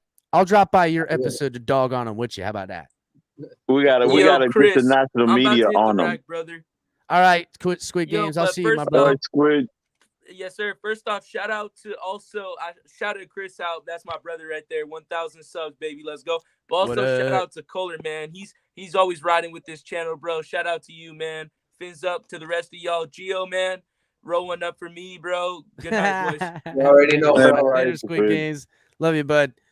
All righty, let's try to get through this video so we can start a longest 10-minute video. It doesn't have to. It doesn't have to. Man. You're right. He's got to run the offense the way that they want it run. And that's Mike McDaniel's offense. And I do think it's a lot to ask McDaniel in his first season in the AFC. Can you be a contender with Bill Belichick and Sean McDermott, who have had recent to extended success in that division, to think like he's just going to come right in there and start to compete with those guys? Maybe he will. The talent is there. There's no question about it. But that's a high expectation for a rookie head coach to walk into that division and think he's going to contend with those guys right away. It's a tall order for sure. But to speak about that talent, Cedric Wilson also there, along with Tyreek Waddle going into his second season. I mean, he broke the league rookie reception record last season. I like it. A lot to build upon there. So Tua has it all at this point, which means everybody's going to be watching closely to see how that works out. All right, look alive, guys, because it's See, look, it wasn't even a 10-minute long video. How about that? You know, again, I think there's criticism on Tua because when you get a lot of nice stuff, there's jealousy. You know what I'm saying? You get nice shit, people are jelly. And maybe there's people that listen, we're no stranger to the mainstream media disliking the Dolphins. We get shit on plenty. We get, Chris, it's just me and you out here, bro. Ain't no one bringing Dolphins content like us and the rest of the Dolphins YouTubers, bro. That's why this is a byproduct of it. You realize that, right? Yeah. It's a byproduct of so much bad coverage. They're making it easy for us, bro. What do you think I had to live with while I was in St. Louis for 10 years, man? That's all I got was shit on the Dolphins up there, man. Mm-hmm. Listen, and let's talk about and let's talk about how Cedric Wilson is probably the third wide receiver in this depth chart. And he's already an upgrade from Devontae Parker, bro. He hasn't even touched the ball. No, wait, I have the a ball question. yet. Go ahead, Nick. I don't really know Cedric Wilson's game much. I didn't watch the Cowboys much, so he's an upgrade. He's an upgrade just strictly because the health, or just. No, I got you. I could give you a bunch of reasons why. He's a 5.6 yards after catch guy. He catches last year. He caught 73% of his balls compared to 53% to Devontae Parker. And they had the same numbers, and he's not playing Devontae Parker. And he started 4 games. Mm-hmm. His numbers match. And on top of that, Nick, the fourth point. Yeah, he's way more available than. And he's younger, more healthier, more upside. Because the limited role he had, and matched. The bonus to that, Gio, he threw a touchdown pass as well. That's right. That's right. That's right. Never the ace in the hole. Watching Parker was a beast at the 50-50 ball, but really, other than that, that's all he was good for, man. That's it, bro. That's it. I mean, listen, and that's obsolete in this offense. How many times did we see Devontae Parker catch a slant and fall down? Listen, that 50-50 ball game every time is so 2008, bro. Like that, it's just 2008. Go look at Cedric Wilson catching the same slant, breaking a tackle, going to the second level, and then picking up That's guys. Haven't you watched all the national media? Devontae Parker is like the next Randy Moss in New England. I know you see it, John. There's the next Randy Moss. Man, the Patriots have come up in the world. I had to come after the NFL for that, bro. They came out as soon as he was traded to the NFL. One of the best hands. My reply to it, I don't know if you guys saw it, was, "Damn, I didn't know a career 57% catch passer was one of the best hands in the league." If that's the case, Cedric Wilson's elite. Right. Exactly. My goodness. It's crazy, bro. No, that's how much. Not even that. Shaheen is elite because he's 80-some%. No, Smythe crypto. Smythe. Yeah, Smythe is elite because he's 80%. Smythe's catch percentage the last 2 seasons, man. Right. Over 80. Last season, 2020 was 89.7%. You know what? That's Smythe. Can I bring something up real quick? Yeah, go ahead. I'm a little worried about Gesicki because if you go back and watch some games last year, especially the Ravens game, man, they locked him down, and he's so big, but they put the second best athletic DB on him, and he couldn't. Right. You know what? He should be able to outmuscle them like Gronk. So he's not a Gronk. Yeah, that's the thing. Story. He's like an oversized receiver, really. Yeah, they had Marlon Humphrey Mike on Gesicki, that's all they produce in the state of Pennsylvania. Come on, Nick. Mike Gesicki is a bad scheme fit right now on this team. He really is. He's on the outside looking in. But think of it like this: as far as mismatch and the opportunities and the snaps he's gonna get, he's gonna be lined up on at least the second or third guy on their depth chart, and all he's gonna do is he's gonna creep right up the seam. Be a mismatch. He's gonna. You're gonna see his snap to use utilization out of Mike Gesicki. Yeah, He gonna find a way to get his big money And this year. real quick before I Well, take he's off got here, 10 million, right? Not right now. 11. 11. Real quick before I take off here, bro. You guys have been great, bro. I love watching you, Chris. You already know how I feel about you, bro. Chris, crazy. 5 months ago, bro. I know, Huh? right, dog? Yeah, it goes quick, dog. It goes quick. 5 months ago, bro. Remember my Time comments flies when you're having fun. Remember my comments to you I 5 do. months ago? Oh man, dude, you're doing good, man. Don't sweat it. Don't sweat it. You know, we catch shit all over the place, don't we, man? All over, bro. Real All quick, over let me say this about Mike Gesicki, and I'll let you guys go, man. Mike Gesicki is going to be the biggest beneficiary in this team with Tyreek Hill, Waddle, and Cedric Wilson now. Because guess what? Now Mike Gesicki is going to be able to eat up the defenders he was supposed to, which are the linebackers. Right. Because now you can't put a DB, an athletic DB, on Mike Gesicki. So Mike Gesicki might actually benefit from these additions, and we may actually see Mike Gesicki from like 2-3 years ago. Right. I could totally see that. So teams were later, Gio. Take it easy, man. I'm gonna start closing out here in just a second, guys. But teams last year were in a lot of games, especially early on, were saying we're gonna take Gesicki out of the game. You know what I'm saying? That they were keying up on Gesicki and then trying to neutralize Waddle by keeping him in front of him and you know, keeping extra guys on him. What you should do with Waddle, you shouldn't, unless you got a guy that is as fast as Waddle as a DB and you think he can do it and keep up with him, you should have multiple guys watching that guy in a way. But they would then try to take someone that could take Gesicki out of the game plan and take their chances with Devontae Parker and the rest. And that's what made the offense very limited. Now, when we had good matchups and took advantage of them in our good matchups and dictated offense, Gesicki was always effective. Never has he not been effective. When you scheme up to where you want to get the ball to Gesicki, he's been pretty damn good. At this point, he's going to have his best season as far as, like I said, when they call his number, he's going to get that ball. It's going to be an easy ball. He's going to be up against someone he's going to smoke. And he's going to look good this year. He's going to price himself right off this football team. You know, I think under the radar, a sneaky guy, I think that's pretty good and maybe overlooked. I think Lynn Bowden is almost like reminds me of almost like a Jarvis Landry. Potentially. I think they're going to use Lynn Bowden as like the Deebo Samuel diet in some ways in the role. And I think they're going to rotate that role with Is that a slim fast diet? I guess a little bit, a little atrophied fat at that. Or but that's the Jenny Craig version. Yeah, that's the one where you got to take the vitamins too, and it backs you up. It's a whole fucking process. He's like a running back with the ball in his hand. He's so good. I love Lynn Bowden, man. To me, he possesses something very few people have in the NFL. And it's not elite speed. It's not elite hands. It's not elite nothing. He's like a solid 8 in all things. He's not a 10 not a 1 out of 10. He's like a solid 8 in everything. But the one thing he has that's elite is he can make the first guy miss. Yeah, all the time. Almost every fucking time. When they've got him dead to rights. They got him dead to rights. They're squared up. They're coming in. And for whatever, they got a hand on him. And for whatever reason, he just gets away.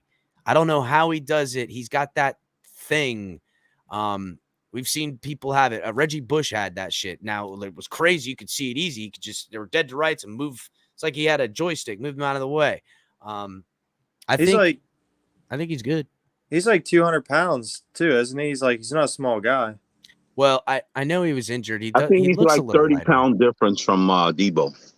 Yeah, he's definitely smaller than Debo for sure. Yeah. Right. And he's coming off injury too. So to me, he looks a little lighter than he's been, but he still has some time to bulk back up and stuff like that. And he's gonna be like the multi-tool. They're gonna use him in the passing game, the running game, and I think you're gonna see the same role out of Chase Edmonds. I think he's gonna get the snaps out of the Debo role, we'll say, from Chase Edmonds. Army knife.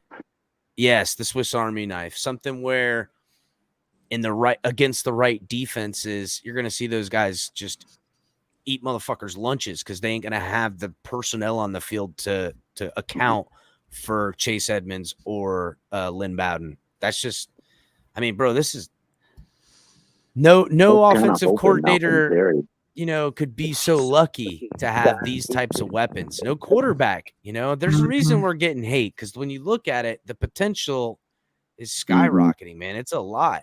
It 100%. Really is. Yeah. Hey, Chris, I'm curious. I know it hasn't been talked about a lot, but it's like the rumors are starting to circle again, right? About the Tom Brady, Sean Payton. I talked stuff. about it earlier. Yeah. Like, I'm just curious how everybody feels about, like, if this happens, like, there's a massive divide in the fan base. I've seen on Twitter, and I've talked to the guys in Discord and everything, and there's a large chunk of the fan base that wants nothing to do with Tom Brady. And then there's, I guess from the mindset that if we win, we win. But not just as a quarterback, right? But as a part owner of the team as well. So I'm just curious, like what everybody thinks about that. And, are you going to stick with the team if Tom Brady is in town, or are you going to hold out until he's gone? Well, I'll start this off, and, I'll never leave the team. That's number one. So outside of them doing things that appall me on like a spiritual level or something to that effect, something, in a personal, there's very little they could do as far as football moves that will push me away from the team.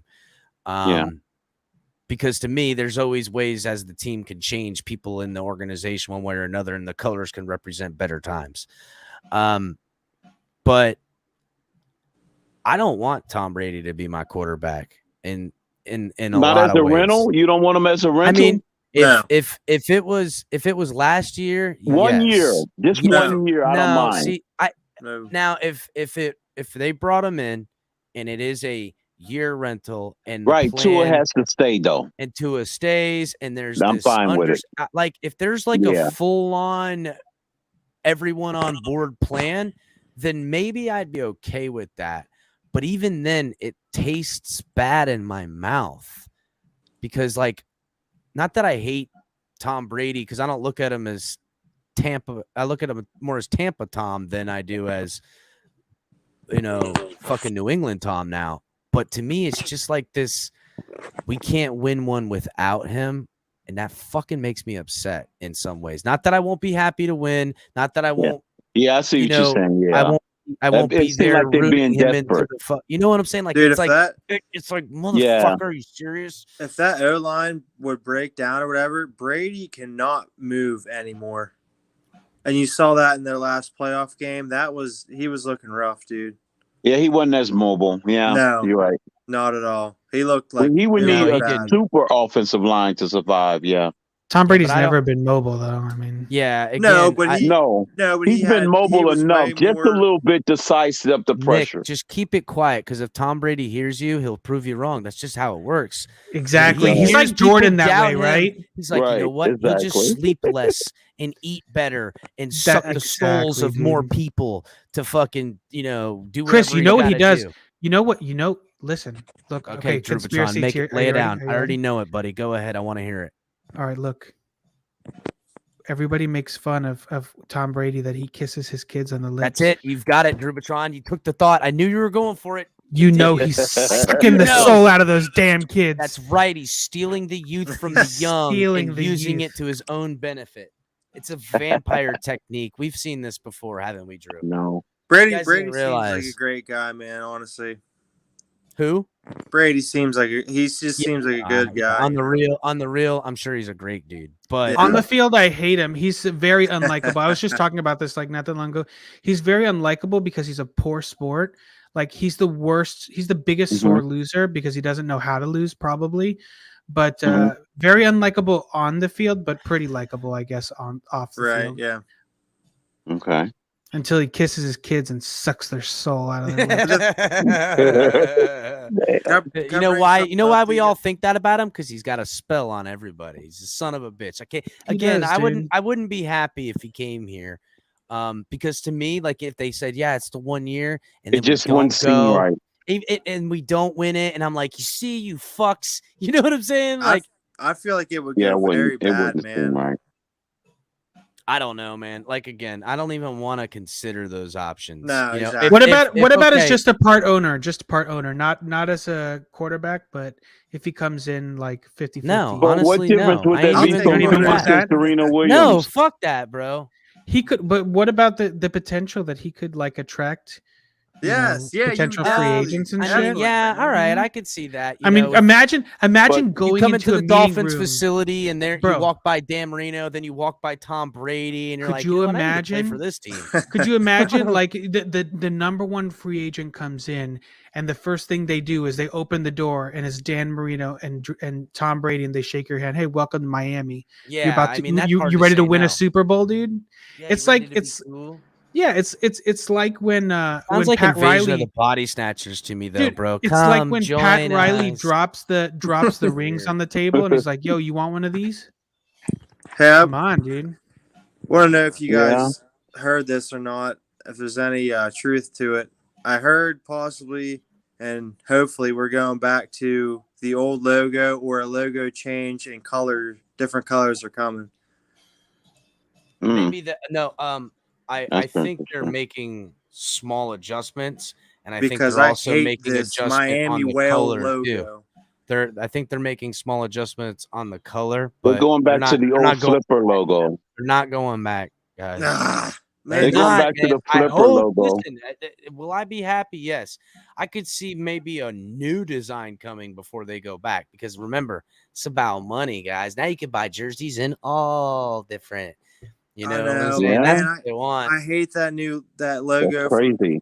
2013 and on, and the color is just not the aqua anymore, and the orange creamsicle. I hate it. I think that's what they're changing though. They're going more to a better orange, and they're going to a better teal. They're taking that snow look out of it, where like kind of it's hard to look at that Dude, I highlighter remember color. watching Ricky What's up, with like BM? the alternate that orange, and he looks so badass, and Yes, Yeah. I think they're putting that There he orange is. back in It's rotation. cool. That's the Cool last little time we won a playoff exercise. game. Hey, check it out. Cool little exercise. Just pull open any photo editor, even a cheap one, and pull open the color picker. And and they'll tell you like pick the colors like from like let's say Jason Taylor's jersey and Dan Marino's jersey, and then today's jersey. You would not believe the difference in color code. Some of the new ones are out. Some of them are outright blue. It's like, come on, you know. Yeah. What are they doing? Just go back to where's the Benjamin Moore, Sherwin Williams color code for aqua marine? Right. We can't leave out Bear Cutler. Crayola. Doesn't Crayola have a color code for that? They have to, man. That's what the hell. So, all right, guys. Bear got some good paint color. Bear got some good paint color. Let's do some final thoughts. I don't know. We talked about so much tonight. Shit.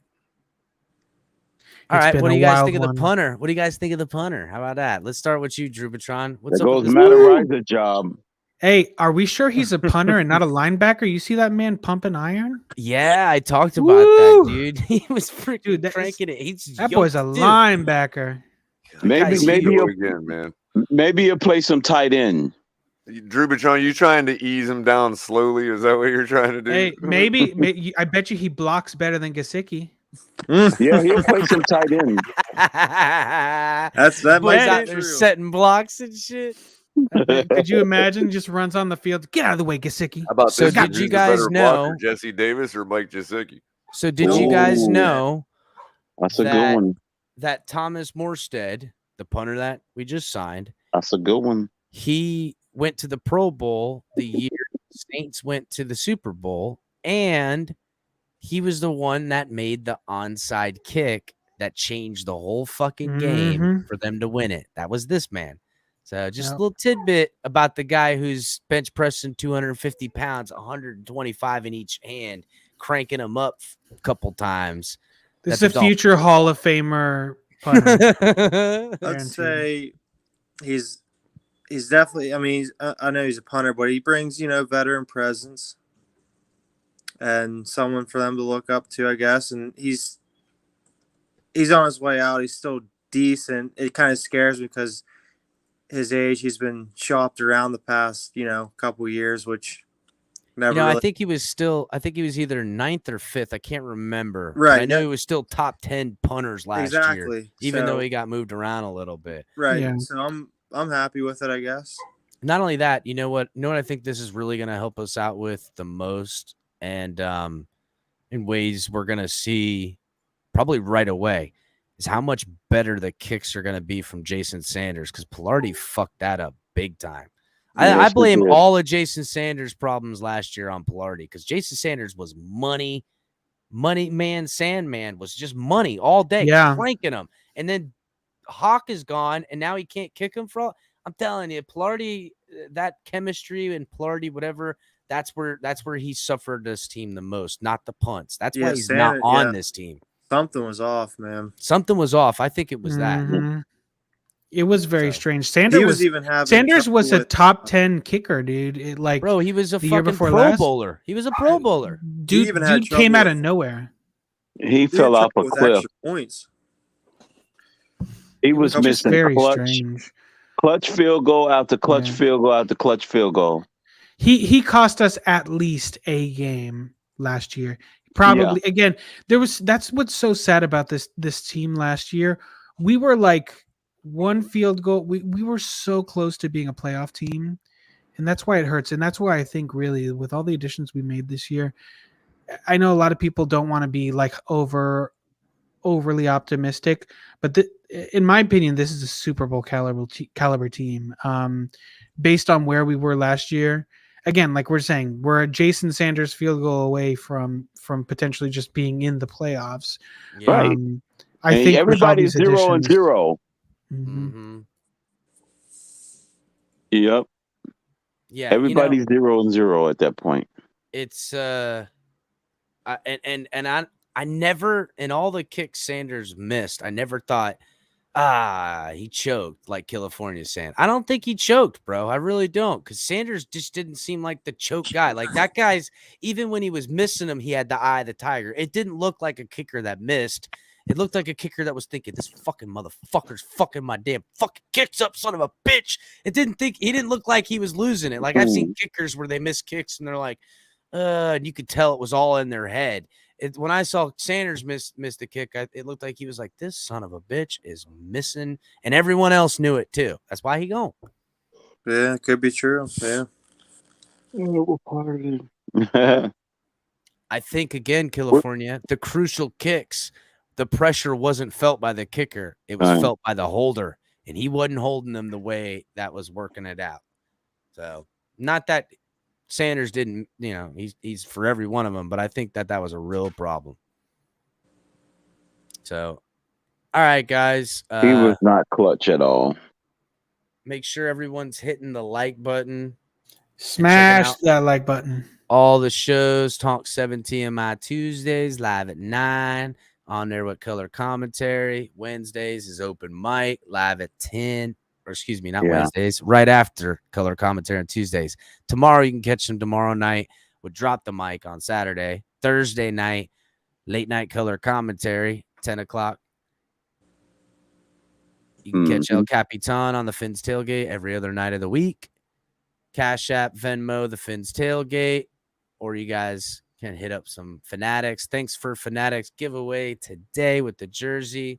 Congratulations to King. Won that bad boy.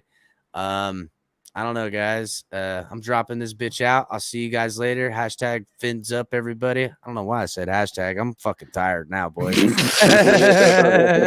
I'll see you guys tomorrow, man. All right. Later, Take it easy, everybody. Take it easy.